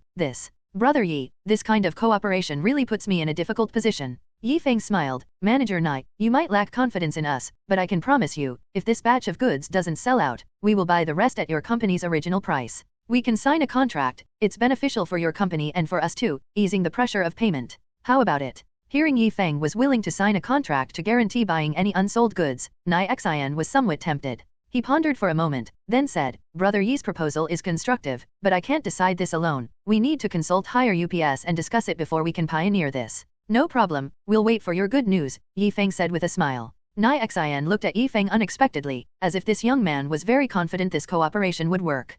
After our company discusses it, if there's news, we'll inform Brother Yi first. Nai Xian nodded, though his attitude was somewhat cold. He didn't hold much hope, mainly because Feng Electronics was too obscure, never having heard of this store before, and supplying them blindly was risky. Feng stood up and smiled. Then we'll wait for the good news, Manager Nai. If there's nothing else, we'll leave first. Brother Yi, take care. They shook hands and said goodbye. Feng and Wang Tai left Shen Company, and just as they exited, a familiar face approached them. Hey, isn't this Feng? Zhao Xingyi was beaming with joy, glancing at Feng. Since driving Feng away, he had been earning quite a bit every day, aside from giving a cut to Gao Hongxing, the rest was all his. This feeling was exhilarating. He believed as long as he expanded the maintenance business, his career would surely rise to the next level. But bumping into Feng at Diank Building, Shen Company, was a bit unexpected. What was this kid doing at Shen Company in Diank Building? Boss Zhao, living quite the lush life, I see, Feng sneered, hands behind his back, showing no intention of shaking hands. Hehe, of course, it's all thanks to you. Zhao Xingyi's fat face was full of smugness. Feng smiled. It's only been a few days, Boss Zhao might not want to get too happy too soon. Wang Tai, let's go. Wang Tai glared fiercely at Zhao Xingyi as they passed. Zhao Xingyi's expression darkened, coldly staring at the departing backs of Feng and Wang Tai. Hehe, two little brats, trying to compete with me. I'll play you to death. Zhao Xingyi turned around and strode into Shen Company, approaching the reception. I have an appointment with Manager Nai Xin. Tell him Zhao Xingyi from Xingyi Technology is here. Please notify him. The receptionist nodded. Okay, sir, please wait. She made a call, spoke a few sentences. After hanging up, a little while later, Nai Xin hurried out, all smiles. Aha, Boss Zhao, congratulations on your fortune. I heard you've expanded your maintenance business, doing quite well. Nai Xin complimented. Zhao Xingyi he smiled, just making a living. By the way, Manager Nai, what were those two young men here for? Nai Xian was taken aback, unsure why he suddenly asked, replied, oh, those two youngsters, they represent Feng Electronics, came here wanting to buy a batch of goods, proposing a consignment sale. What about it, Boss Zhao? Zhao Xingyi's mouth curled into a cold smile, nothing much, just want to ask Manager Nai for a little favor. Brother Feng, why is that fat pig here too? He seems to be heading to Shend. Wang Tai looked back and asked in a low voice. Shend is a city distributor, he's there just to stock up, nothing to worry about. Let's go meet Boss Ning later, Feng said calmly. Though he said this, he was somewhat vigilant in his heart. Now, he and Zhao Xingyi could be considered direct competitors. If Feng Electronics started operating, it would inevitably impact Zhao Xingyi's original repair business and even the computer assembly business. In terms of computer repairs, both stores would definitely offer lower prices than those in Diank Building, following the same efficient repair advantage route. This constitutes full-scale competition. The marketplace is like a battlefield, where competition among similar businesses is a matter of life and death. Business competition is that cruel. With Zhao Xingyi appearing here, Feng was also quietly calculating the potential benefits in his mind. He had to be careful not to let Zhao the fatty get one over on him. That fatty Zhao was not a kind and righteous person, on the contrary, he was a businessman who would stop at nothing to achieve his goals for the sake of profit. The two took the elevator down to the third floor, but Feng continued downward. Brother Feng, Boss Ning's store is on the third floor, Wang Tai reminded. Feng gave him a look and chuckled. Of course I know. Do you really want to go empty-handed? Let's go downstairs first and make a call. If he's in the store, then we'll buy some gifts before going up. Wang Tai then realized and laughed sheepishly, scratching his head. Brother Feng is always so thoughtful. Feng went downstairs and called Ning Fipeng. The call connected quickly. Hello, little brother, any business you're looking out for? Ning Fipeng's hearty laughter came through the phone. Boss Ning, I'm here at Diank for some errands today and wanted to see if you were in the store. I was hoping to have a couple of teas with you, Feng said with a smile. I'm here, always welcome. Just come straight to the store. All right, see you soon. After hanging up, Feng and Wang Tai went to a tea shop next to the building and bought tea. During a meal last time, Feng had subtly inquired about his preferences, knowing he loved to drink tea, especially the richly flavored puer. This Dai puer tea, known for its strong aroma and sweet aftertaste, was considered top-quality tea that should suit his taste. The 2 tea bricks cost a total of 600 yuan. Although expensive, Feng paid without hesitation. Brother Feng, this tea, isn't it too expensive? After leaving the tea shop, Wang Tai couldn't help but marvel in a low voice. Feng shook his head and smiled. Not at all, just right. Wang Tai, gifting is very much an art. If you give something too cheap, it lacks sincerity, too expensive, and it burdens the other person. It all depends on who you're gifting to. If it's for securing a big project, even expensive jade, watches, antiques, and paintings need to be given. If the other party accepts, then the deal is almost certainly sealed. But for Boss Ning, something too ordinary isn't appropriate, nor is something too expensive. A few hundred yuan's worth of tea is just right. Make sure you remember this. Wang Tai, suddenly enlightened, nodded in understanding. Brother Feng, I get it now, I'll remember.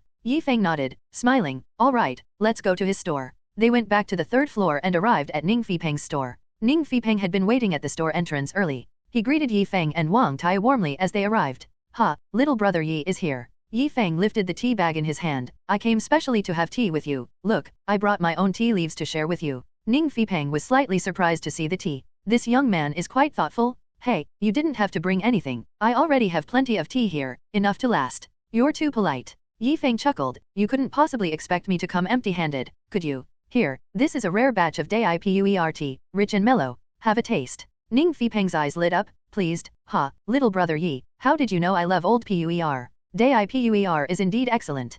Come in, have a seat." Hmph led Yi Feng and Wang Tai into the store's guest tea room, where they exchanged pleasantries and then started brewing tea and chatting about various topics. During the conversation, Yi Feng occasionally probed for information about Hmp's higher-level distribution relationships. He learned that Hmph was quite familiar with a person named Feng from Nankiao Commerce, from whom he sourced all his machines and components. They occasionally went fishing together, making them half-fishing buddies with a close relationship. Yi Feng just listened, not in a hurry to ask for help. As they chatted until lunchtime, Hmph checked the time. "It's lunchtime, Yi little brother, come on, I'll treat you to a meal." Yi Feng smiled. "How could I let you treat me? I've already had Wang Tai book a private room. Let's go have a couple of drinks together." During their tea chat, he had already asked Wang Tai to call a nearby restaurant to reserve a private room. Hmph couldn't help but smile, his appreciation for Yi Feng growing. This young man really knows his way around the world? Not something you'd expect from someone his age. He had a hunch Yi Feng might need his help, but since Yi Feng didn't say, he didn't ask. If it wasn't something overly difficult, he was more than willing to assist, enjoying the interaction with this young man.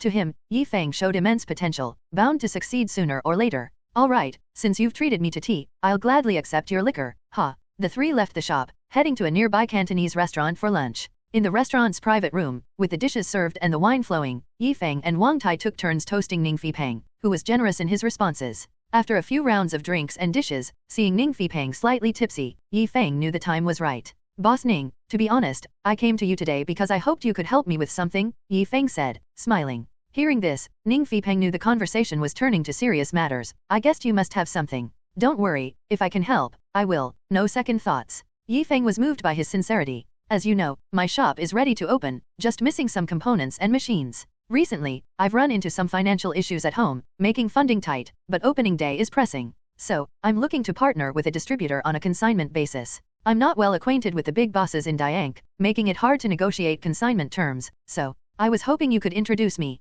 Hmph instantly understood, laughing. "So that's it. I thought it was something more serious. That's easy. Let me introduce you to Feng from Nankiao Commerce. I'm quite familiar with him. You can have a meal together, chat." Yi Feng's expression brightened, feeling reassured, and raised his glass. "Thank you, Boss Ning." Hmph toasted. "It's nothing, little brother. Here's to your new store's success, may your business boom." "Then I'll take Boss Ning's auspicious words." Yi Feng laughed. The two clinked glasses and drank up. Yi Feng's eyes flickered, and after a moment of contemplation, he said, "Boss Ning, you mentioned last time you were planning to renovate your store. I've already prepared the design plans for you. I'll have Wang Tai send them over later." Hmph was delighted and thanked him. "That's really kind of you, little brother. Ever since I saw your store, I've been thinking about doing the same for mine, to have a store with style." "No need to mention it, it's just a small matter," Yi Feng chuckled. Hmph was willing to help introduce him, so he was happy to return the favor with the store design. Reciprocal favors deepen relationships. After the meal, Hmph and Yi Feng set a rough time for the next day or two. Hmph would finalize the specific time with Feng and then call him. Yi Feng knew Hmph was efficient in his work. Since he had agreed to help, he would act quickly. After the meal, Yi Feng saw Hmph back to his store, then returned to his own shop with Wang Tai. At the shop's entrance, Yi Feng slumped in a chair, slightly drunk. "Brother Feng, how are you feeling? Any better?" Wang Tai handed him a juice drink, concerned. Yi Feng managed a bitter smile. "I'm okay, just not used to it, feeling a bit dizzy." Seeing him drunk, Wang Tai was a bit worried. "Brother Feng, you and Boss Ning drank a whole liter of liquor each. I think you better not go back tonight. Just rest here in the shop." He wished he could have drunk for Yi Feng, but it would have been impolite for him between Ning Boss and Yi Feng. "No need, I'll be fine after a while." Yi Feng waved his hand, continuing to sit and watch the afternoon sun. Wang Tai, in business negotiations, you can never avoid the liquor table. Of course, except for the top circle of businessmen, they don't need to frequently engage in drinking for business. What we aim to be is among those people. At that level, you don't have to damage your health with drinking. Before reaching that level, it's unavoidable to face drinking sessions. Yi Feng spoke distantly, as if envisioning himself once at the pinnacle of business. Wang Tai, thoughtful, nodded. "Is that your goal, Brother Feng?" Yi Feng turned to him, smiling. "Shouldn't it be your goal too?" Wang Tai was struck by a sudden realization. He pondered for a moment, then nodded firmly. Brother Feng, I understand now. Yi Feng smiled. Comrades, the same aspirations, the same path. Only with aligned goals can we go further. Wang Tai laughed sheepishly, scratching his head. Hey, I just hope to be of some help to Brother Feng, not to hold you back. Brother Feng, I've witnessed your growth these days. I believe your achievements will be extraordinary, Yi Feng said with a smile. Wang Tai, feeling validated by Yi Feng, was pumped up. Brother Feng, I'll work even harder. Yi Feng, holding his forehead, felt dizzy from the liter of liquor. I'm going to rest on the sofa. Yi Feng stood up and laid down on the sofa in the customer resting area of the shop. As sleep and alcohol overtook him, he dozed off. He wasn't sure how long he slept when he suddenly heard Gu Muxi's voice. Stinky Yi Feng, how long do you plan to sleep? Really, sleeping like a pig. If you don't wake up, I'm leaving, huh? Yi Feng was startled. Was this a dream? He slowly opened his eyes, and everything gradually came into focus. A beautiful, delicate face appeared before him. With a melon seed face, willow leaf eyebrows, skin like cream, a dainty nose, and cherry lips, a pair of watery eyes stared at him, lively and spirited. She radiated a youthful, tender aura, her natural beauty unadorned. Yi Feng was momentarily stunned. Gu Muxi. Wasn't I sleeping in the shop? How is she here? Gu Muxi puffed her cheeks, glaring at him, finally decided to wake up. Yi Feng gave an awkward laugh, quickly sitting up, looking around. It was already dark outside, and only Gu Muxi and he were in the shop. How long have I slept? How did you get here? Gu Muxi replied irritably, you've been asleep for over 4 hours. It's already dark. Wang Tai had to go back to cook. He was worried about you and called me to take care of you. Yi Feng, quite capable, getting so drunk in broad daylight. If Auntie hadn't asked me to look after you, I wouldn't bother with you. Yi Feng chuckled, is that so? Thanks a lot, Miss Gu. I have nothing to repay you with, how about I offer myself to you? Gu Muxi glared at him, outraged. Stinky Feng, how can you be like this, thinking of repaying kindness with ingratitude? Yi Feng. Cough, Gu Muxi, is it necessary? After all, I'm also considered handsome and charming, right? Gu Muxi sized him up and down, neither of those adjectives fit you in the slightest. Get up and go home. Reeking of smoke and alcohol, just finished high school exams and already so indulgent. Though Gu Muxi spoke like this, she still handed him a bottle of milk. Drink this to sober up, don't hurt your stomach. At novel bin at. Yi Feng accepted the milk with a grin. Sometimes Gu Muxi was tough on the outside but soft on the inside, she must care about me, right? After gulping down a big swig of milk, Yi Feng asked, Miss Gu, will you take me home? If I don't, you might end up in a ditch riding your bike. Gu Muxi rolled her eyes at him. This stinky Feng, really a handful? But, he really did go all out. Wang Tai said it was to secure help for a smooth opening. Stinky Yi Feng, all about work, totally reckless, drinking so much without worrying about his health? Well, who asked me to deal with such a fool? I'll just generously look after you for a bit. Gu Muxi thought to herself, but seeing Yi Feng rubbing his temples, frowning in discomfort, she asked concernedly, Yi Feng, are you okay? It's nothing, just a headache from the hangover. It'll pass. Yi Feng forced a smile. Gu Muxi had seen her father drunk before. If the headache started, it was torture. She remembered her mother would press her father's head to relieve the headache. All right, let me help you rub it. Gu Muxi sat next to Yi Feng, gently massaging his head. To Yi Feng's surprise, Gu Muxi's touch was soothing, making his headache less severe. If you could be a bit gentler, you almost rubbed my skin off. Is this pressure okay? Yes, now it's good. A bit faster. So demanding? Is this speed okay? This speed is fine, quite comfortable. Dash, what a hassle. Gu Muxi pouted, clearly reluctant about taking care of Yi Feng. Yi Feng, having gained an advantage, played cute. Miss Gu, your massage skills are really good. He found Gu Muxi's fingers exceptionally smooth and comfortable to press. Gu Muxi huffed, intentionally increasing the pressure on his temples at novel bin at. Ow, ow. Gu Muxi, be gentle. Oops, my apologies, Yi Feng. I accidentally used a bit too much strength. Ouch. Gu Muxi, if you keep this up, you will be sent to the cold palace. I'm so scared. But before being sent to the cold palace, can I send you to the underworld? Yi Feng felt a murderous vibe and stiffened, quickly laughing it off. Cough cough, I was just joking, don't be like that. Better not to provoke her when his head is literally in her hands. Gu Muxi haughtily huffed and finally released his head. Alright, seeing you so spirited, you should be fine. I'm leaving? Saying this, Gu Muxi stood up and walked towards the shop door. Yi Feng hurriedly followed. Gu Muxi, wait for me. Just as they left the shop, they bumped into Hmph and Hnanan, the siblings, returning with daily supplies. Brother Feng, Sister Shi, are you heading back? Hnanan asked with wide eyes. Brother Feng, a hangover remedy. Hmph silently took out a bottle of medicine from his pocket and handed it to Yi Feng. Yi Feng accepted the medicine without hesitation. Thanks, Ping'an. You tidy up a bit and then close the shop to rest, he added. Hmph nodded in agreement. Yes, Brother Feng. At this moment, Gu Muxi called from ahead. Yi Feng, are you coming or not? If not, I'm leaving. Hey, wait, I'm coming. Yi Feng responded and hurried out. Gu Muxi, don't ride off yet, wait for me. Don't make me jump on the bike, haha. Yi Feng leaped onto the bicycle's rear seat. But the force destabilized the bicycle, causing it to topple over, and both of them fell to the ground. Ah, stinky Yi Feng, it's all your fault. Muxi got up, hands on her hips, glaring at him. No, it's your fault for not stopping. Deserving of a kick. Hey, you can't hit me. Damn it, I'm so mad, don't you run. Come catch me, and I'll let you, hee. Wait, if I catch you, I'll dismantle your bones. The two chased and frolicked in front of the shop. Han Nanan watched them with a genuine smile. Brother, look how happy Brother Feng and Sister Shi are playing.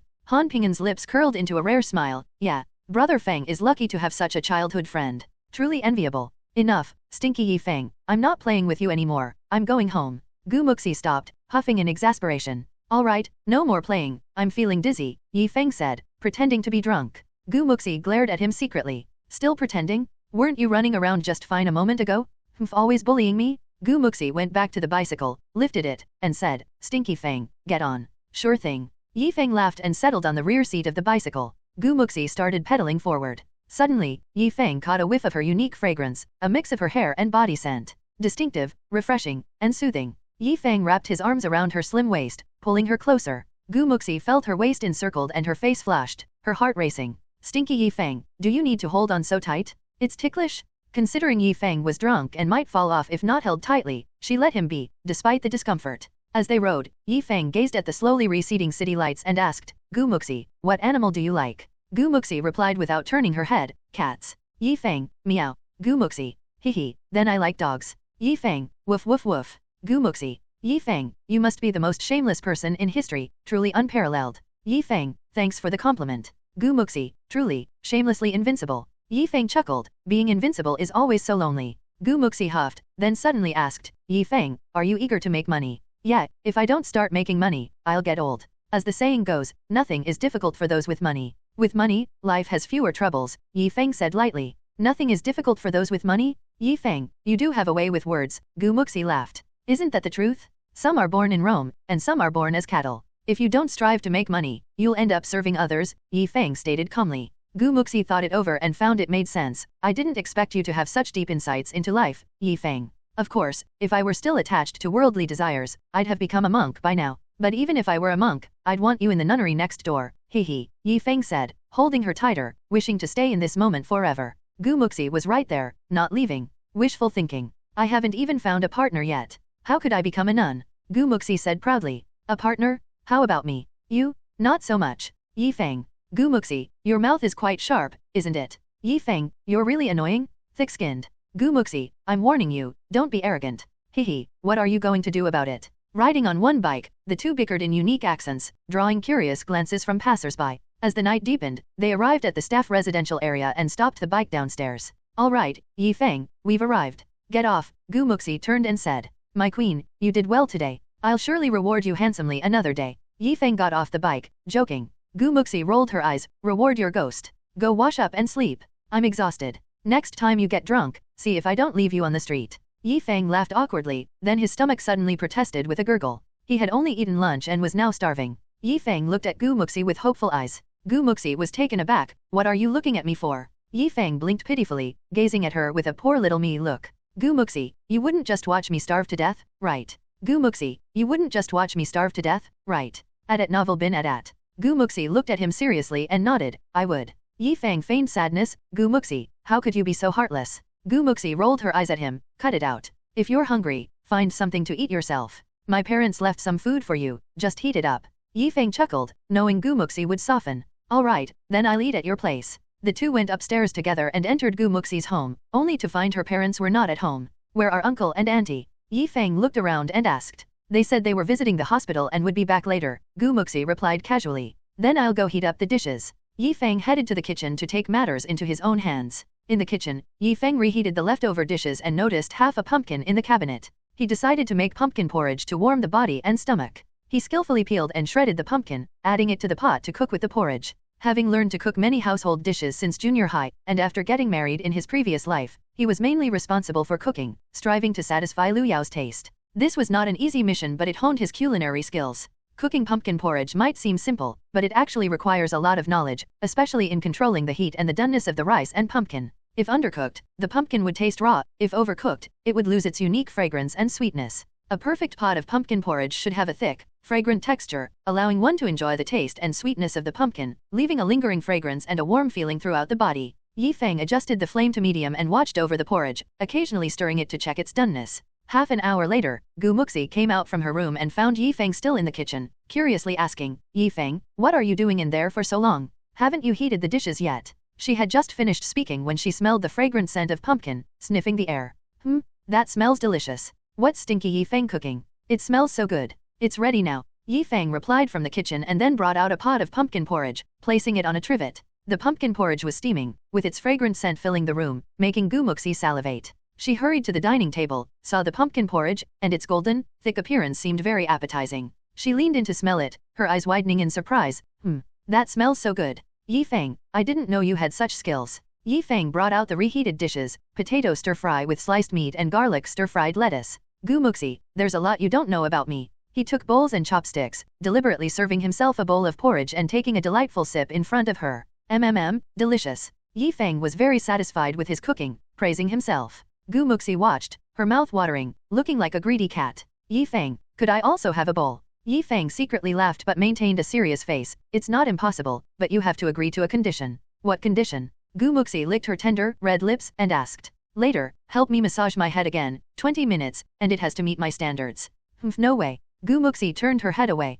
Feng took another sip of the pumpkin porridge, clicking his tongue. So delicious, some people would love some of this stuff. Damn it, 10 minutes. Deal. Upon hearing this, Muxi felt like grabbing a bowl and spoon for herself, quickly sitting next to Feng to start eating. She spooned a mouthful of pumpkin porridge, blew on it, and tasted the creamy rice mixed with distinct pumpkin pieces, melting softly on her tongue, enveloping it with the pumpkin's fragrance. She showed a hint of surprise. Tasty. She quickly finished a large bowl of pumpkin porridge in a few minutes. After finishing one bowl, she still looked longingly at the pot. Feng, with a doting expression, said, if you want more, just eat. I can't eat that much. Yay, good. Muxi waited for this response and served herself another bowl. The two sat at the dining table, enjoying the porridge without speaking. Feng stopped eating when he was half full, as eating too much at night might lead to insomnia. He turned to look at Muxi, her flowing hair falling over her shoulders, partially hiding her profile, adding a mysterious allure. Below the table, her long legs swung gently, her joy at the delicious food undeniable. Feng smiled, finding Muxi truly adorable. Suddenly feeling Feng's gaze, Muxi turned and glanced at him. What are you looking at? Nothing, just looking at my girlfriend. Feng propped his cheek with one hand, staring straight at her. Muxi appeared somewhat astonished, then swiftly raised her hand and gave him a flick on the forehead. Stinky Feng, making jokes at my expense again.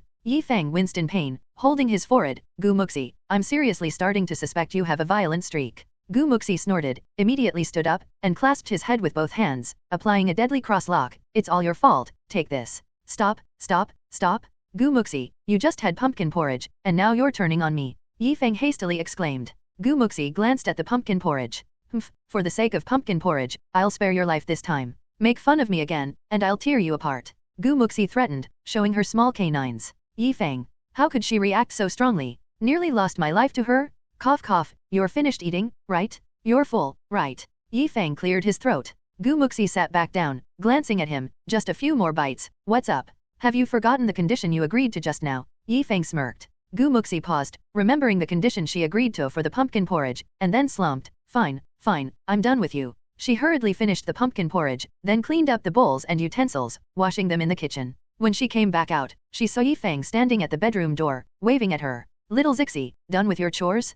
Come here, you. His saucy words, combined with that cheeky expression, made him the spitting image of a charmer. Ew stinky Feng, I'm getting goosebumps. Muxi rubbed her arms, showing a look of disgust. But she obediently walked into the room. Inside, Feng quickly hopped onto the bed, spreading out his limbs at novel bin at. Come on, let's start, I can hardly wait. Muxi glared at him. Stinky Feng, I'm warning you, don't push your luck. Of course not, you trust me, right? Do I look like that kind of person? It's not about whether you look like it, you just are. Ah, you know me so well. Muxi. She reluctantly sat at the edge of the bed, glanced at the clock, and said, just 10 minutes, I'm keeping track. Then, can we add more time? Huh? What's add more time? No. What techniques do you know? What techniques? Ice and fire, wave pushing, dragon drill, and so on. What are those? I don't know any. Then never mind, just do the normal way. If you weren't somewhat attractive, I'd definitely complain to the manager. Muxi. Do you think this is some kind of service establishment? Asking for a beating. Muxi's cheeks flushed as she grabbed his ear. Ow, that hurts, let go. Gu Muxi huffed and then resumed massaging his head. Yi Feng closed his eyes, enjoying the moment, but soon felt something was missing. Gu Muxi, could you clean my ears too? Gu Muxi glared at him. Stinky Feng, don't go too far. For a popsicle. Stinky Feng, is this about a popsicle? 2. Deal. Gu Muxi licked her lips and went to fetch the earpick. Yi Feng smirked triumphantly. There's nothing involving Gu Muxi that can't be solved with a popsicle. If there is, then too. She just loves it. Gu Muxi returned with the earpick and a tissue, but even with Yi Feng tilting his head, it was difficult for her to proceed. Sit up for a bit, lay your head here. Gu Muxi patted her thigh. Yi Feng turned to look at her, surprised. Really, can I? Gu Muxi rolled her eyes. We've done it before, what's there to be shy about? Yes, I'm a little shy. Yi Feng shifted, resting his head on Gu Muxi's soft and elastic thigh, finally experiencing the delight of drunkenly lying on a beauty's knee. The kings of old really knew how to live? Yi Feng sniffed, a delicate fragrance filling his nostrils, refreshing and soothing. Gu Muxi smells so good. Don't move, or I might accidentally make you deaf, Gu Muxi cautioned. Okay, Yi Feng responded. Gu Muxi carefully cleaned his ears, her movements gentle and cautious, afraid of hurting him. Gu Muxi, be gentler, explore slowly in the hole, no need to go too deep, just find the right spot. Yes, stir it a bit, it feels even better. You're so demanding. Gu Muxi puffed her cheeks, huffing. Yet, she softened her actions even more. Yi Feng lay on her thigh, quietly savoring the service, feeling ticklish and comfortable in his ear. Perhaps too comfortable, Yi Feng felt sleepiness creeping in again and soon fell asleep. Gu Muxi, focused on cleaning his ear, didn't notice what Yi Feng was doing. When she finished one ear and wanted him to turn to the other side, she looked down to find Yi Feng softly snoring. Stinky Feng, asleep again? The alcohol really knocked you out. Gu Muxi murmured but didn't wake him, letting him lie quietly on her leg. After about 15 minutes, seeing him deeply asleep, she gently moved his head off her leg. Stinky Feng, you've numbed my leg. Gu Muxi rubbed her leg, grimacing. She pulled a chair to the bedside, sitting and watching the sleeping Yi Feng. His handsome face bore traces of fatigue, evoking a pang of pity. Stinky Feng, why work so hard for money? Are you throwing your life away? Drinking every day, aren't you afraid of getting alcoholic liver? She mumbled to herself, hands propping her cheeks. Suddenly, she remembered Yi Feng's joking words, her cheeks reddening. PSH? What girlfriend? Thinking I'll be your girlfriend, are you prepared for no more good days? He was joking, right?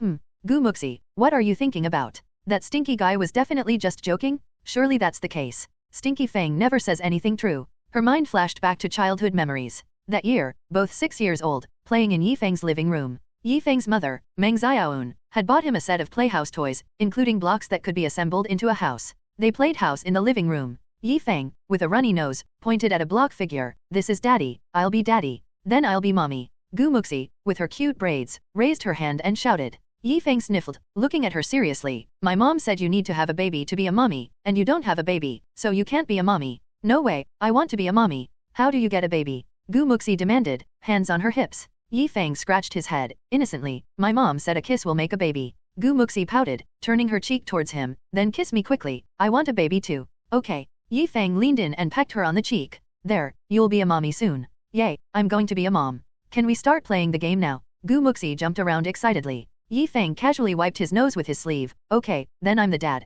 and you're the mom. Later that evening, when Gu Muxi proudly announced her plans to become a mom in front of both their parents, everyone burst into laughter, thoroughly amused. Now, recalling the incident, she felt so embarrassed she could dig a hole and bury herself. Gu Muxi's cheeks burned as she glared at the sleeping Yi Feng. It's all your fault, Stinky Feng. Suddenly, footsteps approached from outside. Oh no, it sounded like her parents were back. Knock, knock. Someone knocked on the door. Zixi, I brought some fruit back for you. Do you want some? Li Wan asked from outside. Gu Muxi hurriedly blocked the door to prevent her mother from entering.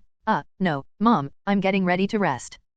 Resting so early? All right, then you rest first, Li Wan said, somewhat puzzled, then walked away. Gu Muxi listened to the footsteps fade away at the door, sighing in relief. She turned back to look at the still sleeping Yi Feng. Should she send him back to his room? But seeing Yi Feng's exhausted expression, her heart softened. All right, let Stinky Feng sleep here for the night. But then she faced a serious dilemma. Where would she sleep? The next day, Yi Feng woke up groggily, intending to turn over and continue sleeping, when suddenly he felt his face hit something cold, a cool liquid splashing over him. Yikes. Cough, cough. Startled awake by the cold water, Yi Feng instantly became alert, touching his wet face, confused. Who am I? Where am I? He looked around and saw Gu Muxi sleeping beside him, and the object he had bumped into was a water glass. Yi Feng immediately understood everything and couldn't help but smile wryly. Was that necessary, Gu Muxi? Am I such a beast? The noise woke Gu Muxi as well. My heavens? Stinky Yi Feng, did you wet the bed? Gu Muxi, still groggy, felt the wet sheets and screamed. You're the one who wet the bed. Yi Feng rolled his eyes. Gu Muxi came to her senses, saw the toppled glass, and realized it was her water glass. But, her bedsheet was soaking wet. Stinky Yi Feng, you're going to wash the bedsheet properly. Me? Why should I wash it? It's your fault it got wet. Hey, it's your water, what does it have to do with me? It's my water, but you spilled it. Why were you moving so much? The two stared each other down, neither willing to back down. Eventually, Yi Feng gave in. He shrugged. All right, since I slept in your bed, I'll wash the sheets. A gentleman doesn't argue with a lady. Gu Muxi showed her little tiger teeth, looking both cute and fierce. You still have the nerve to say that? You fell asleep reeking of alcohol and smoke last night without even showering, making my blanket and sheet stink. Yi Feng sniffed his surroundings and realized, it did smell. Knowing he was at fault, Yi Feng said, all right, I'll take them home and wash them, okay. I'll wash both the duvet cover and the sheets. Gu Muxi crossed her arms, satisfied, that's more like it. Yi Feng glanced at her nightgown and suddenly blushed, sheepishly saying, Gu Muxi, maybe you should cover up a bit. Gu Muxi blinked, following his gaze down, and realized her nightgown had ridden up, nearly exposing too much. Stinky Yi Feng? How dare you? Bang. At novel bin at. Yi Feng was kicked under the bed. An hour later, Gu Muxi, now dressed in tightly wrapped sports pants, stood at the room door, hands on her hips, watching Yi Feng strip the bed, looking every bit the taskmaster. Hurry up, how can a big man be so slow? I'm moving as fast as I can, okay, stop nagging. No, alright, I give in to you, old number 6. What did you say?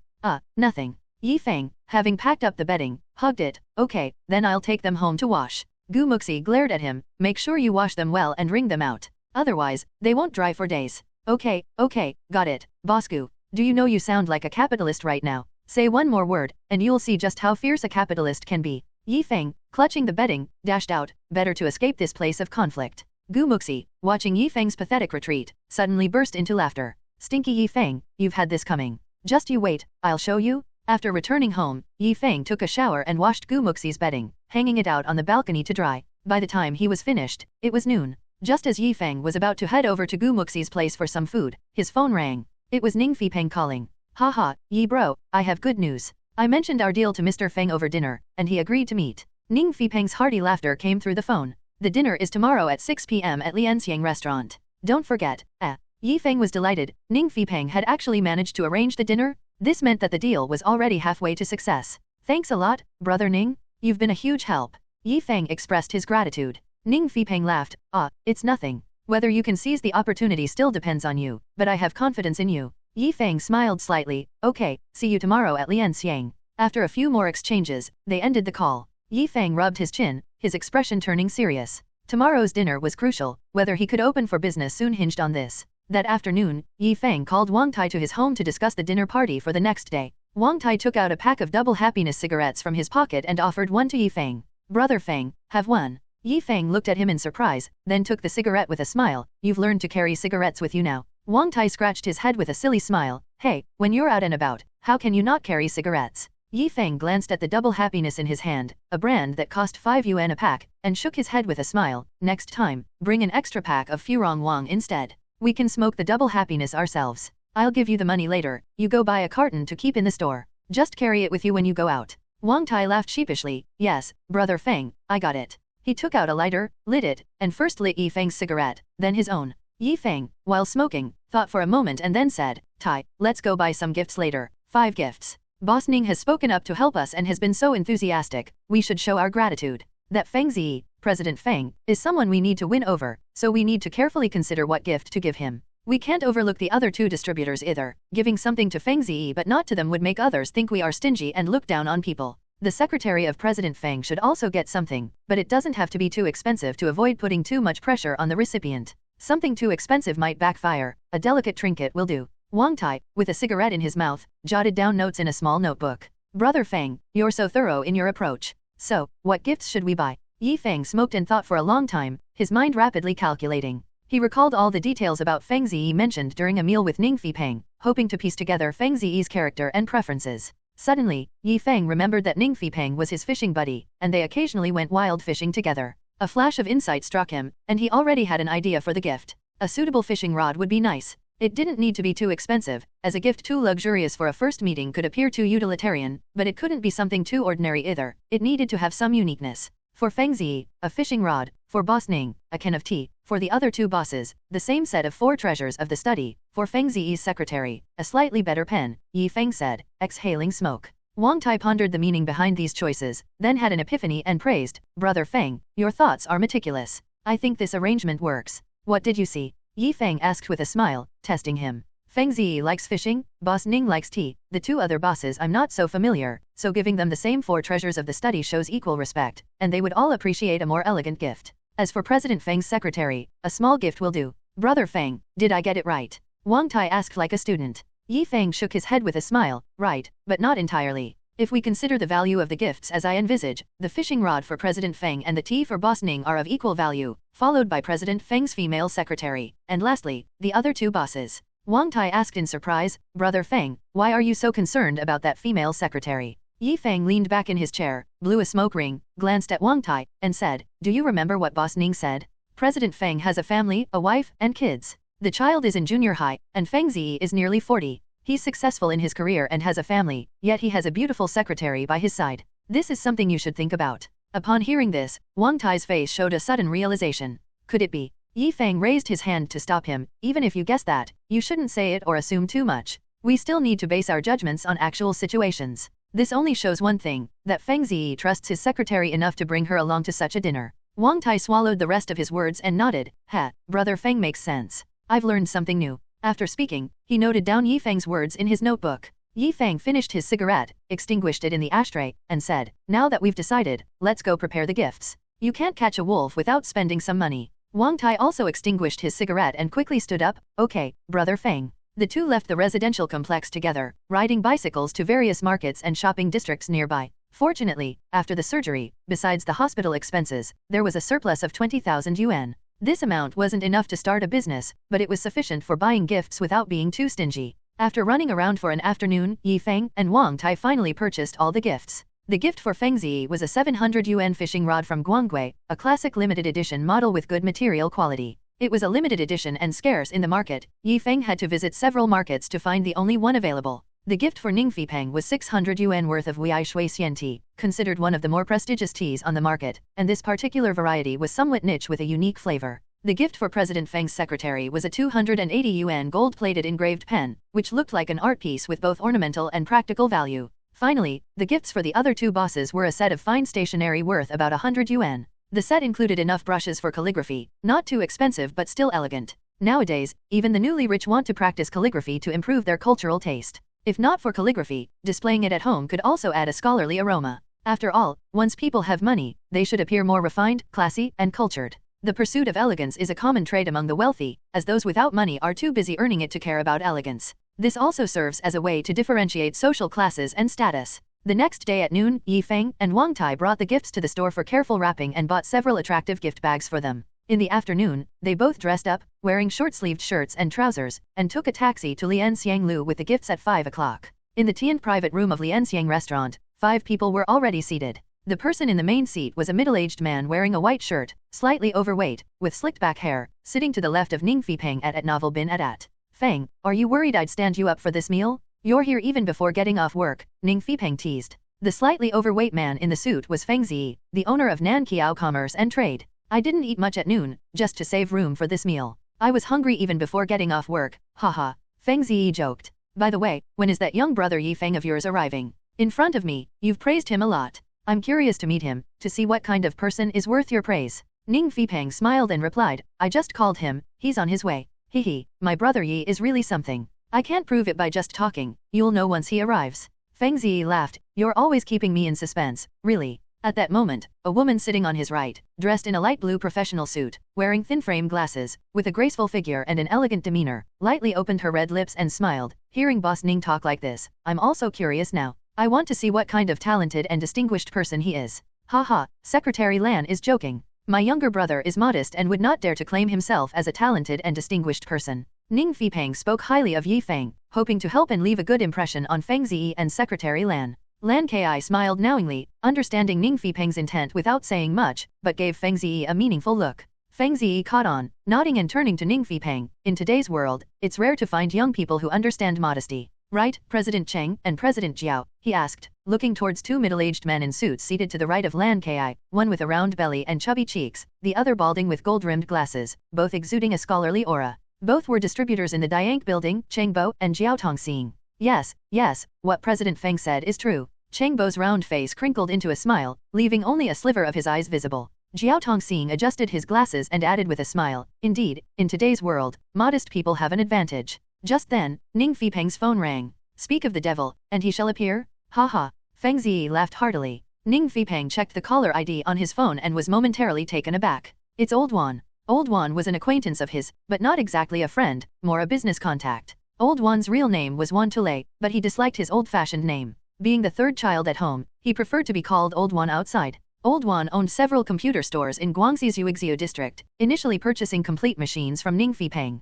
After being introduced to Feng Ziyi by Ning, he began sourcing computer parts from Feng, gradually building his business. Ning Fipeng always considered Old Wan a bit crude and small-minded, not someone he intended to befriend, though Wan often initiated contact and occasionally brought gifts. However, the gifts, whether pumpkins from the countryside or fruit from his hometown, often went uneaten and spoiled, leaving Ning Fipeng the mission of cleaning up, which he found annoying. Answering the call, Ning Fipeng calmly asked, "Hello, President Wan, what brings you to call all of a sudden? Is there some business matter?" "Ah, President Ning, I've got an urgent matter and wanted to consult with you. Where are you now?" "I'm at Lianxiang restaurant, having dinner." "Lianxiang restaurant? Haha, what a coincidence, I'm just on the next street. Who else is with you?" "President Feng, President Cheng, and others are here." "President Feng is there too? Haha, that's great, what a coincidence? Which private room are you in? I'll be right over." Ning Fipeng frowned, not having invited him yet, but Old Wan was already inviting himself. Rejecting him directly would be impolite and offensive. All right, we're in the Tian private room," Ning Fipeng said somewhat reluctantly.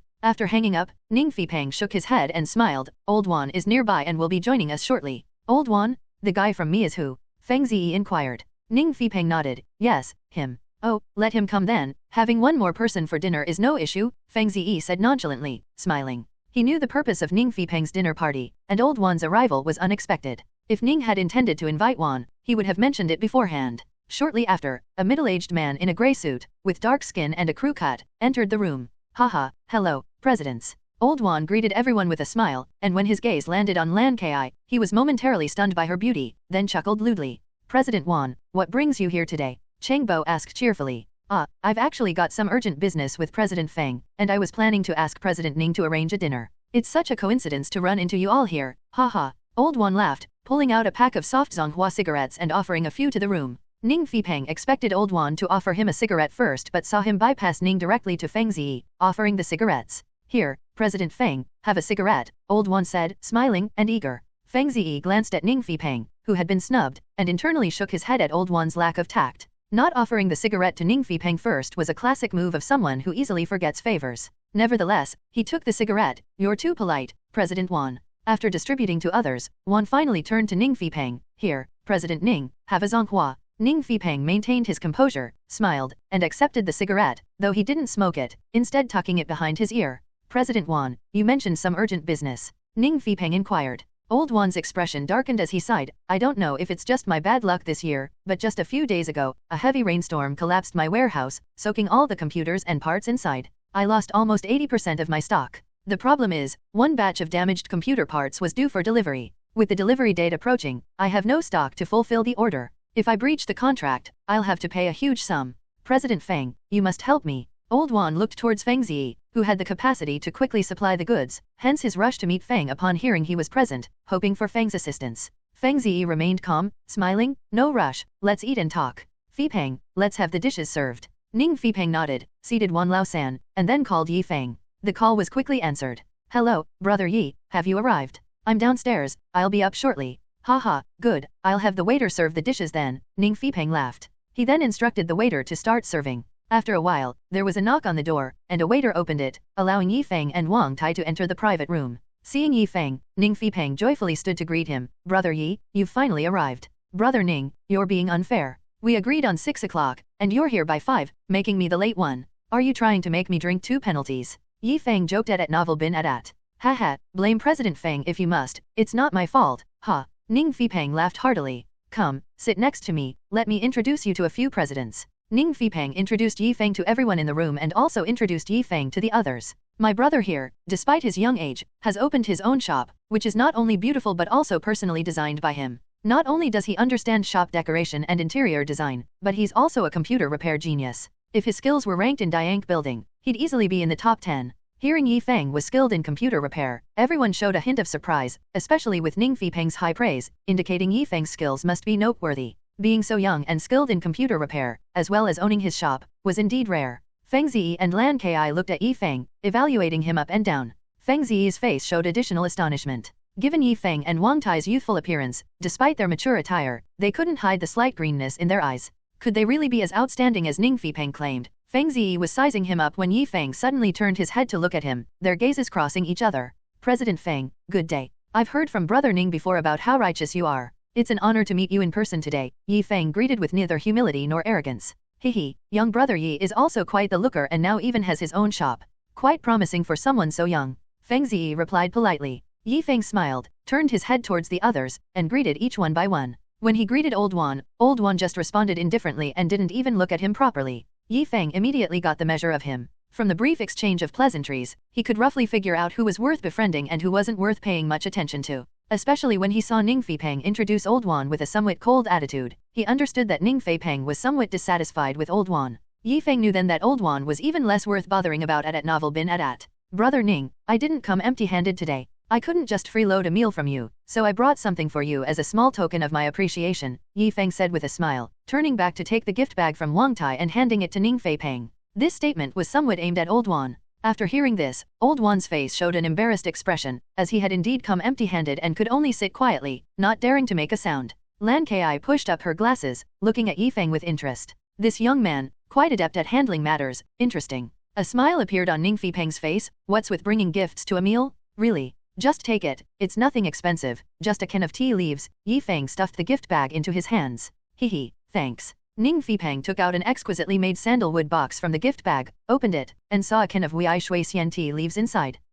Wei Shui Xian. Hmph Peng showed a bit of surprise. He hadn't drunk this tea much, but he quite liked its unique fragrance. Yi Feng giving this tea showed that he had put thought into it. Yes, take it back and try it, but don't finish it too quickly, haha. I'll come to your shop next time and try the taste there, Yi Feng said with a smile. Haha, sure, you're welcome anytime. Hmph Peng said happily. Feng Ziyi, listening to their conversation, increasingly felt that Yi Feng's manner of speaking was extraordinary. In building a relationship with Hmph Peng, he was seamless and unforced, very natural and appropriate. And unlike Old Wan, who bypassed the intermediary directly, Yi Feng first gave the gift to the intermediary, showing enough respect. This is really knowing how to behave. This young man is impressive. No wonder Hmph Peng appreciates him so much, it's not without reason. Hmph Peng noticed that Wang Tai still had other gift boxes in his hand and asked in surprise, Brother Yi, what are these? Right, these are small gifts for President Feng, President Cheng, and President Jiao. Meeting for the first time, I hope for more guidance and care from my seniors in the future, Yi Feng said modestly. For us too. Feng Ziyi was a bit surprised, not expecting Yi Feng to bring gifts on their first meeting. Prepared gifts for the meeting, really thoughtful. They're just small gifts, Yi Feng said with a smile, handing the gift boxes to Feng Ziyi. Feng Ziyi opened the box to see a dark brown, exquisitely made fishing rod inside. His eyes lit up. It was a fishing rod? And not just any, but a limited edition Kai fishing rod, hard to come by. Haha, really, thank you, young brother Yi. This fishing rod is not common. How did you know I liked fishing? Must have been Fei Peng who told you, right? Feng Ziyi asked with admiration. Hmph Peng was startled. I did mention it in passing, but I didn't expect brother Yi to remember. Yi Feng simply smiled. Hey, just a bit of a good memory. Then Yi Feng gave 2 sets of the 4 treasures of the study to Cheng Bo and Jiao Tongxing, who also showed surprise and thanked him repeatedly, warming up considerably in their conversation with Yi Feng. Right, there's one last gift, and that is, Yi Feng took the gift. Old Wan immediately straightened up, raising his hand to receive. To give it to Secretary Lan, Yi Feng said with a smile. Old Wan. His hand awkwardly froze in midair. Hmph Peng, seeing this, secretly laughed. Old Wan was played, haha. Old Wan's face showed embarrassment, and he withdrew his hand in annoyance. Damn it, even though I'm also a boss, why don't I have one? Instead, it goes to that Miss Lan? She's just a secretary. Crap, this kid really has no taste. I have one too. Lan Kai was surprised, then took Yi Feng's gift. Upon opening it, she found a very exquisite pen inside, engraved with peach blossoms and inlaid with shiny beads, practically an artwork. Lan Kai showed a happy expression upon seeing the pen. Most girls like these exquisite things, and she was no exception. Such a beautiful pen, thank you. Lan Kai exclaimed happily. She couldn't help but take a new look at Yi Feng, who seemed young but spoke smoothly and was worldly wise, not something common among young people. It's nothing, just a small gift, Yi Feng said with a smile. Yi Feng turned his head to Old Wan and said apologetically, I'm really sorry, President Wan. I didn't know you would be coming today, or else I would have prepared an extra gift. Let's leave it for another day, I'll definitely bring you one next time. Old Wan's face was weird, showing some dissatisfaction, and said sarcastically, hee, no need to be so polite. Though he said it politely on the surface, the underlying message was clear, we're not close, no need to be overly familiar. Feng naturally understood the meaning behind his words but just smiled, not bothering to pay him any mind. Feng didn't sit down but casually took out a pack of Zonghua cigarettes from his pocket, offering one to Hmph and lighting it for him. Hmph laughed and accepted the light, lighting up the cigarette. This small detail made Feng Ziyi appreciate Feng even more. Remembering the one who digs the well when drinking water, this young man really knows how to behave. He's much younger than Old Wan but acts much more maturely. Compared to him, Old Wan is just a fool. Feng then offered cigarettes to everyone else, and Lan Ki unexpectedly didn't refuse, lighting up one for herself. Secretary Lan smokes too, Old Wan said in surprise. You didn't offer me one, but if there's a cigarette, of course, I'll smoke, Lan Ki said half-jokingly. Old Wan's face turned red, even more embarrassed. Feng Ziyi laughed it off and changed the subject, little brother Yi is also here, and the dishes are served. Let's not just talk, everyone sit down, let's eat and chat. Old Wan glanced at Feng, dissatisfied with Feng stealing his thunder. He said sarcastically, young brother Yi drinks alcohol, right? Or should we get you a bottle of yogurt first? Old Wan's words were a veiled insult, suggesting Feng was too young and inexperienced. Hmph frowned and snorted lightly, President Wan, don't underestimate my brother Yi's capacity for liquor. I doubt you could outdrink him. Old Wan, intending to become angry at first, could only force a smile when he realized the remark came from Hmph. Brother Ning is just joking. My tolerance isn't that high, but drinking is all about the company. If it's with Brother Ning, then it doesn't matter how much I can drink. I'd happily drink to oblivion, haha. Feng laughed heartily. Lan Ki covered her mouth and chuckled softly. This young man was implying Wan Laosan wasn't worthy to drink with him. His skill in veiled insults was truly masterful. Despite his young age, his thoughts were profound, truly interesting. Feng Ziyi, an old fox himself, could discern the underlying meanings in their words but chose not to get involved. He was content to sit back and watch. Come on, fill your glasses. Let's take a drink before anything else. Let's drink a few more on this happy occasion. Feng Ziyi, sitting at the head of the table, took control of the situation, and everyone else followed suit, raising their glasses. As they drank and chatted, the conversation drifted to casual topics and industry trends. Old Wan, beside them, was scratching his head in anxiety. He was desperate to resolve his predicament of not having enough computer parts to deliver, facing a substantial penalty for breach of contract. Wouldn't that lead directly to bankruptcy? At such a critical moment, how could he have any interest in drinking? His face darkened, he drank a few glasses along with everyone else, unable to feel any joy. He glanced at Feng Ziyi, who was chatting and laughing with Lan Ki, gritted his teeth, and approached with a glass of wine. President Feng, about that matter, I really must ask for your help. This glass is for you. Old Wan downed his drink in one gulp. Feng Ziyi remained unflustered, still smiling. Of course. You and Fipeng are old friends, and thus you are my friend too. We should help each other. Feng Ziyi's words were a reminder to Old Wan not to forget about Hmph, the intermediary. It was inappropriate to bypass him and seek help directly. But Old Wan, being straightforward, failed to grasp Feng Ziyi's implication, eagerly saying, President Feng, it's an honor for me to be considered your friend. Let me toast to you again. Behind him, Hmpeng's expression turned colder. Old Wan filled his glass, intending to clink glasses with Feng Ziyi at novel bin at. Feng Ziyi laughed, how can we keep drinking just between us? Shouldn't you drink with Fipeng and the others first? This was his second hint, and it was more straightforward this time. But Old Wan, dismissing the advice with a wave of his hand, insisted, there's no hurry to drink with President Ning. President Feng, I need a definite answer from you. I'm in dire need of supplies right now. To get that much stock in Guangxi City, I have to rely on you, President Feng. If you don't help me, brother, I'm in deep trouble. Hmph glared, astonished that Old Wan would say such a thing, and cursed silently, resorting to sulking and drinking alone. Feng Ziyi sneered inwardly, thinking, Old Wan's troubles are none of my concern. Why should I care if you're playing the victim in front of me? Old Wan was truly foolish beyond measure. Having been hinted at twice without catching on, how could such a person succeed in business? Failure was inevitable. In today's competitive business world, those who prosper are sharp and savvy. With a mind like Old Wan's, better not to hold any expectations. Though Feng Ziyi thought this, he maintained a friendly facade. Sure. You can discuss the specifics with Lan Ki later, see what supplies you need. But just so you know, our warehouse stock has been mostly booked up recently. There might not be much left, so be prepared, President Wan. Feng Ziyi preemptively set expectations, indicating he might not be able to help much after all. Feng Ziyi wasn't really inclined to help. What tangible benefits could he gain? The goods were just being loaned, not sold. It was essentially lending money. If it could be easily repaid, fine, but if not, it would become a bad debt. Yes, but I trust that with President Feng's involvement, there won't be any problem. Haha, Old Wan, hearing Feng Ziyi's willingness to help, was overjoyed beyond measure. Lan Kai suggested, President Wan, why don't you sit down for now? This matter can't be rushed in a day or two. Let's enjoy the drinks first. All right then. Old Wan turned and returned to his seat. Feng, on the other hand, was shaking his head silently. Old Wan was probably celebrating too early. Feng glanced around, raised his glass towards Peng, and said, Brother Ning, let's drink. I really have to thank you today for introducing me to President Feng, President Cheng, and other esteemed guests. His words were meant for Peng but also included Feng Ziyi and the others, offering them a compliment, prompting them to respond in kind. Where, Brother Yi is too kind. We're not that esteemed, haha. Cheng Bo squinted his eyes, chuckling. I'll be relying on everyone a lot more in the future. Let's drink to that.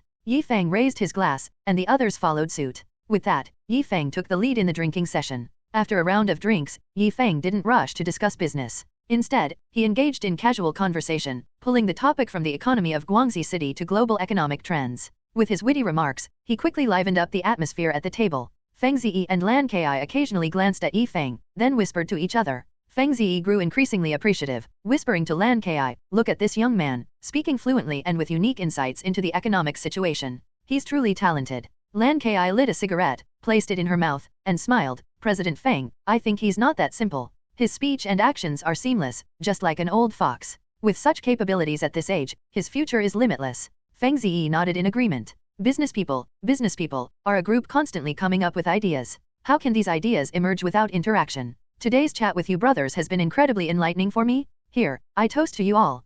Feng raised his glass, never missing a chance to flatter. His flattery made them forget themselves, and the terms brother and buddy were freely used. Come on, Brother Yi, let's have one. Jiao Tongxing, his face flushed from drinking, found Feng's words very pleasing and kept raising his glass. The group clinked glasses again and drank up. Wang Tai also drank, but he was more silent, carefully listening to Feng's words, learning his speech, actions, and demeanor. He thought how great it would be to dominate social gatherings like Feng one day. In the blink of an eye, 2 hours had passed, and the table was a mess, but there was still a bottle of liquor in front of everyone. Feng glanced at Peng and Feng Ziyi, who were already somewhat drunk. It seemed like the right moment. Feng turned to Peng with a sigh, Brother Ning, I plan to open my new store soon, but I don't have enough capital for stocking up. I can't even borrow goods to make the place look good. It's really tough. Peng, being very loyal, immediately patted his chest upon hearing Feng's difficulty, especially about not having money to stock up. Don't worry, brother. I have goods in my store, and I can lend them to you. Just say the word. Right, my brother Feng is here too, and he's a major distributor. Peng turned to Feng Ziyi, Brother Feng, Feng is like a younger brother to me, trustworthy. I vouch for him with my reputation. He's short on cash to stock up now. Could you consider a consignment arrangement, to provide goods for my brother first? Feng Ziyi smiled, having known before coming to drink that this gathering was arranged to ask him to supply goods to Feng. He didn't agree immediately because the matter involved risks. He needed to see what kind of person Feng was before deciding whether to help. However, after drinking together, he had gained a preliminary understanding of Feng. This young man was not simple, he was articulate and considerate in his dealings, had a unique and long-term business vision, was humble, and not ostentatious. Such a young person would surely be successful in the future, truly a formidable young man. Therefore, for such an entrepreneurial, promising young man, he was willing to help, considering there might be more opportunities for cooperation in the future. No problem. Feng, whatever computer components you need, just give me a list. I'll personally arrange for them to be delivered to you, on a consignment basis. If you can't sell them, no worries, as long as the goods are unopened, you can return them to me, Feng Ziyi said with a smile. Lan Kai, covering her mouth with a laugh, said, it seems General Feng quite appreciates Brother Yi. Helping young people start their business is the right thing to do, Feng Ziyi said with a righteous demeanor. Feng didn't care whether he genuinely wanted to help. Since he had promised in front of Peng, the deal was almost certainly secure. He quickly stood up to toast Peng and Feng Ziyi, then I must thank Brother Ning and President Feng. Don't mention it, Feng Ziyi smiled, his eyes squinting, and clinked glasses. Cheng Bo also hurriedly raised his glass, Brother Yi, if you need anything for the opening, just tell us. We'll definitely help if we can. Exactly, we're all one of us, nothing to talk about, Jiao Tongxing, nearly drunk, slurred his words. Old Wan watched this scene, dumbfounded. Damn it, when I asked for help, why did each of you keep silent, making excuses? Now, this Yi kid asks for help, and you all agree so readily? Damn, what benefits can this Yi kid offer you? Old Wan was fuming inside but did not join in the toasting, drinking sullenly by himself. Peng saw this and snorted. Such a narrow-minded person. You only have yourself to blame? The atmosphere remained lively as everyone toasted. However, Feng became the center of attention at the table, while Old Wan was marginalized, ignored by everyone. Another hour passed, drinking until 9 p.m. before they stopped and chatted without their glasses. They had been drinking for over 3 hours. Old Wan, seeing the drinking winding down, stood up and approached Feng Ziyi. President Feng, I'll be relying on you in the future. I'm waiting for your good news. At novel bin at. This glass is for you, Old Wan said, downing a glass. Feng Ziyi chuckled. President Wan, you're too polite. Old Wan said, this meal, I'll treat you. Waitress. The waitress standing by the door came in. What can I do for you, sir? How much is the bill for today's table? The waitress took out a notebook and replied, a total of 2,700 yuan. All right, I'll pay. Give me the bill, put it on my account. Old Wan waved grandly. However, the expressions on Ning Fipeng, Feng Ziyi, Lan Ki, and Cheng Bo's faces were off. Ning Fipeng's face showed a hint of anger. Feng Ziyi shook his head with a trace of disdain in his eyes. Cheng Bo watched coldly, as if watching a monkey perform. Lan Ki whispered, President Feng, this person is hopeless. This dinner was invited by Ning Fipeng, and he actually took it upon himself to pay the bill, in front of so many people. Wasn't this disregarding Ning Fipeng? And asking the price of the meal in front of so many people, did he think they ate too much?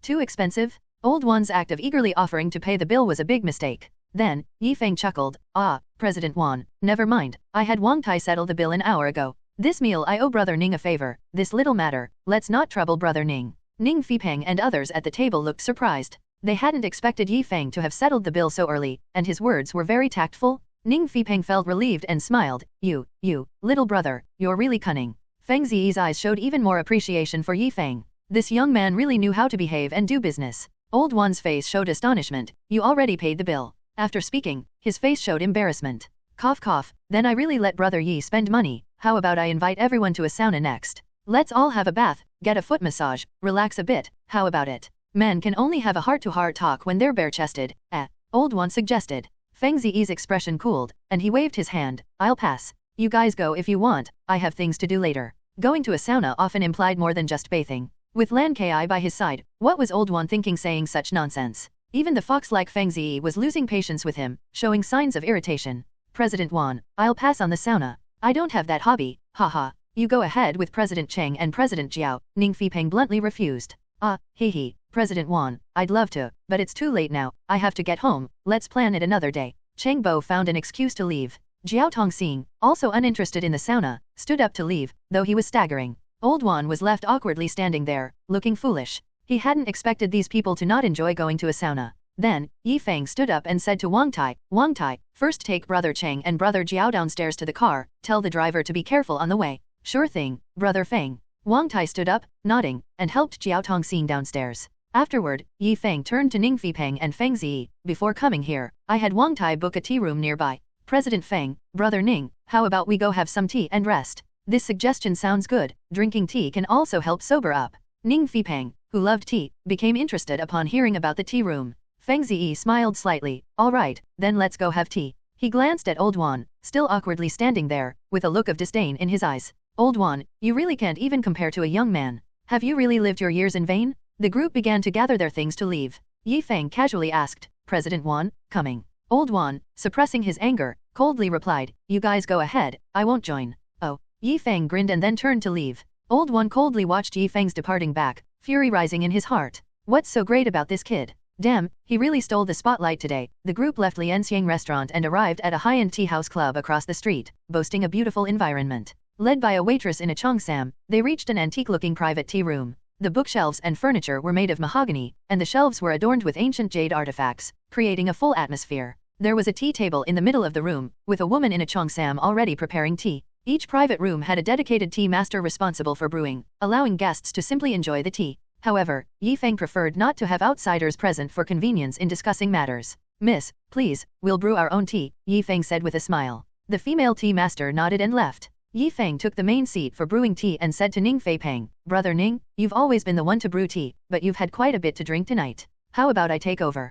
Ning Fipeng, tipsy, supported his forehead with both hands, barely maintaining some sobriety, and nodded at the suggestion. In his condition, he wouldn't last long drinking tea, let alone brewing it. Brother Yi knows how to brew tea. Feng Ziyi was surprised. Just a little, I learned a bit from Brother Ning, Yi Feng replied modestly. Yi Feng then skillfully handled the teapot, impressing everyone present with his technique. Ning Fipeng was startled. I taught you. Where did he learn this? I don't even know how. Feng Ziyi, recognizing Yi Feng's proficient tea brewing skills, was astonished. This is called a little knowledge? He had been to many tea rooms but had never seen anyone outperform professional tea masters. This was a first for him, at novel bin at. Yi Feng's movements were efficient and graceful throughout the tea preparation process. He first served a cup to Feng Ziyi, the highest-ranking individual present, as a sign of respect. Brother Yi's tea brewing skills are truly exceptional, Feng Ziyi exclaimed. Too kind, President Feng. Please, have some tea. Yi Feng gestured, ready to serve the others next, saving himself for last. Feng Ziyi tasted the tea, noting its difference from what he had previously experienced, suggesting it might be too light.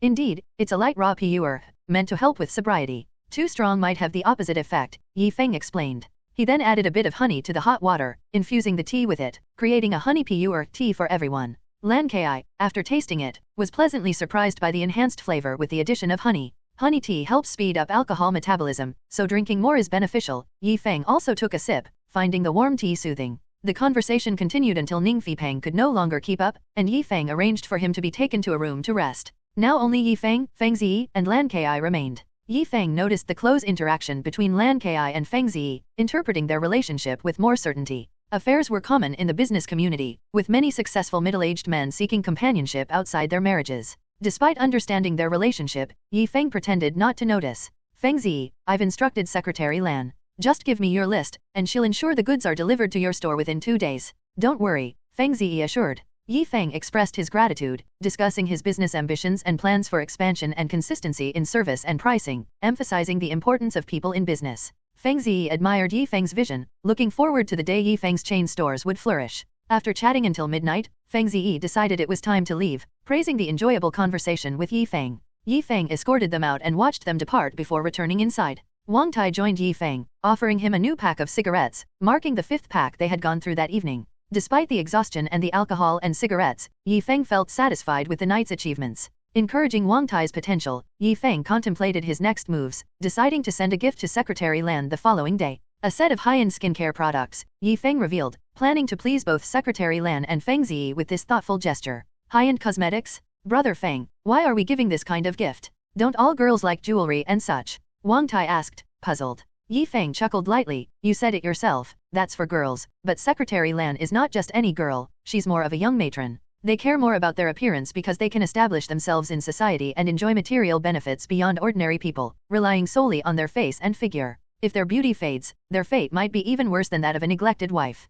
In fact, most mistresses and lovers don't end well, and even fewer rise to a significant status. Wang Tai had a moment of realization. Brother Feng makes sense, I understand now. Let's do it tomorrow. I'll bring the list in the afternoon when I go to see Feng Ziyi, and you can secretly deliver the gift to Secretary Lan, Yi Feng said with a smile. Wang Tai scratched his head, grinning, okay, Brother Feng, I'll handle it. Yi Feng checked the time on his phone, it was almost 1 a.m., it's already 1 a.m., let's go back and rest. He extinguished his cigarette in the ashtray and left the tea house with Wang Tai. Returning home, Yi Feng, drunk, went straight to bed without washing up. He didn't know how long he had slept when he was woken up by noise from outside. Groggily, he opened his eyes to see sunlight streaming through the window, indicating it was no longer early morning. Checking his phone, he was shocked to find it was already 11 a.m. Ah, my head hurts. A throbbing pain hit him, a common aftermath of drinking too much. He patted his forehead and massaged his temples. Waking up after drinking was always the worst. Who was making noise outside? Could it be his dad was back? Are you awake yet, Stinky Feng?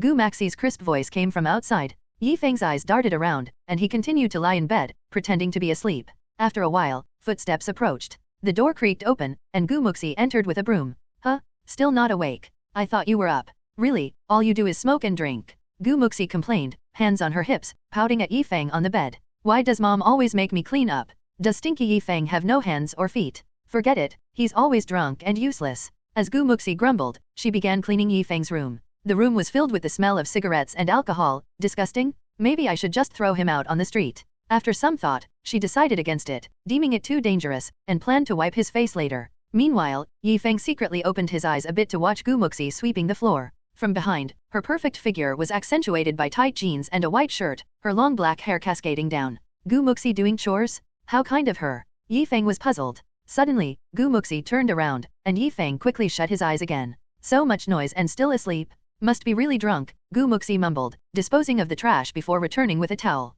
Yi Feng, half awake, recognized his towel. Gu Muxi sat beside him. A unique scent immediately enveloped him. Yi Feng secretly rejoiced, little Zixi smells so good. Then, Gu Muxi began wiping his face with the towel. The cold towel on his face made Yi Feng shiver. Gu Muxi, are you trying to freeze me to death? But, he was fully awake now. Huh? Still not awake? sleeping like the dead. Wake up, lazy Yi. Gu Muxi shouted at him. Yi Feng kept his eyes closed, unresponsive. Gu Muxi, scheming, thought, he's still pretending? I don't believe it. She then devised a plan. Oh, I'll check the computer. Gu Muxi stood up, casually tossing the towel over Yi Feng's face, covering his nose and mouth. Yi Feng suddenly couldn't breathe.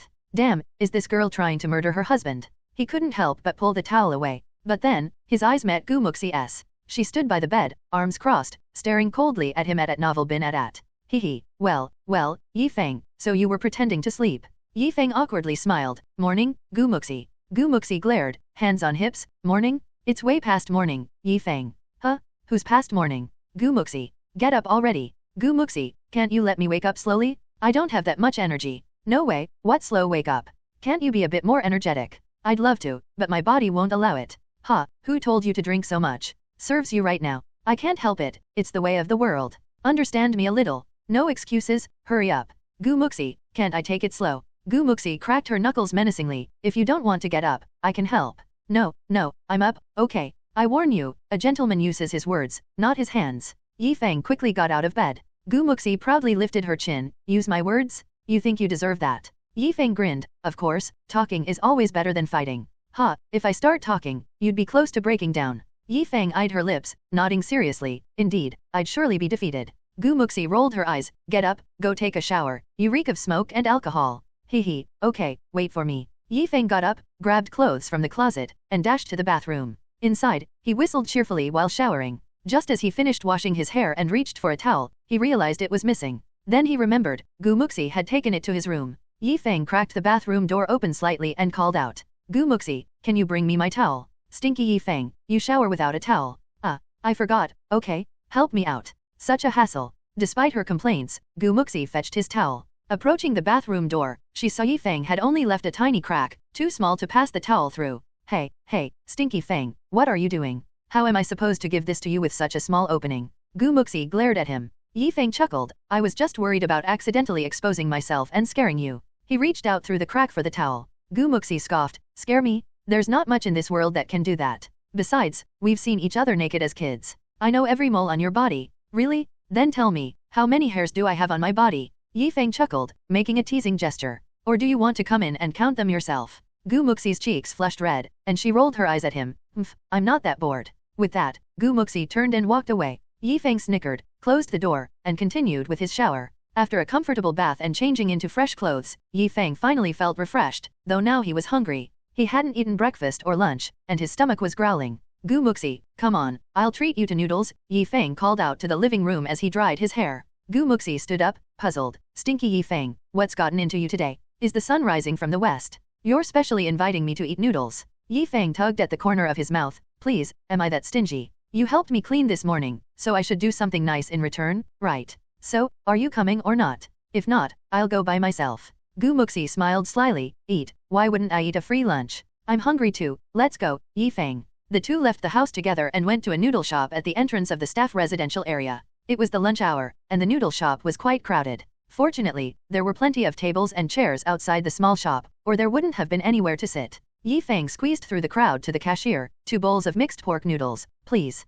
6 yuan. The shop owner quickly took the money and handed over the tickets, then greeted the next customer. Yi Feng placed the tickets at the pickup window and waited for his number to be called. Gu Muxi found a spot at the entrance to wait for him. Today's really busy. Yi Feng wiped the sweat from his forehead, feeling the heat and the crowd. Gu Muxi saw him sweating profusely and covered her mouth to laugh. Look at you, Yi Feng, are you made of water? How can you sweat so much? Yi Feng glanced at her and retorted, aren't you the same? And you have the nerve to say that to me. Women are supposed to be made of water. Look at you, even your pants are wet. Gu Muxi glared at him. I didn't know it would be this hot today. If I had known, I would have changed my pants before coming out. As they bantered, someone in the noodle shop called out a number. Number 36. Yi Feng responded, here. He got up to collect the noodles from the pickup window. After 2 trips, they finally got to eat. Yi Feng felt like his stomach was going to protest if he didn't eat soon. He slurped up the noodles with great satisfaction. Here, have some. Gu Muxi put some noodle strips into his bowl. Yi Feng smiled, picked out some pig liver from his bowl, and offered it to Gu Muxi.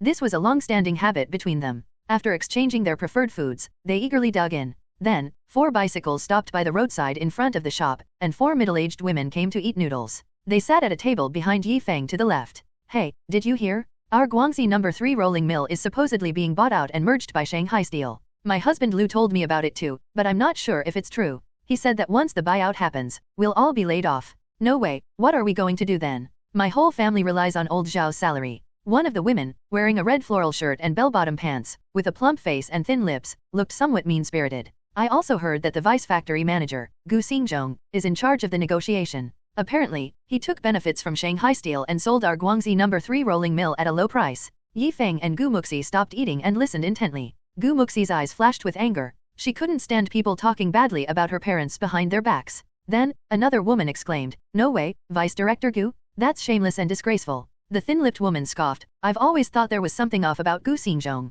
If he really took benefits from Shanghai Steel, it wouldn't surprise me at all. But if he sells our factory like that, it's our entire workforce that suffers." Gu Xingzhong, that old fart, still calls himself a director. Another woman in a blue dress asked anxiously, "Sangpo, what are we going to do? Are we just going to watch as that old kid sells us all out?" Yi Feng realized who Sangpo was. This woman was notorious in the residential area for her loudmouth and love of spreading rumors. She was brash and aggressive, and many people avoided her. If not for her husband being the factory's logistics and materials director, she would have been beaten up long ago. How dare they? Gu Muxi was about to stand up in anger, but Yi Feng held her back. "Wait a minute." He glanced at the women and calmly said to Gu Muxi, "Let's see what Sangpo's aim is here, spreading such slander." Sangpo, with a know-it-all look, said, "In 2 months, the factory is promoting a new vice director. Just go back and have your men support our old Xia. At novel bin at. If old Xia leads the negotiations with Shanghai Steel, it's bound to be better than that traitor Gu Xingzhong, right?" The other women nodded in agreement. Gu Muxi, unable to bear Sangpo calling her father a traitor, stood up angrily. "Shut up. Why are you spreading rumors about my dad? What has my dad ever done to you? Why are you cursing him? Do you have any proof he's selling out the factory? Just spouting nonsense without evidence. You heard? Who did you hear it from? I heard your mom's dead too." Gu Muxi didn't hold back her words, her fierce demeanor silencing the gossiping women, turning their faces purple with rage. The bystanders were stunned by Gu Muxi's verbal onslaught, impressed by her eloquence. Who would have thought such a beautiful girl could be so formidable? Yi Feng silently gave Gu Muxi a thumbs up. "Gu Muxi, you're awesome, you brat." Sangpo trembled with anger, suddenly gasping for air as if she couldn't catch her breath, nearly falling over. The other women quickly supported her, helping her to catch her breath. Gu Muxi proudly snorted, "Yi Feng, let's go. Seeing them ruins my appetite." After saying that, Gu Muxi turned to leave, and Yi Feng quickly followed. Sangpo was almost angered to death, and the surrounding diners came over to watch. Yi Feng glanced back at the scene, then took Gu Muxi's hand and whispered, "Come with me." "Huh? Where to?" Gu Muxi was confused. Yi Feng chuckled, pulling out a small knife from his pocket. "Let's let the air out of their tires. Spreading rumors about my future father-in-law? If we don't teach them a lesson, they won't know what's coming." Gu Muxi's eyes sparkled immediately. "Hee, okay." Yi Feng, holding her hand, pretended to pass by the 4 women's bicycles, secretly stabbing the back tires with the small knife. Pfft. After deflating the 4 bicycles, Yi Feng immediately pulled Gu Muxi away. He thought to himself, puncturing the tires and then fleeing was truly thrilling, haha. The 2 ran back to the residential building, hand in hand. "Whew." The 2 of them gasped for air downstairs, looking at each other and couldn't help but laugh. "I didn't expect it, Yi Feng. Your mischief finally served a good cause." Gu Muxi took a few deep breaths to calm down and laughed. Yi Feng gave her a look. "Is that supposed to be a compliment? Just deflating their tires is already me being generous. If it were someone else, they would have started a fight. If the rumor about Gu Xingzhong accepting benefits from Shanghai Steel and betraying the factory spread, it would be a huge blow to him. The position of vice director might not even be secure. Merely deflating their tires was lenient. If they had succeeded in their slander, Yi Feng wouldn't have let them off easily. We'll have to warn my dad to be cautious. We can't let Sangpo succeed. Her husband is also vying for the position of vice manager. She's definitely doing this on purpose." Gu Muxi puffed her cheeks, angry. "All for fame and profit. If they can become vice director, offending your dad doesn't mean anything to them. All right, just let your dad know to be cautious." Yi Feng reassured her with a smile. "Oh, I'm going home first, aren't you coming?" Gu Muxi asked, puzzled. Yi Feng smiled. "I have some things to handle with Wang Tai. You go ahead, I'll be back later. Don't wait for me for dinner." Gu Muxi glared at him. "Don't drink so much again, okay? All right, I get it. You're like a nagging wife." Yi Feng laughed. "Who's your wife? I couldn't care less about you."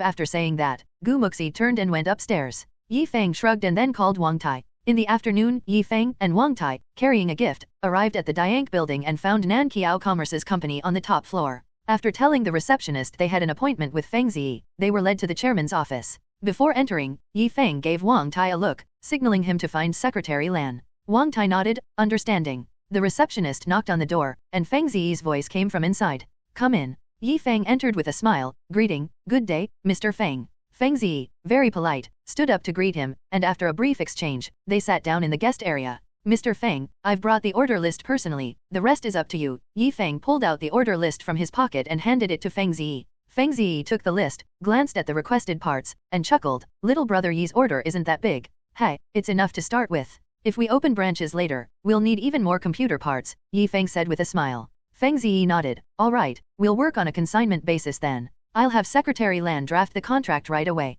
In the secretary's office next door, Wang Tai knocked on the door. "Come in." Wang Tai, holding a gift in one hand, opened the door. "Hehe, good afternoon, Secretary Lan." Wang Tai greeted cheerfully.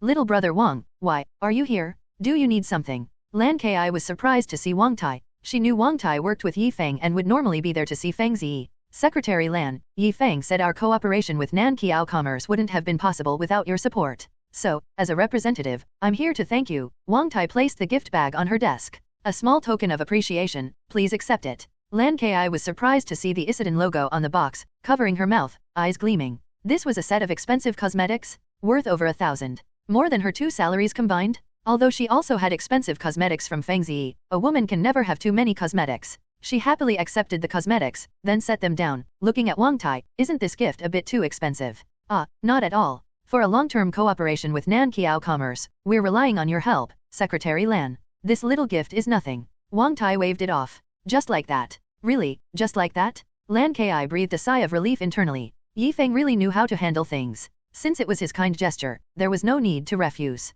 "All right, then I'll accept it. Please thank little brother Yi for me," Lan Kai said with a smile, storing the cosmetics in a drawer. "Sure thing, I'll definitely pass on your message. Secretary Lan, if there's nothing else, I won't bother you any longer," Wang Tai politely said, then left, closing the door behind him. Lan Kai chuckled. Yi Feng is quite an interesting young man. The phone on her desk suddenly rang, and she picked up. "Ki, prepare the consignment contract. We're officially partnering with Feng Electronics today." Lan Ki smiled. "Okay, I'll bring it over in a bit." 10 minutes later, Lan Ki, carrying the contract, entered Feng Ziyi's office. She saw Feng Ziyi and Yi Feng drinking tea and chatting by the side table, looking very harmonious and familiar. "Mr. Feng, here's the contract." Lan Ki approached, handing over the contract, 1 copy for each. Yi Feng carefully reviewed it twice. It was a normal contract, not particularly biased, and seemed slightly adjusted in his favor by Lan Ki. "Looks good, no issues. Secretary Lan, I'm very confident in your work," Yi Feng complimented. Feng Ziyi smiled slightly and nodded. "Since there's no issue, let's sign the contract." "Okay." Yi Feng nodded. Lan Ki handed pens to both men. Feng Ziyi and Yi Feng began the formal signing. After signing, Lan Ki packed the contracts in document folders. Feng Ziyi stood up, extending his hand. "Haha, I wish little brother Yi a smooth start up. As long as you grow and strengthen, our cooperation can reach new heights." "Ha, thanks for your good words, Mr. Feng."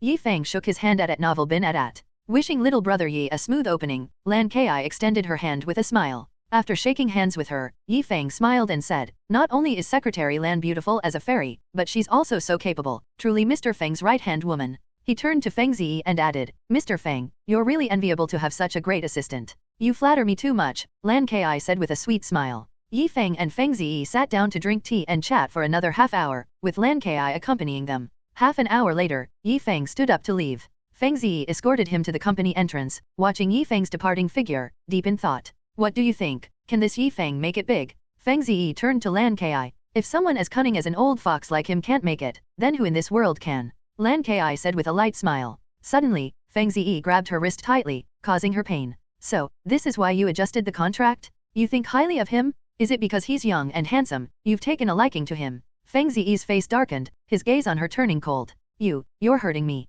I just thought it would be best to have a long-term cooperation with him. If we used the old contract, it might leave a bad impression on him, so I adjusted it," Lan Ki explained, wincing from the pain in her wrist. Feng Ziyi then released her hand, his expression returning to its usual friendly demeanor. "Sorry, I misunderstood you. Did I hurt you just now? I'll apply some medicine for you later." His mood shifted faster than flipping a book. Yi Feng and Wang Tai returned to the store with the contract and informed Han Ping'an about the news. "Brother Feng, does this mean we can prepare for the opening?" Han Ping'an asked excitedly. "Yes, in a couple of days, once the accessories arrive, we can officially open for business." Yi Feng nodded, full of spirit. Wang Tai rubbed his hands together, ready to make a big effort. "Brother Feng, what should we do next? Should we distribute flyers and advertise? Yi Feng smiled mysteriously. No need, offline advertising is too troublesome and costly, not very cost-effective. Then, how do we promote? Wang Tai asked, puzzled. Go online, run marketing campaigns, it's more effective. Do you remember I told you about something called a search engine portal? Yi Feng smiled. Remember, brother Feng, but that portal just launched in January this year, seems like it has no other function besides search. Wang Tai scratched his head, confused. That's because you don't know how to use it. If we also create a portal site, do good SEO optimization, and engage in community marketing on other portals, it will be the most effective and cost-efficient, Yi Feng explained with a smile. SEO? Brother Feng, what's that? Wang Tai asked curiously. It stands for Search Engine Optimization, a new technology, hardly understood by anyone in the entire domestic internet, except for Qiandu. Qiandu has only been around for less than half a year and hasn't received enough attention yet. We can be the first to try it. Yi Feng leaned back on the sofa, eager to start. Wang Tai scratched his head, still not understanding, but his instinct told him this was a powerful marketing tool, and Yi Feng knew this technology? Naturally, he trusted Yi Feng unconditionally and then said, "Hey, I'm not good with technology, might not be of much help." Yi Feng sat up straight, snapped his fingers, and said, "Wang Tai, there's another very important mission for you. I'm busy lately and can only ask you to do it. Very important." "What's the important thing, brother Feng?" Wang Tai asked seriously. "Use this address to register a company, a sole proprietorship, named Feng Technology. Spend some money, find a business service company to help with the application. Your main job is to oversee the whole process, aiming to get it done before the university starts," Yi Feng said solemnly. The shop was primarily operating with an individual business license, not a corporate license. An individual business license is faster to obtain and sufficient for starting the business. But if we're to expand into larger operations, switching the business entity and incorporating a company is necessary. The entire application process is complicated but can be done concurrently. Got it, I will take care of it. Wang Tai nodded firmly. Yi Feng patted his shoulder, smiling. Good, go for it. The day after tomorrow, we open. At Novel Bin at. 2 days later, after 2 days of preparation, a truck from Nankiao Commerce delivered a load of brand new computer parts from various brands. Getting brand new parts wasn't hard, the challenge was getting them at the lowest possible price. Nankiao Commerce had direct sources from all major brands, offering the lowest prices on the internet.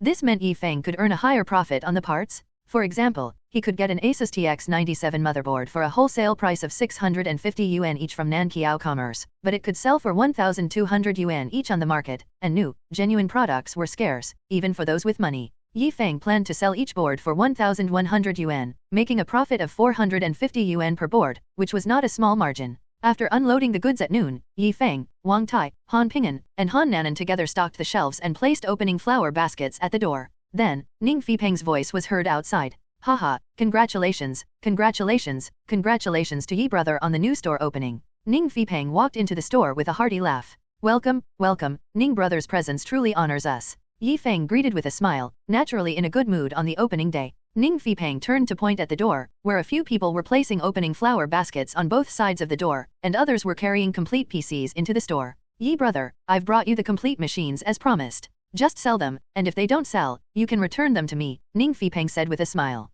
Yi Feng was delighted. The profit on these complete machines was not low, all assembled by Ning Fipeng himself, with a selling price of around 8,000 yuan per machine, yielding at least a 30% profit margin, all from the parts and bargaining on the complete machines. If it's a computer worth more than 10,000, he could make at least a 50% profit. Great, great, thank you for your support, Ning brother. Yi Feng thanked him repeatedly. Suddenly, the sound of high heels was heard at the door. "Congratulations to President Yi on the opening, wishing you a prosperous business." Lan Kai walked in wearing a black and white professional suit, her figure slender and captivating. "Secretary Lan is here. Thanks for coming." Yi Feng greeted with a smile. "I'm here on behalf of President Feng today. He said he must support the event, but he had to go on a business trip today, so he sent me as his representative." "That's the opening flower basket from President Feng." Lan Kai gestured with her hand, indicating 2 people holding flower baskets at the door. "President Feng is really thoughtful. Thank you so much. Please have a seat and enjoy some tea," Yi Feng offered. Han Nanan was responsible for serving tea, distributing it to everyone.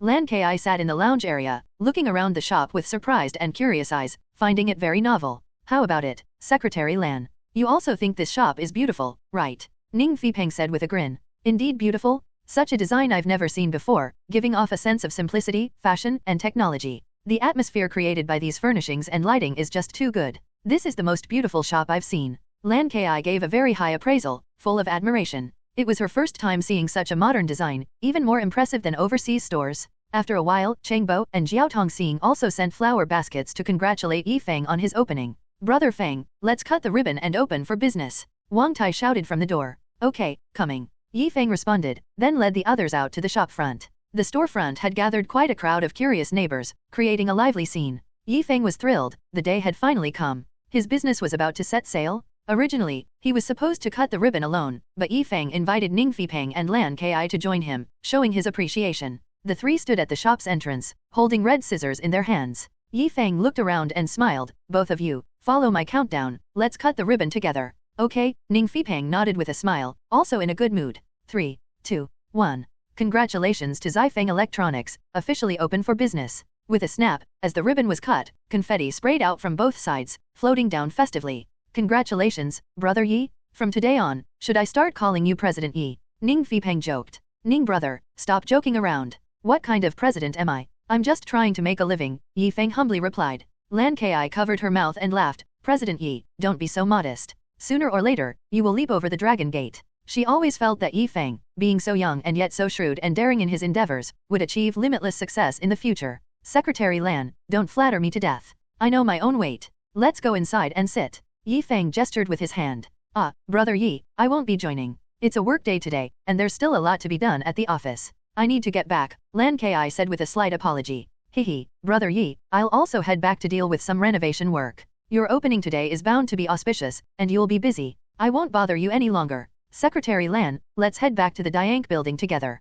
Hmph laughed. Lan Ki nodded, and the three said their goodbyes. Yi Feng watched as the two left and then returned to the store to rest. He glanced at Wang Tai, who was currently attending to customers inside the store. Young man, take a look at this graphics card, the GF256 SDR, the world's first GPU graphics card with a memory frequency of 166 Hz, truly the king of the new generation. This graphics card is the latest masterpiece from Company N, priced at 3,100 yuan in the market. Our new store has an opening discount, selling it for only 2,500 yuan. There's probably no lower price in the entire city. Miss the opening discount, and in a few days, the boss might return to the original price of 3,000 yuan. At novel bin at. Under Wang Tai's persuasion and pressure sales tactics, the young man hesitated for only a moment before deciding to buy it. Han Ping'an was not good at sales talk and could not work as a salesperson. Yi Feng had arranged for him to work at the cash register, and the methods of cashing and invoicing he had been taught were now skillfully applied. And Han Nanan, being younger, could only do simple missions like greeting customers and serving tea and water.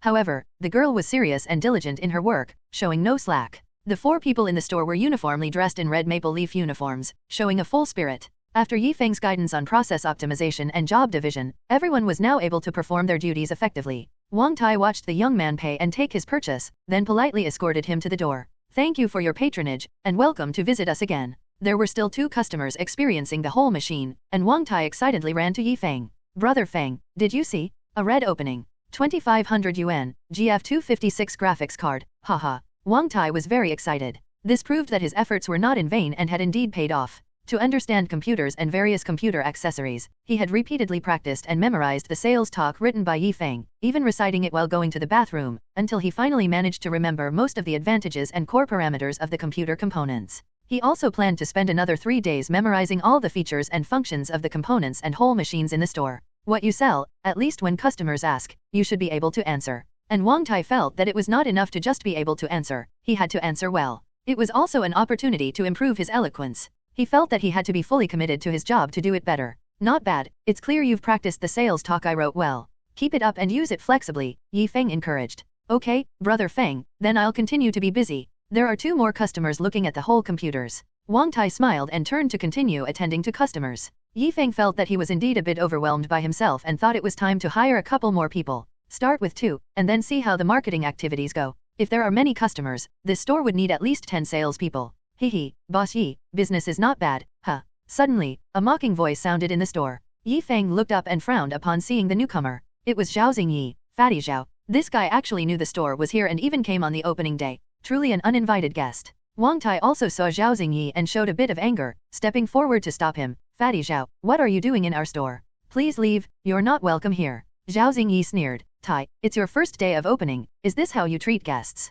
What guest are you? Wang Tai glared back. At this moment, the 2 young men who had been experiencing the whole machines felt the atmosphere was off and turned to leave. Hey, you two. Wang Tai looked anxious and wanted to retain them, but they had already pushed the door and left. Now, the store was much quieter without any customers. It's all your fault, Fatty Zhao. Wang Tai glared at him. Zhao Xingyi smirked triumphantly. Hey, I came here with good intentions to celebrate your opening, and now you're blaming me. You. Wang Tai could see he had come on purpose to cause trouble and wished he could punch him flying out. Tai, stay calm. Yi Feng walked out from behind the counter, calmly speaking. Brother Feng, this old kid. I know, go tidy up a bit. Yi Feng walked up to him, cutting off his words. Wang Tai was still a bit too impulsive. Wang Tai glared at Zhao Xingyi one more time, then turned to tidy up the table where the whole computers were displayed. TSKS, Boss Yi, you really need to strengthen the training of some employees. What kind of service attitude is this? Zhao Xingyi mocked. Hehe, that's our own business, and it's not your place to worry, Yi Feng replied coldly. Zhao Xingyi, with his hands behind his back, looked around the store. TSKS, the decoration of this store is not bad.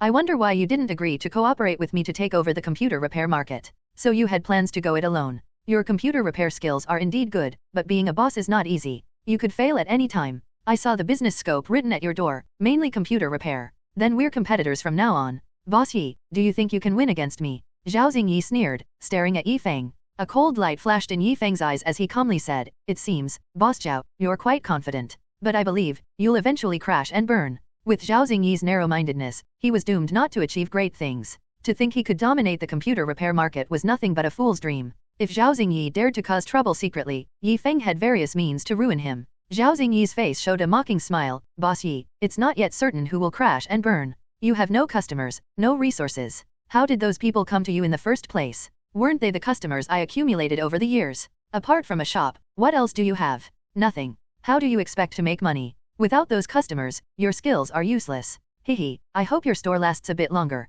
Don't close down too quickly. If you can't keep it up, I might reluctantly take over this shop to stop the bleeding for you. This is not something for Boss Zhao to worry about. Rest assured, my store will do very well. It's impossible for it to close down, Yi Feng said with a slight smile. Hehe, is that so? We'll see about that, Zhao Xingyi sneered, turning to leave. Upon seeing Zhao Xingyi leave, Wang Tai muttered under his breath, that old bastard, really shameless, messing up 2 deals. I tell you, he's like a weasel paying a New Year visit to a chicken, definitely up to no good. Brother Feng, am I right? Yi Feng, stroking his chin, suddenly said, I'm thinking about something else. We never told him about opening the store. How did he find this place? Wang Tai, struck by the thought, exclaimed, right, how did he know? A gleam flashed in Yi Feng's eyes, and he smiled. Obviously, someone told him. But, not many people knew about our new store opening. Zhao Xingyi left the alley, where a car was waiting for him at the entrance. He opened the passenger door and got into the car. Hehe, Boss Zhao, how was it? Did you see their store? A middle-aged man in the driver's seat laughed.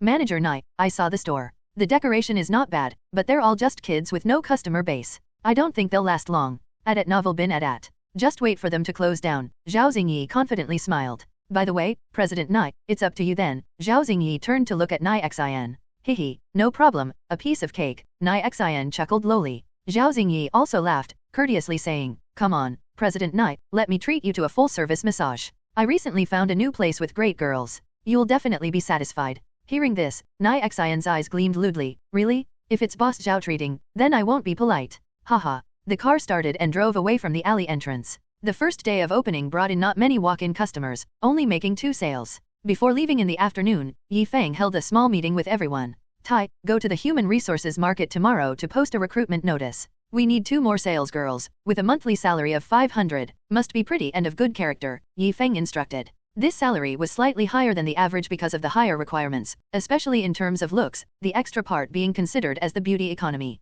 Historically, those who were handsome or beautiful always earned more than the average person, an objective fact. Because they possess resources that ordinary people do not have, their appearance. A beautiful face can provide an aesthetic pleasure that pleases the mood. Yes, Brother Feng, I understand. Shall I screen them and then arrange interviews? Wang Tai asked. Arrange for them to come to the store for the interview. I'll personally oversee it, Yi Feng said solemnly. Okay. Wang Tai nodded. Yi Feng turned to Han Ping'an. Ping'an, I'm leaving the shop in your care. Use your spare time to also memorize the document I wrote, so you can answer if customers ask. Han Ping'an nodded seriously. Brother Feng, I've memorized it, it's just, I'm a bit slow to speak. He looked somewhat apologetic. Yi Feng smiled and patted his shoulder. It's okay, it will get better with time. Han Nanan raised her hand. Brother Feng, I will also try hard to memorize. Nanan is such a good girl. Tomorrow, I'll reward you with a lollipop. Yi Feng affectionately ruffled her hair, then said to everyone, after I go back, I'll start setting up the website and preparing for the marketing activities. I can set up the website quickly, in just 1 night. Once the website is online, I'll do SEO optimization and then officially start the marketing activities. I already have the plan for the activities, just waiting to implement it. If everything goes smoothly, our store should take off. Finishing, Feng revealed a mysterious smile. Hearing this, everyone felt uplifted. They all knew Feng was not one to make empty promises, he only spoke with considerable confidence. If Brother Feng says we can take off, then we definitely will. Wang Tai laughed loudly. After the meeting, Feng returned home and immediately got to work on his computer. In this era, sites could still only be built using HTTPS technology, which was not a challenge for Feng. A simple portal site was made using straightforward images and color schemes. The simpler, the more it highlighted the essentials. Feng focused on the content structure layout, ensuring that upon entering the website, one could feel the advanced UI aesthetics, a fresh interface, and excellent UI interaction, making his portal site more comfortable to look at. After setting up the site, Feng began working on search engine optimization. Qian Degree Search had officially entered the public eye, about to explode with immense commercial potential. Soon, searching for computer-related keywords on Qanda would bring up Feng's Feng Electronics portal, including different subservice pages. Using a bit of technical trickery, Feng managed to get the portal to rank on the first page for many computer-related keywords that same night. For example, computers, computer components, computer repair, computer maintenance, computer viruses, Guang City computers, computer mainframes, and other key terms. After finishing everything, Feng finally took a deep breath, glancing at the time on his computer desktop. It was 3 a.m. Didn't realize time passed so quickly. This feeling is so familiar. Feng muttered to himself, then chuckled lightly. No wonder tech workers are so dedicated. Next, Feng opened the marketing plan document, titled, A Free Checkup for Your Computer. This free checkup marketing activity was the result of Feng's careful consideration over time, a reasonable marketing strategy. The activity was based on Feng's development of a heuristic antivirus engine, an antivirus software. He planned to post promotional posts on community portals and pay moderators to promote them, along with using software to automatically bump the threads. This activity was sure to create a huge impact. After users clicked to experience it, they would download the antivirus program, and after using it, a pop-up would direct them to Feng Electronics portal site. To unlock other features of the antivirus program or to activate proactive computer defense for more complete functions, they would need an activation code from Feng Electronics. This code could only be obtained by purchasing products from Feng Electronics. Thus, it was a marketing campaign that killed two birds with one stone, promoting both the antivirus software and Feng Electronics. Feng named the antivirus software 361 Computer Security Manager, a heuristic antivirus engine that was ahead of current security technology, set to change the existing landscape. Feng transformed the core content of the document into a post, disguising it as a tech enthusiast sharing a cool new tech discovery. People are less likely to believe in commercial promotions, but are very trusting of seemingly random posts, such as human nature. Because when people see direct advertisements, they feel annoyed, thinking, this business wants to make money off me. But if they see a scientific post that seems to be disguised, they'll believe it without a doubt, thinking the poster is just a simple netizen. What they don't know is, the netizen posting is actually a business, and the post is just a disguised soft advertisement, cloaked in the guise of science to softly promote. This method, therefore, becomes quite acceptable, making it a tactic that never gets old. In the early hours, Feng posted different styles of posts with the same core content on various portals, including the local Guang City forum, and activated automatic reply software to simulate responses and stir up the post's popularity. By the time he finished, it was 6 a.m. After pulling an all-nighter, Feng finally felt sleepy, turned off his computer, and went to bed. However, as he slept, these posts began to quietly spread across the internet, brewing a new storm. 361 Security Manager officially entered people's field of view, set to cause a huge sensation. Early the next morning, in a modest company on the third floor of Seg Technology Park in Huaqiang South, Shenzhen, it was too early for the employees to arrive, yet two men were already sitting at their computer stations. Old Ma, I found something fun on Tianya last night. A slightly overweight young man in his late 20s, with delicate features and heavy dark circles under his eyes, stared intently at the screen, his face full of excitement as if he had discovered a new continent. The old Ma he was referring to was the young man sitting next to him, dressed in a plaid shirt and glasses, exuding the aura of an engineer. What's up? Found something fun. Ma Tang leaned over, pushing his glasses up to look at the screen. Last night, there was a post on Tianya that suddenly went viral. A netizen shared a free computer checkup activity, introducing a powerful antivirus software. It's called 361 Computer Security Manager. What a great name. I downloaded the program at home. Do you know what technology it uses? Zhang Zhaibei teased. What technology could it be? Isn't all antivirus software based on broad-spectrum signature code technology? Ma Tang shook his head with a smile. All current antivirus software relied on signature code technology, capable of identifying and eliminating viruses based on their mechanisms. No, old Ma, you're wrong. This is a new technology, and I even know this technology is still in the experimental stage. I didn't expect someone to commercialize it already, Zhang Zhaibei said excitedly. Being a technical expert and the CTO of this company, He was very sensitive to various internet technologies and craved new technological applications. Huh? What new technology? Ma Teng was taken aback. Heuristic scanning technology. Zhang Haibei announced each word with emphasis. What? That's still in research, isn't it? How could someone have commercialized it? Ma Teng was shocked, jumping up to peer over Zhang Haibei's shoulder and scrutinize the screen closely. Indeed, the 361 computer security manager software was running on his computer, initiating a tomb scanning process, identifying multiple suspicious programs as potentially viral and marking them in red. Zhang Haibei's eyes sparkled with excitement. Hehe, see? Those programs are ones I made up as virus simulations, new and without any execution features, but this antivirus software still detected them. That's why I'm sure this is heuristic scanning technology, requiring a very strong underlying inspection mechanism to implement. This is a revolutionary innovation in antivirus software. I bet this software will explode in popularity. Ma Teng inhaled sharply, amazed. There are really hidden dragons and crouching tigers in China, using heuristic scanning technology. Who developed and released this software? Zhang Haibei smiled. You'll know in a moment. After the scan finished, a pop-up appeared. To unlock more features, please use an activation code. Below it was a method to obtain the code, make a purchase at Feng Electronics, and with a certain amount spent, receive an activation code. Then, a web page automatically popped up, the portal site for Feng Electronics, showcasing their computer components prices and focusing on repair services. Seeing this series of operations, Ma Teng's eyes lit up. This business model, not bad. What is this Feng Electronics? I've never heard of it in the internet industry. Haibei, have you heard of it? Zhang Haibei shook his head. I haven't heard of this company either. Maybe, it's something a genius in China came up with.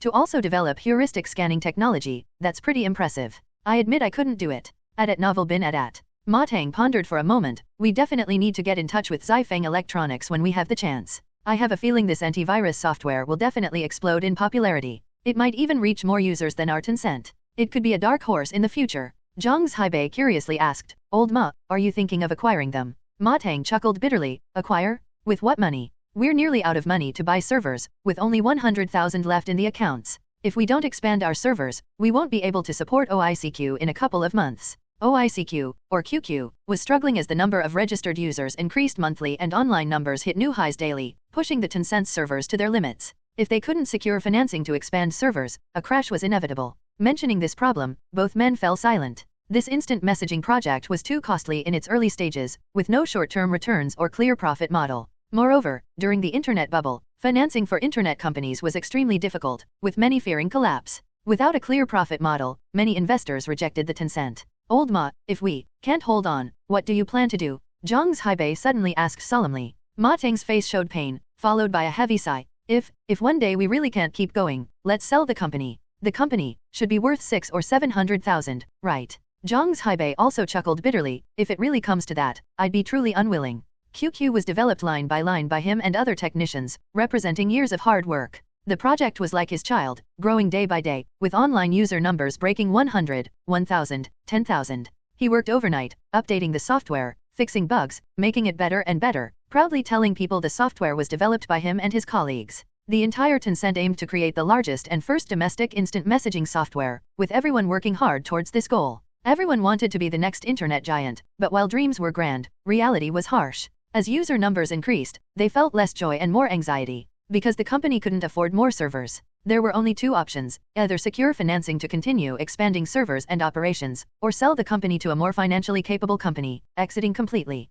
Ma Huiteng and Zhang Haibei preferred the first option, not wanting to sell the company unless absolutely necessary. Ma Huiteng returned to his seat, gazing at the still dark sky with a determined look. Yes, I'm also not willing to give up just like that. Haibei, I believe our company will survive. Meanwhile, in Shanghai, on the 18th floor of the fashion building, an emergency meeting was being held in the technical department of a portal website company. Director CAI, our servers are under a DDoS attack, and most of the computers in the company, including those in the PR and technical departments, have been hijacked by a virus. This virus is called the Trojan Horse, a very powerful virus program from abroad that is difficult to crack. The virus replicates extremely fast, and our firewall has been rendered ineffective. Now, users are reporting that they cannot log into the website. Technical staff exchanged worried looks and comments, each face etched with tension. This foreign virus hijack was unlike any before, rendering computers uncontrollable, either shutting down or crashing. How are the computers in the technical department? Asked Director CAI, his expression grave. My computer is unusable. Mine too. Yes, mine as well. This virus is dreadful, and it seems like the attacker knows the internal network address of our technical department. Mine has crashed too. Without computers, we can't even begin to repair the servers. Damn it. In the meeting room, the majority of the technical staff were furious, their computers hijacked by the virus. Director CAI slammed the table in anger. What's the situation? Is there not a single computer we can use? Suddenly, a young intern wearing round glasses timidly raised his hand at Novel bin at. Director, my computer seems to still be working. Everyone in the meeting room turned to look at the young intern, their faces filled with surprise and incredulity. The young intern lowered his head, chuckling nervously. I saw a post on a forum early this morning, sharing an antivirus software that was said to be quite effective, so I downloaded it and gave it a try.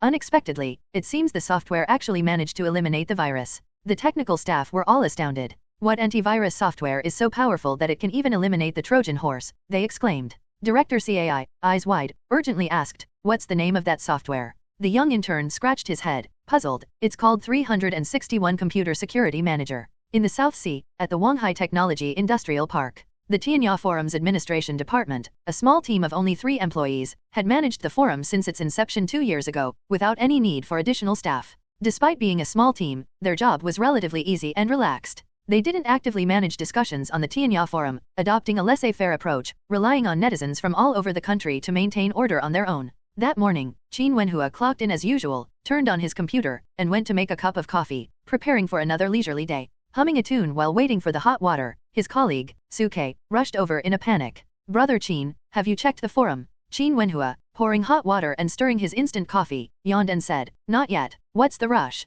Calm down. It's just the usual nationwide chat and boasting on the forum. No, Brother Qin, you don't understand. The whole forum is buzzing about something, and it's almost being spammed. Do we need to intervene? Suke asked for instructions. What's causing such a stir? And spamming? Qin Wenhua was taken aback. Spamming was rare since the forum's inception, occurring only once during a flame war that attracted many onlookers. I checked the records, and early this morning, a self-proclaimed tech enthusiast posted a share about giving your computer a checkup, introducing an antivirus software called 361 Computer Security Manager. That post gained over 100,000 views and thousands of discussions in just a few hours. By morning, it seemed many had downloaded the software and started sharing discussions. It's unstoppable now, the whole forum is about this. And when I visited Sina, they were also discussing this post. Suke briefly explained the situation. How many? You said that post has how many views? Qin Wenhua suddenly asked, alarmed. 100,000, Suke replied, puzzled by his question. Qin Wenhua's eyes bulged. Our forum doesn't even have 100,000 online at night. Suke was baffled, completely lost. In the morning, after waking up, the first thing Muxi did was open the window and shout towards Feng's room, lazy pig Yi, wake up. But there was no response from the other side. Muxi poked Feng's window with a clothes pole, still no movement. Is this stinky guy not at home? Muxi tilted her head, puzzled. Stinky Feng, what are you up to? Muxi pouted, closed the window, changed clothes, and went out to wash up.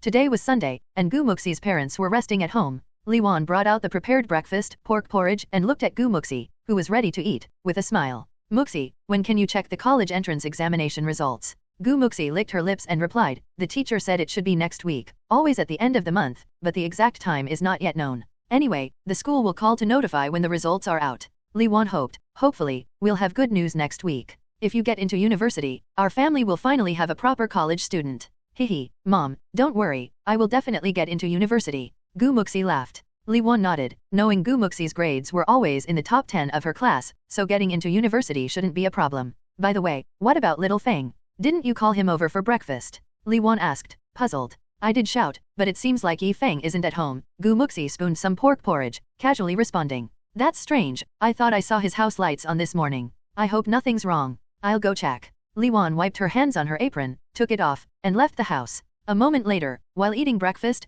Muxi suddenly remembered something and her face changed. Oh no, my sheets and duvet cover are still hanging at Feng's place. She slapped her forehead, hoping her mom wouldn't misunderstand. Shouldn't be, right? It's just hanging up the sheets and quilt cover, there shouldn't be any misunderstanding, right? Muxi thought with a bit of hope. If she deliberately went over to explain, that would really be giving herself away. Thinking this, Muxi shook her head and continued drinking her porridge, but she still felt a bit uneasy. On the other side, Li Wan arrived at Feng's doorstep and knocked. Is little Feng home? She called out. After a while, hurried footsteps came from inside, and then the door opened.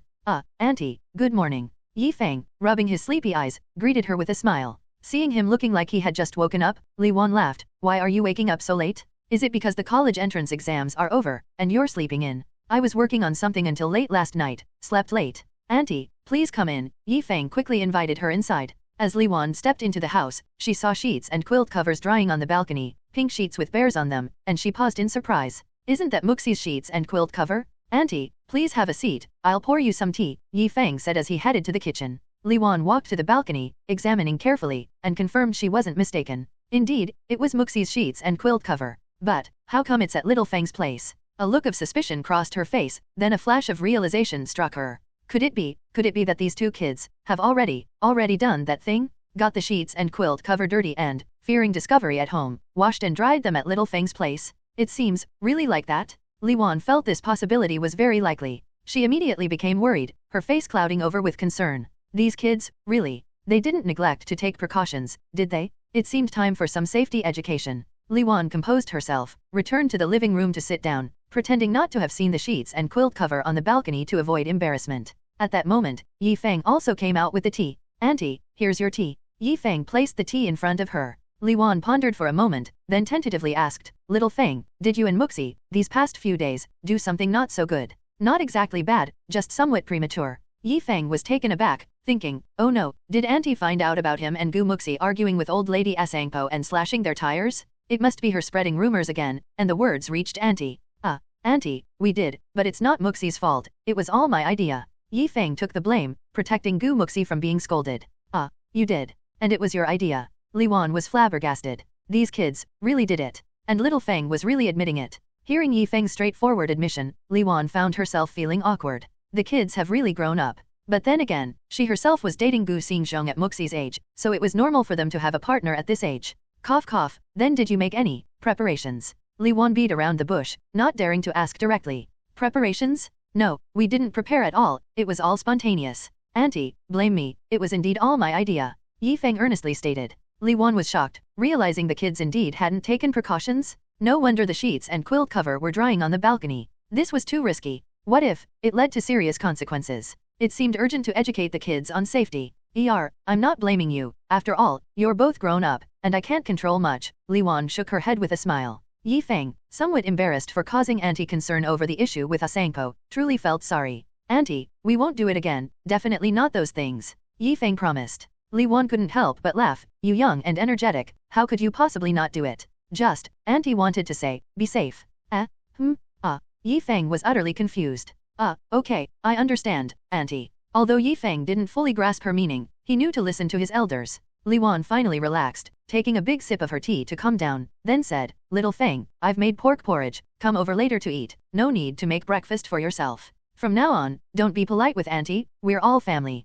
Feng was touched, feeling warm inside, and nodded vigorously, okay, Auntie, I'll come over after I wash up. Li Wan nodded, then stood up to leave. She returned home with a heavy heart, seeing Gu Muxi still eating breakfast and Gu Xingzhong reading the newspaper on the sofa. Husband, come with me for a moment, Li Wan motioned to Gu Xingzhong at novel bin at. Gu Xingzhong put down the newspaper, asking, what's the matter? Come inside first, Li Wan glanced at Gu Muxi. Gu Xingzhong caught the glance, set aside the newspaper, and followed her into the room. Gu Muxi looked up at her parents, puzzled. What's going on? Are they keeping something from me? Really? Inside the room, Li Wan shared what she saw at Feng's place regarding Gu Muxi's sheets and quilt cover and briefly recounted her conversation with Feng. Gu Xingzhong was dumbfounded, equally stunned. You mean, Muxi and Little Feng they? Little Feng really said that? Gu Xingzhong asked in astonishment. Li Wan nodded, that's what he said. I think the kids are definitely hiding their relationship from us. If they did that, then they're definitely dating. Gu Xingzhong chuckled wryly, yeah, the kids have grown up. Fortunately, it's Little Feng. If it were some other boy, I wouldn't be at ease. After all, Little Feng is someone we've watched grow up. I know what kind of person he is best. He's a good kid, ambitious, knows how to fix computers, and even does business. If Muxi ends up with him, I'd be more at ease. I was worried they were too familiar with each other to come together, but it seems I worried for nothing. He couldn't help but show a satisfied expression. Li Wan chuckled softly, yes, Little Feng is a good kid. He and Gu Muxi grew up together and get along well. If they get married, they'll make it work. If they have kids, we could help out. Hey, husband, what do you think would be a good name for the kid? Gu Xingzhong. Wife, aren't you thinking a bit too far ahead? Li Wan chuckled, it does seem a bit early, huh? Right, I wanted to tell you, since they want to keep it from us, let's pretend we don't know, understand? Don't put too much pressure on the kids. Let them date peacefully. Too much intervention from us might not be good. Husband, remember this, keep it to yourself. When we go out, act as if nothing happened. If Muxi finds out you know about them, she might avoid us even more. Eventually, when the time is right, they'll surely tell us on their own. Li Wan earnestly advised, fully taking the side of Gu Muxi and Yi Feng. Gu Xingzhong nodded in realization. I understand, I know what to do. Li Wan pondered for a moment. However, we still need to educate the kids about safety. They're young and haven't finished university yet. If they're careless and something happens, it might be troublesome. I don't mind, but it could affect the child's future and studies. Husband, I'll take care of Muxi's ideological work, and you handle little Feng. Don't be too direct, okay? Find a flexible approach, but make sure they understand the importance of safety. Gu Xingzhong couldn't help but smile wryly, waving his hand. All right, I'll find time to talk to little Feng. On the other side, after Yi Feng finished washing up, he went to Gu Muxi's house and saw her drinking porridge. Morning, Miss Gu. It's not morning anymore, Yi Feng. The sun's already high, and you're just waking up. Sleeping so long, truly a young master's life. Gu Muxi teased him mercilessly. Yi Feng took a bowl and chopsticks and sat down. Hey, don't talk nonsense. Where do I have a young master's life? More like a life of hard work, staying up all night for work. Gu Muxi paused, turning to ask, staying up all night? What were you busy with? It's the store's business. I was working on a promotion, and it was almost dawn by the time I finished and went to sleep. I'm still so sleepy. Yi Feng yawned as he spoke. Gu Muxi examined his eyes, indeed spotting dark circles, and continued to tease, look at your eyes, almost panda eyes. You planning on becoming a national treasure? Not even taking care of your health, really? I heard that men who stay up late might suffer from kidney deficiency. Yi Feng chuckled mischievously, winking. Gu Muxi, are you already planning for our future blissful life? Don't worry, my body's in great shape, really good. He deliberately elongated the word blissful, with ambiguous implications. Gu Muxi caught the hint in his words, her cheeks flushing red, and she glared at him annoyedly. Stinky Yi Feng, always so improper. At novel been at. Where have I been improper? I've always been a proper person. Yi Feng shrugged and laughed. Hehe, is that so? Seems like you've hidden it well. I didn't notice at all, Gu Muxi retorted with flushed cheeks. Yi Feng grinned, scooped some porridge into his bowl, and exclaimed, Auntie's pork porridge is just delicious. Eat more if it's good. I'm full. Gu Muxi finished her last spoonful and put down her spoon. Really? There's still so much left, you're not eating? Yi Feng asked in surprise. Gu Muxi leaned back in her chair, touching her flat stomach, muttering, I've been staying home lately, just eating and sleeping, then sleeping and eating. I've already gained weight. I can't eat so much anymore. Yi Feng scrutinized Gu Muxi, not seeing any signs of weight gain. She wore a t-shirt and jeans today, her figure curvy and attractive. Such a figure was what many dreamed of, and she's complaining about being fat?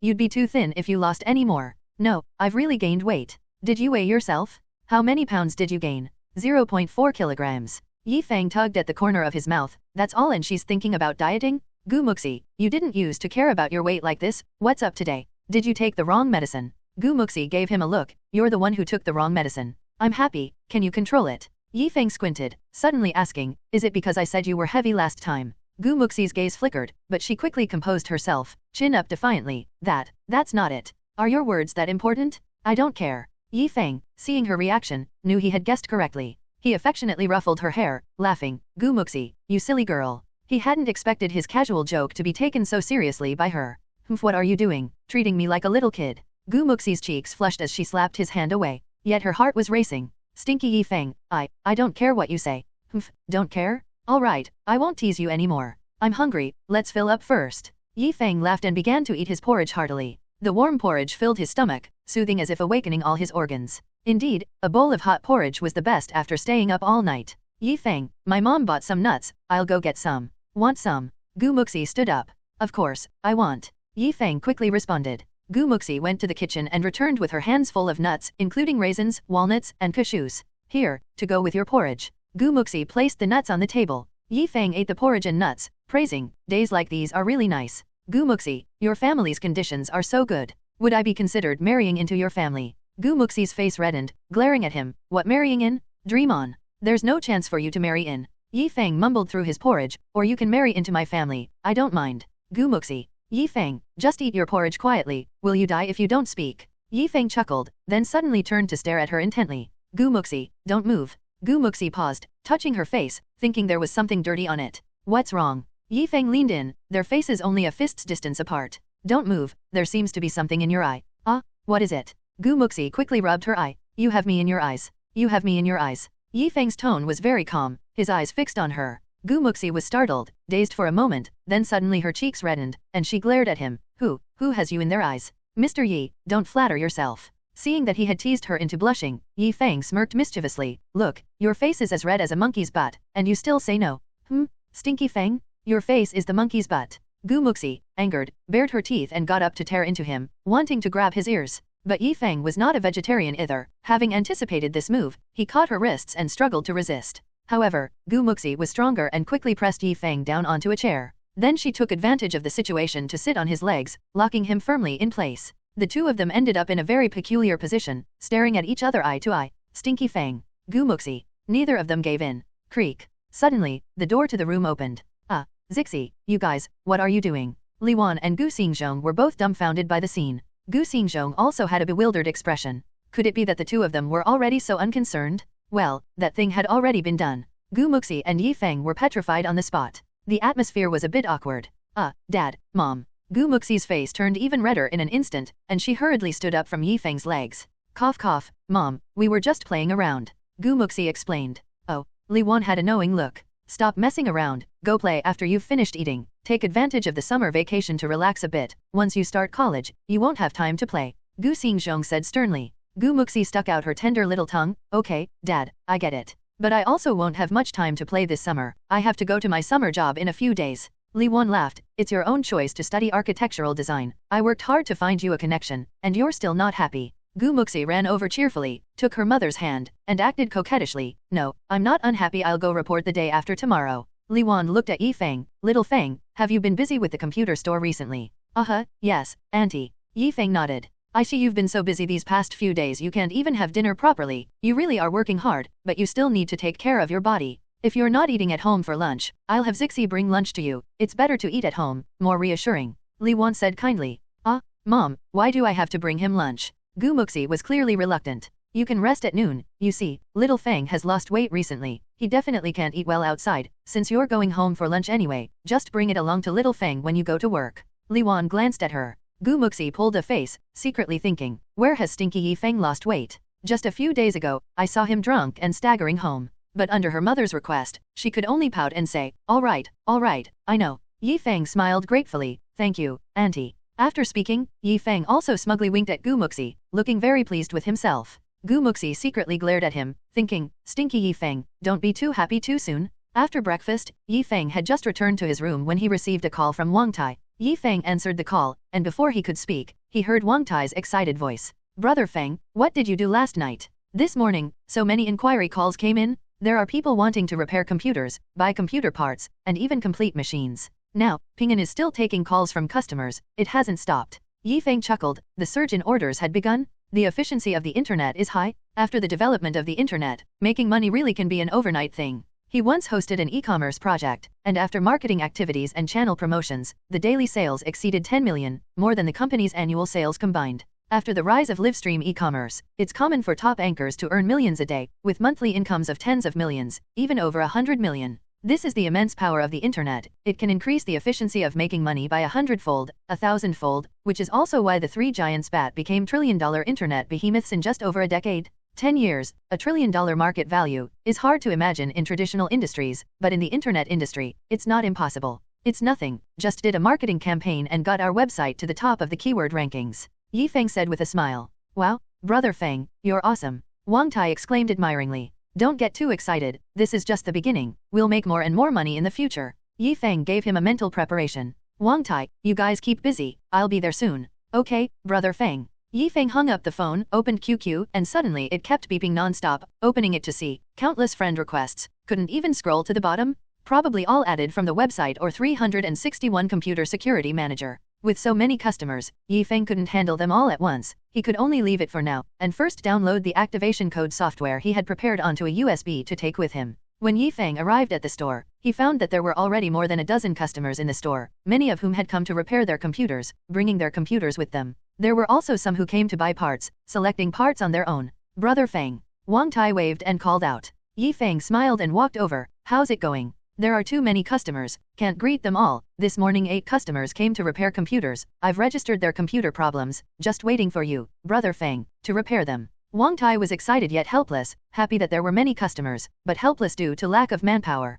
Feng patted his shoulder. I'll take care of it here. You go to the job market now to recruit people. Let them come to the store for an interview. I'll print the recruitment document for you later. Just recruit according to the requirements on it. Hearing this, Wang Tai inwardly praised. Brother Feng is meticulous in his work. He happily replied, okay, I'll go later. Feng printed the recruitment document and handed it to him, then went to greet the customers. As time went by, more and more people came to the store. Later on, there were more customers buying parts and wanting activation codes. Selling parts transactions were quicker, repairing computers required them to leave their computers in the store and come back in a couple of days to pick them up. At the peak of customer visits, Feng had to deal with more than 20 customers at once. Although busy, he was organized and not at all flustered, responding fluently to the customers' questions. Additionally, Feng made the computer parts prices a bit cheaper than the market price for the store opening event, and guaranteed all were brand new genuine products, which made the customers more willing to buy, and transactions were quick. During the lunch break, there were fewer customers, and Feng didn't even have time to eat lunch as he started interviewing new employees. It has to be said, the high salary of 500 yuan a month was very enticing, attracting many girls who had just graduated this year to apply, including high school, junior college, and even many university students. During the lunch break, outside the store, more than 50 girls lined up in a long queue, and their appearances were all above average at novel bin at.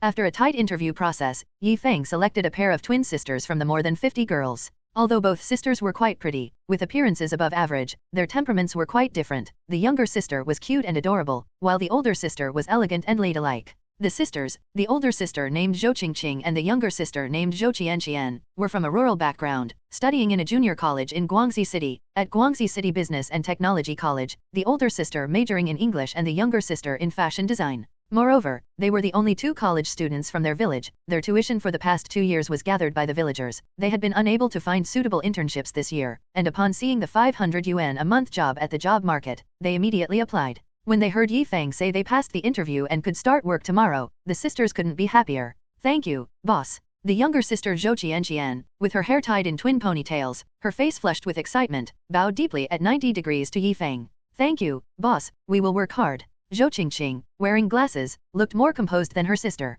Feng smiled lightly. Well, later you'll go through the onboarding procedures, then I'll have Ping give you some documents to take home. Make sure to read them well. They contain the rules and regulations, job content, position guidance manual, sales data, and scripts. Zhou Qingqing was somewhat surprised, not expecting Feng to be so well prepared, even more so than some big companies. This was good, so they wouldn't be completely lost when they started working. With these documents, as long as they could understand and remember them, they wouldn't be directionless. Yes, boss. The sisters replied in unison. I'll have Wang Tai customize a few sets of work uniforms for you later. Wear them when you're working in the store to maintain a uniform appearance.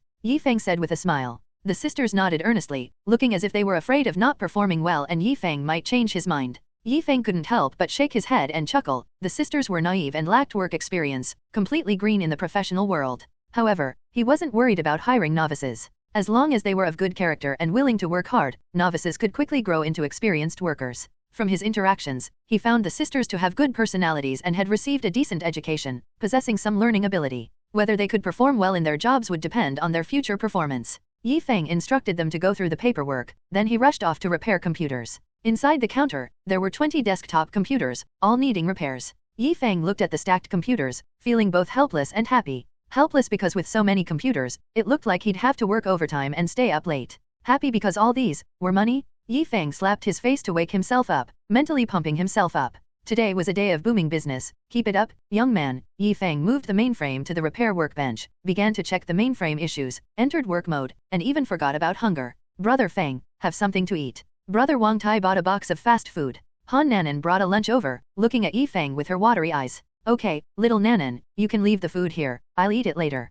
Feng didn't even look back, busy with the computer. Han Nanan puffed her cheeks, saying, no, brother Feng, you always forget to eat when you're busy. It's happened several times. You said not eating will make your stomach ache. I want to watch brother Feng eat. Upon hearing this, Feng finally turned to look at Han Nanan, scratching his head and awkwardly saying, okay, can I eat now? Under Han Nanan's supervision, Feng quickly finished a box of food and continued working. On the other side, the Zhou sisters completed their employment procedures, received their respective documents, and bid farewell. After leaving the Feng electronics store, younger sister Zhou Qianqian looked back and asked, sis, what do you think of the boss? He seems nice, quite friendly, and doesn't seem bad at all. Zhou Qingqing smiled. Zhou Qianqian happily spun around, saying, yes, I think he's a nice person, and he looks so young, probably under 25, right? Zhou Qingqing pondered for a moment. He might be a senior who graduated before us, but he looks too young. Haha, anyway, it's great to work there. Feng Electronics is the most beautiful and stylish store I've ever seen. Zhou Qianqian envisioned her future work. Yes, after we go back, let's call home and tell our parents that we both found jobs, so they can feel relieved. Zhou Qingqing smiled. Sure, if our parents knew we each earn 500 yuan a month, they would definitely be very happy, Zhou Qianqian exclaimed. Before this, they had applied for many jobs, most offering around 300 yuan a month, rarely reaching 400 yuan, considering the city's average monthly salary was only 400 yuan. Some media predicted that this year, the city's average monthly salary could exceed 1,000 yuan, but that was just an average. Billionaires and beggars averaged out to be millionaires. Zhou Qianqian felt very lucky to find a job that paid 500 yuan. Let's go, let's make a call, then go back and read the documents carefully. We must not disappoint this job. If we don't do well, we will definitely be fired, Zhou Qingqing said solemnly. We have to work hard. Zhou Qingqing pushed her glasses up, determined. She had lofty aspirations, hoping to stay in the city, establish herself, and create her own world. At 9 o'clock in the evening, after seeing off the last customer, Wang Tai hung the resting sign at the door, then returned to the rest area and collapsed on the sofa, exhausted. Oh, I'm so tired today. Standing made my legs shake. Wang Tai chuckled bitterly. Brother Wang Tai, do you want a cup of tea? I'll pour you a cup of tea. Han Nanan ran over, asking sweetly. Wang Tai smacked his lips, saying, Nanan, you can call me Brother Wang or Brother Tai, but not Brother Wang Tai, okay, but I am a bit thirsty, can you please? Wang Tai said. All right, Brother Wang Tai, I'll go pour you some tea, Han Nanan giggled. Wang Tai. After a while, Han Nanan brought a cup of warm tea. Thank you, Nanan. Wang Tai smiled, took the tea, drank a big gulp, feeling content. Huh? Where's your brother? Wang Tai glanced in the direction of the cashier but didn't see Han Ping'an. My brother is behind the counter, busy with accounting, Han Nanan said, biting her finger. Wang Tai got up and walked over, indeed seeing Han Ping'an writing something in a notebook. Ping'an, I didn't expect you to be good at accounting. Brother Feng taught you, saying it's the simplest method that anyone can understand at a glance. Wang Tai expressed surprise, as Han Ping'an only had a junior high school education. Brother Feng taught me, saying it's the simplest method that anyone can understand at a glance, Han Ping'an replied without looking up. Ah, Brother Feng is truly amazing to teach you this. Wang Tai praised. Brother Feng, are you still repairing computers? You haven't had dinner yet, right? Wang Tai glanced at the repair area. Brother Feng said he'll eat after finishing, Han Ping'an replied. At that moment, Yi Feng emerged from the repair area, stretched lazily, his eyes bloodshot. Phew, finally done. 25 mainframes almost killed me. He had been working since noon, straight through until 9 in the evening, a full 9 hours, with only a little time for meals and restroom breaks. Fortunately, Yi Feng worked efficiently, swiftly handling the issues, most of which were caused by excessive dust on his motherboards occasionally short-circuiting the graphics card or memory. The current mainframes couldn't even function properly due to the dust, compounded by the dusty living environment, which would lead to such problems over time. Most people wouldn't dare to clean it themselves, not knowing how to do it without the tools. Since computers are expensive, no one would risk messing around with them. However, Yi Feng was skilled at handling such issues, cleaning the dust in just over 10 minutes. Brother Feng, you haven't eaten yet, right? Go have something to eat first, don't starve yourself. Wang Tai expressed concern at Novel bin Adat. Yi Feng waved his hand and smiled, it's fine, I'll have noodles later. Sitting next to Han Ping'an, Yi Feng asked, Ping'an, have you finished the accounts? Brother Feng, I'm done. Han Ping'an lifted his head, exhaling heavily. Yi Feng chuckled and asked, you must have had a good day today, right? Wang Tai eagerly inquired, how much did we make? Han Ping'an took a deep breath and said, throughout the day, including the sales of components and complete machines, we had 103 transactions, with a total sales revenue of 219,100 yuan, and a gross profit of 53,200 yuan. We haven't included the revenue from repairing the 25 computers. Upon hearing these numbers, Wang Tai's eyes widened in shock. What? How much? We made over 50,000 yuan in a single day. My goodness. Brother Feng, we hit the jackpot. Haha, we hit the jackpot. Wang Tai was ecstatic, hugging Yi Feng and jumping around. He had never seen so much money, let alone earn so much in a single day. Yi Feng suppressed his excitement, smiling, hehe, yes, we're taking off from today. This amount was within his expectations, even a bit less than he had anticipated. But it was fine, they would take it slow. Buzzing sound. Suddenly, Yi Feng's phone vibrated. Who was calling? He glanced at the phone and furrowed his brows. It was Nai Xian, the business manager of Shen. Why would Nai Xian call so late? A few days ago, Yi Feng and Sheng De reached a cooperation agreement, making Shen Electronics any of Yi Feng's suppliers. Having multiple suppliers had always been part of Yi Feng's strategic plan. Although his relationship with Nanqiao Commerce was good, Yi Feng wouldn't place all his bets on a single channel. Only diversified supply channels could ensure the supply of goods and diversify risks. Yi Feng answered the phone, his expression changed, and he put on a smiling face. Haha, brother Nai, what brings you to call so late? Little brother Yi, how's business lately? Nai Xian asked with a laugh. It's okay, barely managing to scrape by, Yi Feng replied. Han Ping'an and Wang Tai couldn't help but snicker at the side. making over 50,000 a day. That was quite a meal. Ah, little brother Yi, you're just starting out, take it slow. I'm calling you so late to tell you some good news. Our Shend Electronics got a batch of special priced products from the provincial distribution channel, just like the last batch, all officially released, and the prices are very attractive.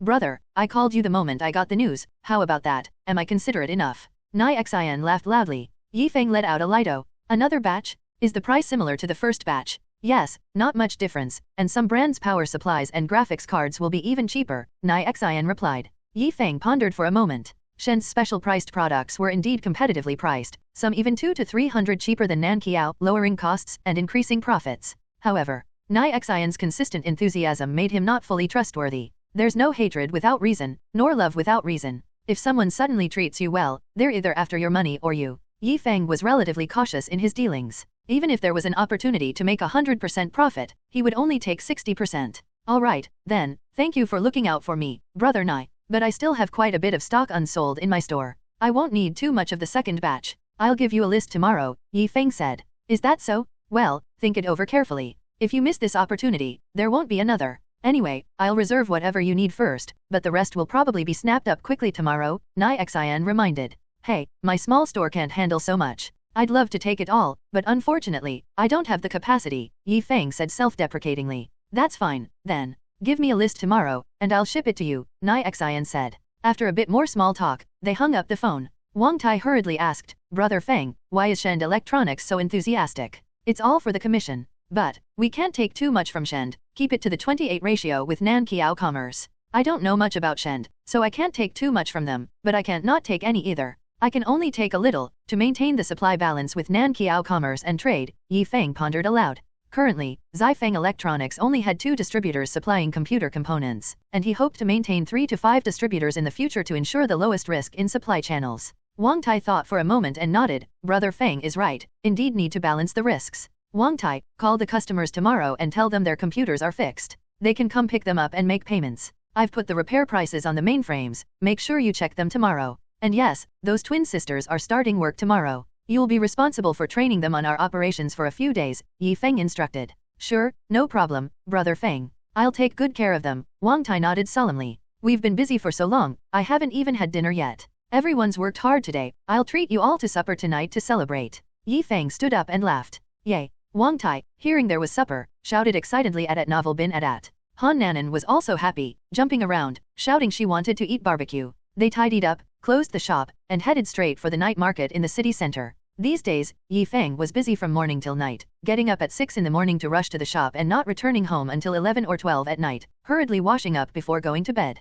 The customer flow at Feng Electronics shop maintained a steady increase. If this growth continued, he would soon have to plan on opening a branch. What surprised Yi Feng was that there were also quite a few customers online wanting to buy components. Yi Feng went ahead and launched a Feng Electronics e-commerce site. The online store was very simple, users could find the components they wanted and place an order. However, payments could only be made by bank transfer to Feng Electronics account. After confirming receipt of payment, Yi Feng would then go to the post office to ship the goods. Orders for components sold online exceeded those made in store. However, the efficiency of postal logistics transportation naturally couldn't compare with couriers. It was very slow, taking at least half a month to a month, and there was no supervision throughout the process. After setting up the online store, Yi Feng truly felt how poor the current internet infrastructure was, from the lack of network telecommunications infrastructure to the absence of online payments, to a complete void in express logistics, making online shopping quite difficult at the moment. Yi Feng saw these as the difficulties in the development of the internet but also as his opportunity. This time, he was determined to seize the domestic internet development opportunities in payment, e-commerce, social networking,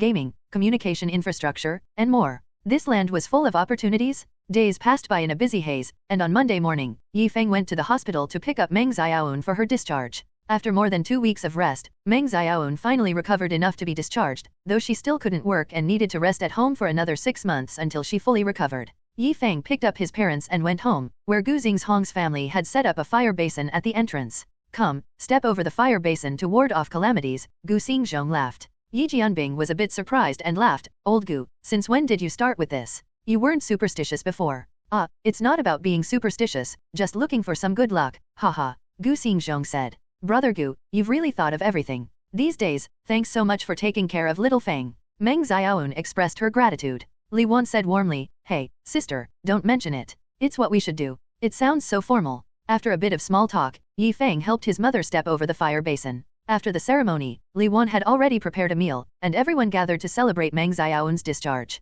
The relationship between the two families was closer than that of biological siblings, having lived like one family for over 20 years. During the meal, the topic of the college entrance exam came up, and Meng Xiaoyun suddenly asked, "Son, when will the college entrance exam results come out?" "It should be in the next few days. We just wait for the school to notify us to pick up the transcript," Feng replied. "Oh, that's good. I'm really looking forward to it. Mom doesn't expect you to do too well, just getting into a university would make me very happy. If you get into a university, I'll go to the temple to give thanks," Meng Xiaoyun said with a hopeful face. Li Wan laughed. "Xiaoyun, little Feng has always been smart. Getting into a university shouldn't be a problem. Moreover, little Feng's computer store is doing quite well." Zixi said there were quite a few customers at noon. "Little Feng is so capable, you two just wait to enjoy the good life." Feng modestly said, "Hee, auntie, you flatter me. It's good to be capable. It would be even better to go to college. And it would be perfect to find a partner too." Yi Jianbing laughed loudly. Gu Xingzhong knocked on the table and said, Hey, old Yi, is finding a partner for little Feng that urgent? Besides, my Zixi isn't bad either." Everyone turned to look at Gu Muxi, who was earnestly eating, with her innocent eyes wide open. Gu Muxi was startled. "Why are you all looking at me like that?" Gu Muxi looked confusedly at everyone. She had been so focused on the food that she hadn't paid attention to their conversation. Dad, what's up?" Gu Muxi turned to her father, Gu Xingzhong. Li Wan shook her head and laughed helplessly. "Zixi, you should eat slowly. Anyone seeing you eat like that would think I starved you for days." Sister Wan, it's a blessing that Zixi can eat so well," Meng Xiaoyun said contentedly. Gu Muxi immediately felt a bit embarrassed. She had been so engrossed in eating that she forgot herself. She quickly put down her bowl and then picked up her food with chopsticks, chewing slowly, instantly transforming into the picture of a graceful lady. Feng watched her pretend with a bit of discomfort and found it amusing. This girl, pretending to be a lady, and doing it quite proficiently too? The two families enjoyed a lunch full of laughter and conversation. After the meal, since the college entrance exams were over and there was no need to revise, Gu Muxi and Feng were tasked with washing the dishes. Feng was responsible for washing with dish soap, while Gu Muxi rinsed them with clean water. "Stinky Feng, don't you need to go to the store today?" Gu Muxi asked casually. "I'll have to head over later, there's been a lot going on recently, lots of computers to fix," Feng replied as he washed the dishes. "What, Miss Gu can't bear to part with me?" Gu Muxi's cheeks turned red, and she retorted, "Stinky Feng, you're so full of yourself. Do you believe I can roll you into a ball and throw you out?" Feng stopped what he was doing and sneered, "I don't believe you would, how could you bear to?" "Heh." Gu Muxi scoffed in disdain, then suddenly pulled out her hands and wrapped them around his neck, using the move of a death cross lock. Feng didn't expect her to strike suddenly and hurriedly shouted, Stop, let go. This is unfair, you woman, violating the martial ethics by launching a sneak attack on this handsome and debonair of a guy. Let go of me if you dare." Gu Muxi released her grip, lifting her chin. "Stinky Feng, can't say I didn't give you a chance. Bring it on if you've got any moves." Feng chuckled, "Watch out for my lightning 5 combo." As soon as he spoke, he flicked the soap suds from his hands at Gu Muxi, splattering her face. You jerk." Gu Muxi frantically wiped the sticky substance off her face, gritting her teeth in anger, about to grab him with both hands. "Auntie, do we have any more dishcloths?" Feng suddenly shouted. "Yes, I'll find one for you," Li Wan's voice came through. Gu Muxi glared. "Damn it, Stinky Feng, don't be too shameless, at novel bin at." Li Wan came into the kitchen, handed Feng a new dishcloth, and glanced at Gu Muxi, who looked upset. "Zixi, what are you standing there for? Hurry up and wash." As the saying goes, men and women working together makes the work easier. Cooperate well with little Feng. Gu Muxi pouted. "Okay, Mom, I know." After Li Wan left, Gu Muxi raised her hand to pinch Feng. Feng kept retreating to avoid her, laughing. "Gu Muxi, you dare, I'll shout, huh." Gu Muxi tugged at the corner of her mouth, suddenly realizing Stinky Feng was becoming more and more shameless. I'll remember this for next time, then get back at you." Gu Muxi glared at him and continued with the work. "Gu Muxi, how do you feel about your recent internship?" "Not bad, although there's no salary, I've learned a lot." "What did you learn?" "Drawing diagrams, it feels quite complicated. The path you chose, no matter how difficult, you have to see it through." Don't underestimate me, I'll design the tallest building in the country one day. To realize your dream, I'll reluctantly be your client." "Cut it out, Feng, it's still daylight, stop dreaming. Do you know how much it costs to build a skyscraper?" "Of course, I do." "Cut it, you have no idea." The two chatted idly while finishing up the dishes. After the work was done, Feng and Gu Muxi returned to their room to rest. Being in the living room meant being subject to endless questioning, lectures, and moral lessons from the parents. Better to hide in the room for some peace and quiet. Gu Muxi sat in a chair, hugging a pink pig, her smooth legs dangling in the air. Feng rested at the head of her bed, the room filled with Gu Muxi's scent. "Gu Muxi, do you have nail clippers?" Yi Feng stretched and asked casually. Muxi, who had just opened her laptop, knew what he was up to. Hmph, Stinky Feng, don't even think about making me cut your nails again, I won't do it. Yi Feng was somewhat surprised. Hey, how did you know? Are you the worm in my stomach? Hehe, Yi Feng, if you can't make a proper comparison, then don't. You're the worm? Plus, I know your little tricks. You can't hide anything from me, Muxi said proudly. Yi Feng then turned around, lay on the bed, and stuck out his butt. Guess what I want to do now, Muxi? I'm too lazy to deal with you, I'm going online. Why is my computer frozen? Did it crash? Muxi looked at her computer screen in astonishment, pressing keys and moving the mouse with no response. Let me have a look. Yi Feng got up to check the situation. It really had crashed, completely unresponsive. This computer, acquired from an internet cafe, had average specs, and adding a bit more desktop applications would freeze it like a slideshow. And since she didn't know how to optimize the system disk, it was likely a memory overload. Yi Feng, what's going on? Is it broken? I've noticed it's been getting slower recently, Muxi said with a helpless look. Yi Feng chuckled, it's a bit of a problem, but it can still be fixed. But I can't work for free, can I? Muxi turned to look at him, seeing his smug expression, wondering what mischief he was up to this time. Stinky Feng, you're using this to bargain with me? Have you forgotten who brings you lunch every day? Yi Feng said earnestly, one thing at a time. Hehe, Miss Gu, you wouldn't want your computer to stay broken, right? Hehe, Miss Gu, you wouldn't want your computer to just stay broken, would you? Yi Feng squinted his eyes, sizing up Muxi, then stared at her. Feeling uncomfortable under Yi Feng's gaze, Muxi's face reddened. What do you want to do? Yi Feng, you better stay calm. If you dare to ask for something outrageous, I will let you taste the wrath of the deadly cross lock. Yi Feng chuckled. I don't have any demands, just help me trim my nails, and I'll fix your computer. Don't you have hands? Muxi, her face flushed, puffed up her cheeks, glaring at him. This stinky Yi Feng always knows how to bully me? Hmph, you trim them better, so, do you agree? Yi Feng said proudly. Stinky Feng, fix the computer first. Muxi felt helpless, sensing that Yi Feng had her cornered. Damn, next time I'll definitely get back at him. Alright, then I'll fix the computer first, Yi Feng said. Actually, all that needed to be done was to clear the memory and clean up the computer's junk. However, to make it seem like the repair was more difficult, Yi Feng fumbled around for about 10 minutes. Now it's done, nearly killed me, Yi Feng pretended to be exhausted. Muxi tried using the computer and found it working again, even smoother than before. Haha, it's really fixed. Muxi cheered. Yi Feng sat on the bed, lifting his hand, and with a deep, resonant voice, said, I am ready. My queen, come and trim my nails. Muxi huffed and rolled her eyes at him. Yi Feng, don't get too cocky. One day you'll fall into my hands. Yi Feng sneered. I am willing to fall into your hands for a lifetime. Muxi's face turned red, and she cursed, get lost.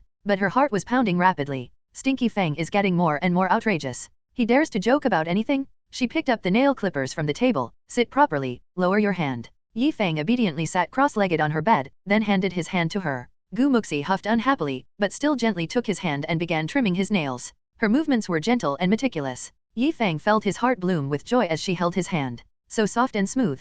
Muxi's fingers were soft, smooth, and very slender, full of beauty. Such beautiful hands wasted if not becoming a hand model. She could even win a juicer as a hand model. Thinking this, an idea suddenly flashed through Yi Feng's mind. Why not have Muxi endorse Feng Electronics? With Muxi's looks, she could outshine most actresses in the entertainment industry. Yeah, this idea isn't bad, but it would have to wait until Feng Electronics grew a bit more. Yi Feng, fantasizing about the future, couldn't help but laugh out loud, almost snorting like a pig. Muxi looked up at him, annoyed. Yi Feng, are you going crazy? Why, are you laughing so sleazily? Hehe, are you thinking about that beauty again? Yi Feng chuckled. Yes, I am indeed thinking about a beauty, and you guessed it. Muxi snorted coldly, pressing him. Is it Rofei from our class? Or Wei Meng from the next class? Yi Feng saw her piercing look, seeming jealous. Why would you guess them? I am innocent with them, heaven can testify. Hehe, Miss Gu, you care a lot, huh? Muxi paused, her face reddened, defending. I don't care, who cares about you? Only a fool would care. Whichever beauty you date, what does it have to do with me? I couldn't care less. Muxi turned her head away, looking haughtily. But then she turned back and continued trimming Yi Feng's nails. Yi Feng felt a sudden pain. Stop. Muxi, be careful, you almost cut into my flesh. Oh, really, Yi Feng, I am so sorry, I wasn't paying attention. Muxi pretended to be somewhat apologetic, but her eyes gleamed with triumph. Stinky Yi Feng, let's see if you dare to ask me to do something again? Be careful, or I might just cut off your flesh. Though she thought this, she quickly finished trimming his nails, then ran off to play on her computer. That was quick. Yi Feng was somewhat reluctant to let her go. You do things this fast usually. Muxi retorted. Do I? Am I that quick? Yes, you are, don't I know? Muxi, don't slander me. Stinky Feng, don't make a fuss. Anyway, I've finished trimming, so that's that. The two argued back and forth, staring each other down.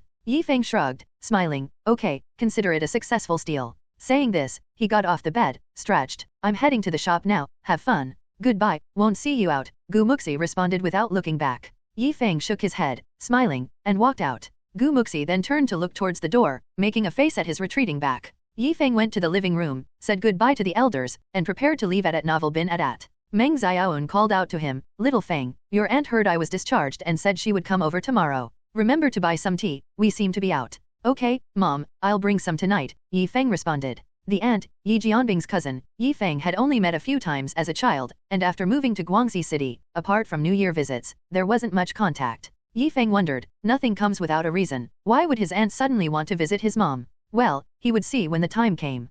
Feng left the house and rode his bike to the shop. Arriving at the shop, Feng saw Zhou Qingqing and Zhou Qianqian greeting customers. Dressed in red maple leaf t-shirts and pink skirts, their figures were graceful and elegant. The sisters were pretty, their faces attractive, and with light makeup, they were quite pleasing to the eye. The male customers, under their attentive sales service, all seemed happy. After all, who doesn't like chatting with beauties? Soon, two male customers readily placed orders for graphics cards and motherboards.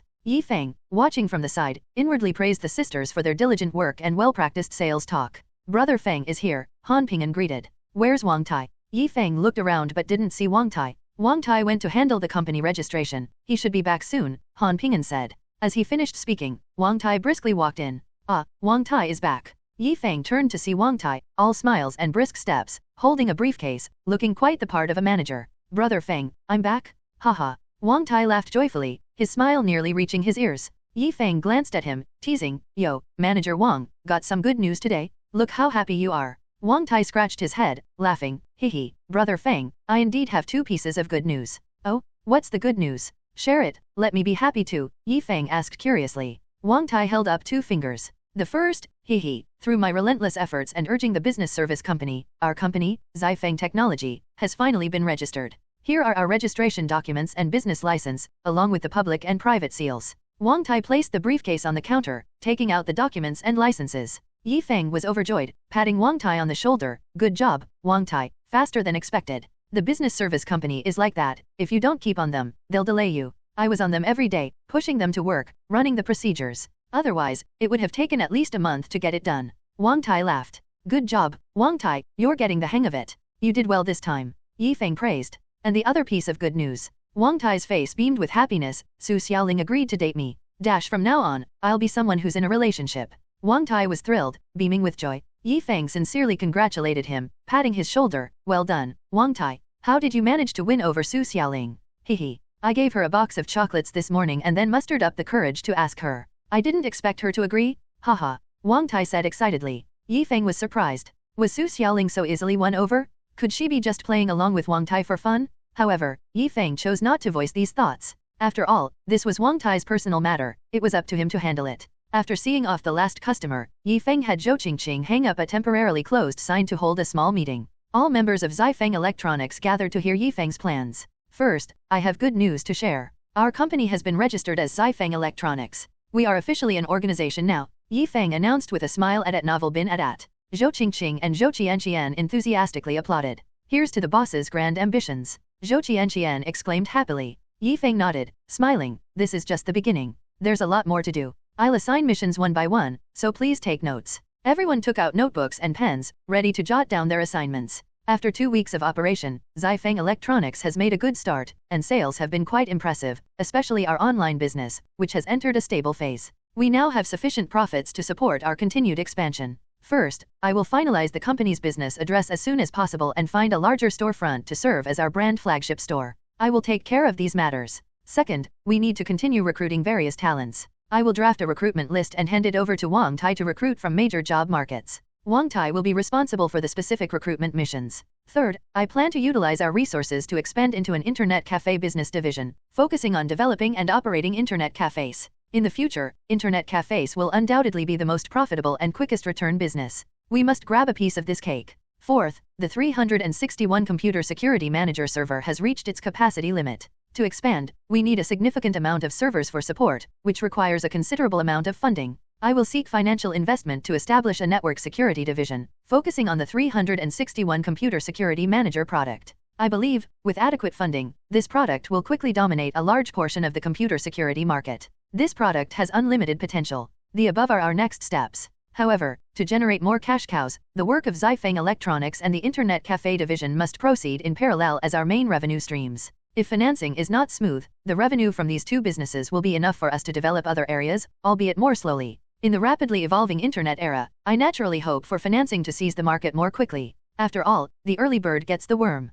Feng also discussed the company's welfare system, rules, and financial matters, giving them a clear understanding of their work and the company's future development. After all, this is not a one-person job but a team effort. A single person's abilities and energy are limited, individual power cannot compare to collective strength. Just like fixing computers, currently, only Feng is handling it, busy from dawn till dusk, barely able to do anything else. Without new members and a new team, it would be challenging to take a big slice of the computer repair market. If Feng Electronics chain stores could spread throughout Guangxi City, the daily earnings from repairs would be substantial. But where to find such people? Feng pondered, while others busily took notes. Suddenly, Feng thought of someone. Hmph, a teacher at Guangxi City University of Science and Technology's Employment Office. Feng immediately had an idea. It seems a visit is in order. When Zhao Xingyi invited him for a drink, it was because he valued Feng's resources in the school and business circles, hoping to collaborate on the computer repair business. At that dinner, the two got along well, and he was approachable. However, after Feng and Zhao Xingyi fell out, the collaboration on computer repairs fell through. Now that Feng Electronics was up and running, to continue expanding, finding Hmph was essential. Brother Feng, are internet cafes really that profitable? Wang Tai asked, puzzled. Feng smiled confidently, nodding. In the next 10 years, internet cafes will experience rapid growth and a golden decade. Just opening an internet cafe is like picking up money. There's a saying that will become a reality. Want to get rich? Open an internet cafe. With the improvement of network infrastructure and the decreasing cost of computers, lowering the barrier to entry, urban residents have a universal demand for internet access. Internet cafes will become the primary entertainment venue for this generation, even crazier than the video game arcades of the past. This is the windfall. Standing at the windfall, even pigs can fly. After pondering for a moment, Wang Tai nodded in agreement. Yeah, I see a lot of people really into online gaming. Opening an internet cafe is indeed an opportunity. I trust Brother Feng's vision.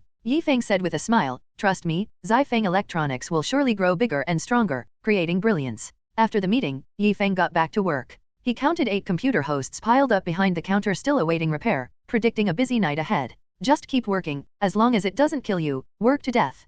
Feng rolled up his sleeves and dove into the repair booth. As he busied himself, time flew by unnoticed until he emerged from the booth to find darkness had already enveloped the outside. What time is it now? Feng stretched his sore arms. Sitting down to work on these precise computer devices required finesse, taxing both the hands and eyes. It's 8 p.m., Brother Feng, Hmph replied. My, how time flies. It's getting late, I'll head back first. Where's Wang Tai? Feng looked around but didn't see Wang Tai. Wang Tai said he had some errands to run and has already left, looked like he was going on a date, Hmph speculated after a moment. Luo Cheng laughed, well, Wang Tai now had a girlfriend. Alright, then I'll head back on my own. Ping'an, you tidy up later and head back too. Brother Feng, I'll clean up and then leave. Here's today's revenue ledger for you to review. Hmph handed over the ledger. Brother browsed through it, nodding in satisfaction. Not bad, a profit of 45,000 even on a non-weekend day. This performance is quite good. Reviewing the sold parts and complete units, Feng knew it was time to restock soon. After leaving the shop, Feng rode his bicycle home alone. On the way, the occasional car zoomed past him, and he couldn't help feeling a bit envious. Eventually, he'd need to get a car for business meetings. Showing up without one wouldn't do. Sometimes, a car represents a businessman's face. The more luxurious the car, the stronger the financial strength it implies, enhancing others' trust in you. A car isn't just a product, it carries significant social implications. But, he'd need to sign up for driving lessons first at Novel Bin at. Unaware of the time, he arrived home at 9 o'clock, with his parents already retired to their rooms. He moved quietly, careful not to disturb his mother's rest. The next morning, surprisingly, Feng wasn't woken up by the Muxi alarm clock but by laughter and conversation outside his room. Rubbing his sleepy eyes, Feng wondered, who could be visiting so early? He turned over, grabbed his phone, and checked the time. It was nearly 10 o'clock.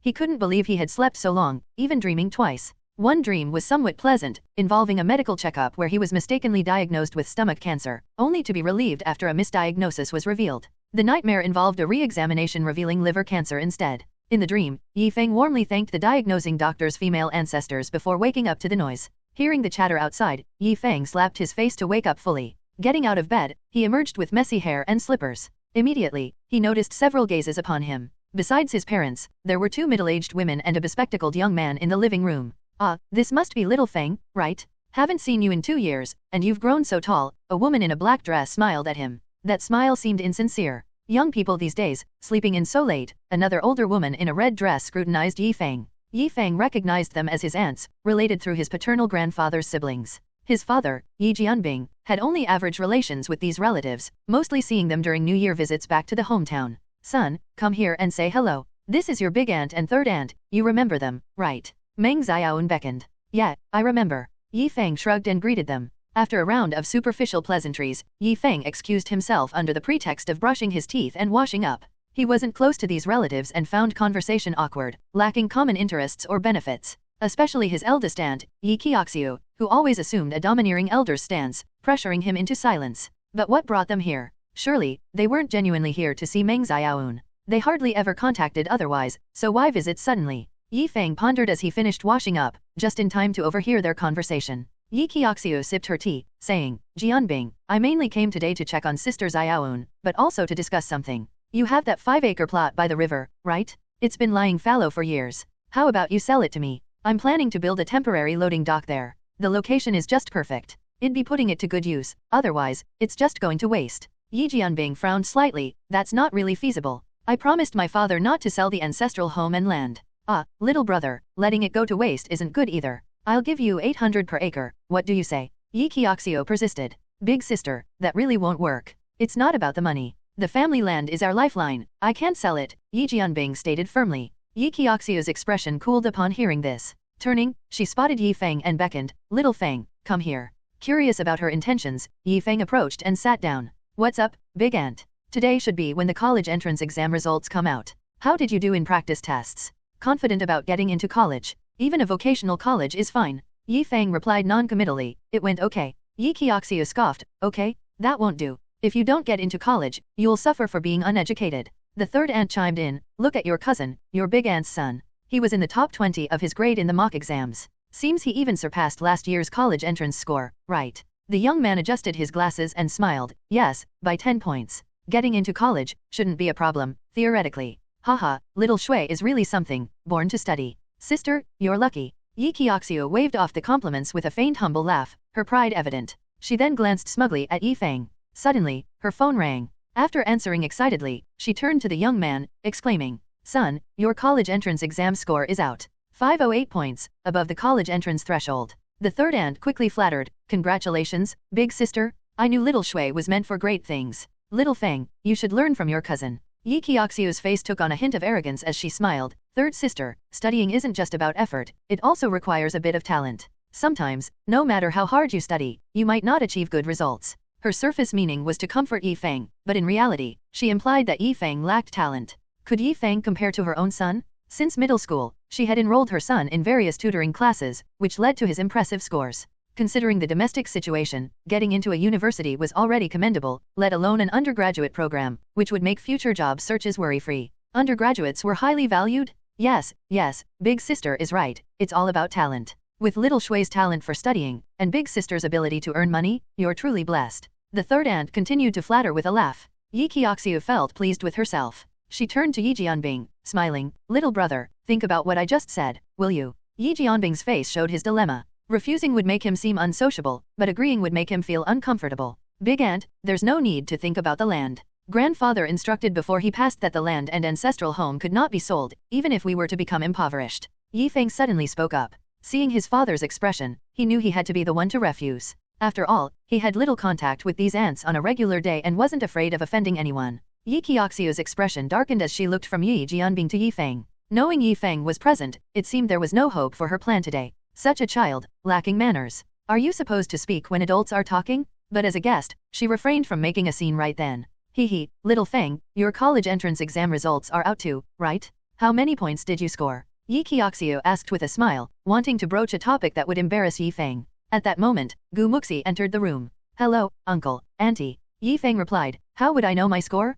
I'm still waiting for the notification. By the way, Muxi, did the school call today?" Muxi, dragging her tired body, sat next to Yi Feng. "I don't know, our landline seems to be broken." I took it for repair this morning, but I doubt it'll be fixed today. If it's not fixed, let's go to the school this afternoon. Gu Muxi's appearance caught Yi Qiaoxiu's attention. What a beautiful girl. Today, Gu Muxi was dressed in a white blouse and jeans, her black hair cascading down, her exquisite features like early spring flowers, bright and captivating, exuding youthful vitality. Her son, the young man known as Xiao Shui, was struck dumb by Gu Muxi's appearance, completely smitten. Hello, my name is Luo Shanshui. He pushed up his glasses, blushing as he greeted her awkwardly. In front of such beauty, he became even more reserved. Oh, hello. Gu Muxi responded coolly, not overly friendly. After all, these were not her relatives, and she didn't want to pretend warmth, which would be hypocritical. Wow, whose daughter is this? So beautiful. Yi Qiaoxiu exclaimed genuinely. Meng Xiaoun replied, she's the daughter of Vice Factory Director Gu from next door. Our families often visit each other, we're practically family. The saying goes, distant relatives are not as good as close neighbors, which perfectly described their relationship now. Hearing Gu Muxi's father was a vice factory manager, Yi Qiaoxiu quickly switched to a warm smile. I see, I was wondering why this child was so beautiful, just like a fairy, so spirited. Gu Muxi forced a smile, thank you for the compliment. But she soon leaned closer to Yi Feng, pouting, Yi Feng, you don't know, when I was cycling out today, a stray dog suddenly jumped out, scared me, and I fell off my bike. Her tone was slightly coquettish, utterly adorable. She even showed Yi Feng the bruise on her elbow, which had scraped a bit. How could you be so careless, really? Yi Feng took her arm, examining the scrape closely. Fortunately, it wasn't serious, just a bit of blood. Come on, let's go to my room, and I'll apply some medicine for you. Oh hee hee. Gu Muxi giggled sweetly at novel bin at. Their intimate interaction was observed by Luo Shanshui, feeling as if needles were pricking his heart. He was filled with envy, jealousy, and resentment. Damn it, what's the relationship between these two? As everyone watched, Yi Feng led Gu Muxi back to his room. Ah, hee hee, those two kids are quite close, huh, just like siblings, Yi Qiaoxiu laughed awkwardly. Initially, she thought Gu Muxi and her son would make a good match, but seeing how familiar Gu Muxi was with Yi Feng, she half gave up the idea. If Gu Muxi dated Yi Feng, then her son marrying her would be like picking up someone's second-hand goods. No, absolutely not. She would never agree. Meanwhile, in the office of Daowin No. 1 Middle School, Xiao Shui was leisurely drinking tea in the office. Old Zhao, the college entrance exam results are out today. Your class must have quite a few students getting into university, right? Another class's head teacher, Hmph, said with a laugh. Based on the mock exam results, only about half. Xiao Shui shook his head and sighed. Daowin No. 1 Middle School ranked among the top 10 schools in Guangxi City, but the college entrance exam acceptance rate was only about half. The number of students who managed to get into undergraduate programs was quite low. Half is already good, our class probably doesn't even have half. Hmph laughed self-deprecatingly. As they chatted, sudden hurried footsteps approached. Bang! The door was forcefully pushed open, startling the teachers inside, who all turned to look. The figure at the door was the white-haired principal, Surui. Xiao Shui, teacher Zhao from class 1, are you here? Surui called out urgently. Principal, I'm here. Sitting in a corner, Xiao Shui quickly stood up in response. Surui, his face flushed with excitement, hurried over and firmly grasped Xiao Shui's hand, gratefully saying, Teacher Zhao, I really can't thank you enough. You've brought glory to our school.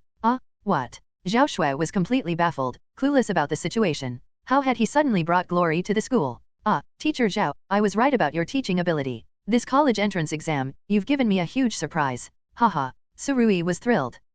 Principal, what exactly happened? I'm lost, Xiao Shui asked, bewildered. Taking a deep breath, Surui solemnly announced, Teacher Zhao, I just received our students' college entrance exam scores. The highest score among our students, from your class. The total score for the college entrance exam is 750 points, and our school's highest score is 721 points. 721 points. Hearing this score, Xiao Shui and the other teachers in the office were so shocked they nearly dropped their jaws. Several teachers instantly stood up. What? 721 points. The teachers exclaimed in unison. This number crashed down like a huge meteorite, stirring up shockwaves in everyone's hearts. 721 points? What kind of divine score is that? Since the establishment of Daowin No. 1 Middle School, since the advent of the college entrance examination, this is the highest score? This score is probably also the top scorer in Guangdong province? Xiao Shui was dumbfounded. Completely dumbfounded. 721 points? From a student in his own class? How did I not know we had such an amazing student in class? Could it be Su Tinyu, who often ranks first? But his mock test scores were only just over 600? Principal, who is this student? Xiao Shui asked anxiously. You're the homeroom teacher, you should have an idea. His name is Yi Feng. Yes, that's it, Yi Feng, Surui said. What? It's Yi Feng. Xiao Shui was stunned. He never imagined that the one who scored these marks would be Yi Feng. Although he had made significant progress in later tests, breaking 600 points, he never thought the official exam would bring him to such heights. Too unexpected? Haha, congratulations, Teacher Zhao. Don't just stand there, Teacher Zhao, hurry up and share the good news with Yi Feng. This time, the top scorer in Guangdong province is definitely him. Hmph said with envy. Right, I'll call right away. Zhao Shui found the contact number and called, but couldn't get through. Tried 2 more times, still no answer. Surui hurriedly shouted, can't get through? Stop calling, hurry and visit the kid's house. Okay, I'm on it. Zhao Shui rushed out the door. He had just left when a call came to Surui's cell phone. Surui picked up the phone, saw the name, and his expression became serious. It was a call from the higher UPS. Hello, Director Zhang. Hello.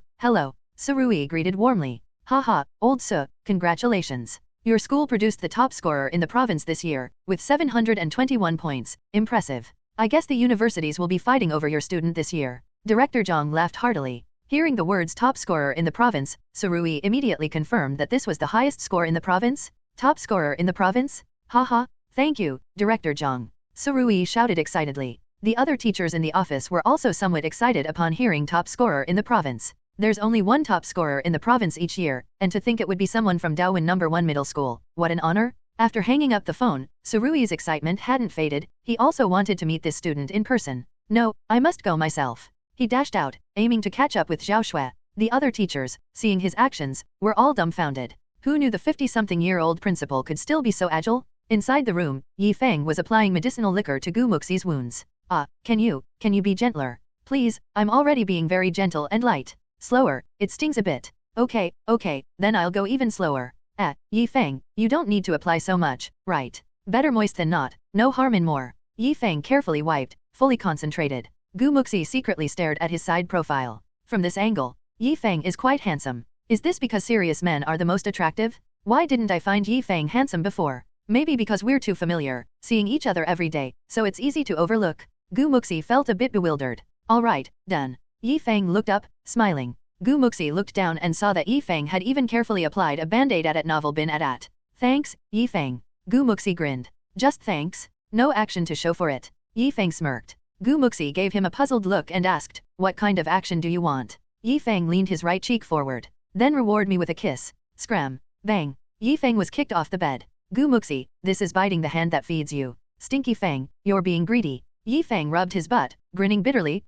Gu Muxi, you'll see what there's always tomorrow means. La, I'm waiting. Gu Muxi made a face. By the way, Yi Feng, are those 2 women outside your relatives? Yi Feng got up to tidy the bed and replied, yes, my aunt and third aunt, relatives we only see during the new year. Let's just stay in the room honestly. I can't be bothered to greet them. Yi Feng, lacking enthusiasm, settled down on the bed after putting things away. Gu Muxi also lay down, mimicking his posture, her chest rising and falling. A refreshing fragrance wafted into Yi Feng's nostrils. This was Gu Muxi's unique scent. Could she really have been marinated in soap? Gu Muxi, you smell so good. Do you honestly use perfume? Yi Feng asked. Perfume? Why would I use that stuff? I don't stink. Gu Muxi lifted her left arm, sniffing her own scent. No strange smell, just a hint of shampoo fragrance. How come I always feel you have this wonderful scent on you, haven't you noticed it yourself? Yi Feng wondered. Gu Muxi shook her head, haven't noticed.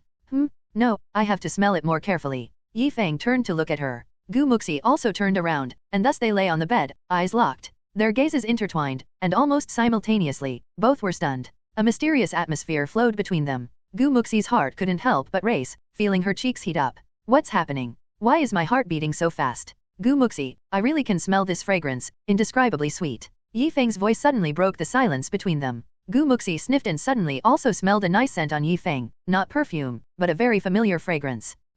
I can smell your scent too. It's not your shampoo, did you change it? Yi Feng shook his head with a smile. No, haven't changed it yet, but the next bottle will be the same as yours. Knock knock knock. Suddenly, there was a knock at the door. Little Feng, there are guests outside looking for you. Is it your friend? Meng Xiaowen's voice came from outside. Yi Feng stood up from the bed. Puzzled. Someone looking for me? Let's see who it is. Yi Feng opened the door and went out. Gu Muxi also got up and followed. Yi Feng arrived at the doorstep, seeing a middle-aged man in a suit and glasses. He was startled. I've never seen this person before. The man in the suit, seeing Yi Feng, brightened up and greeted happily. May I ask if you are Yi Feng, the student?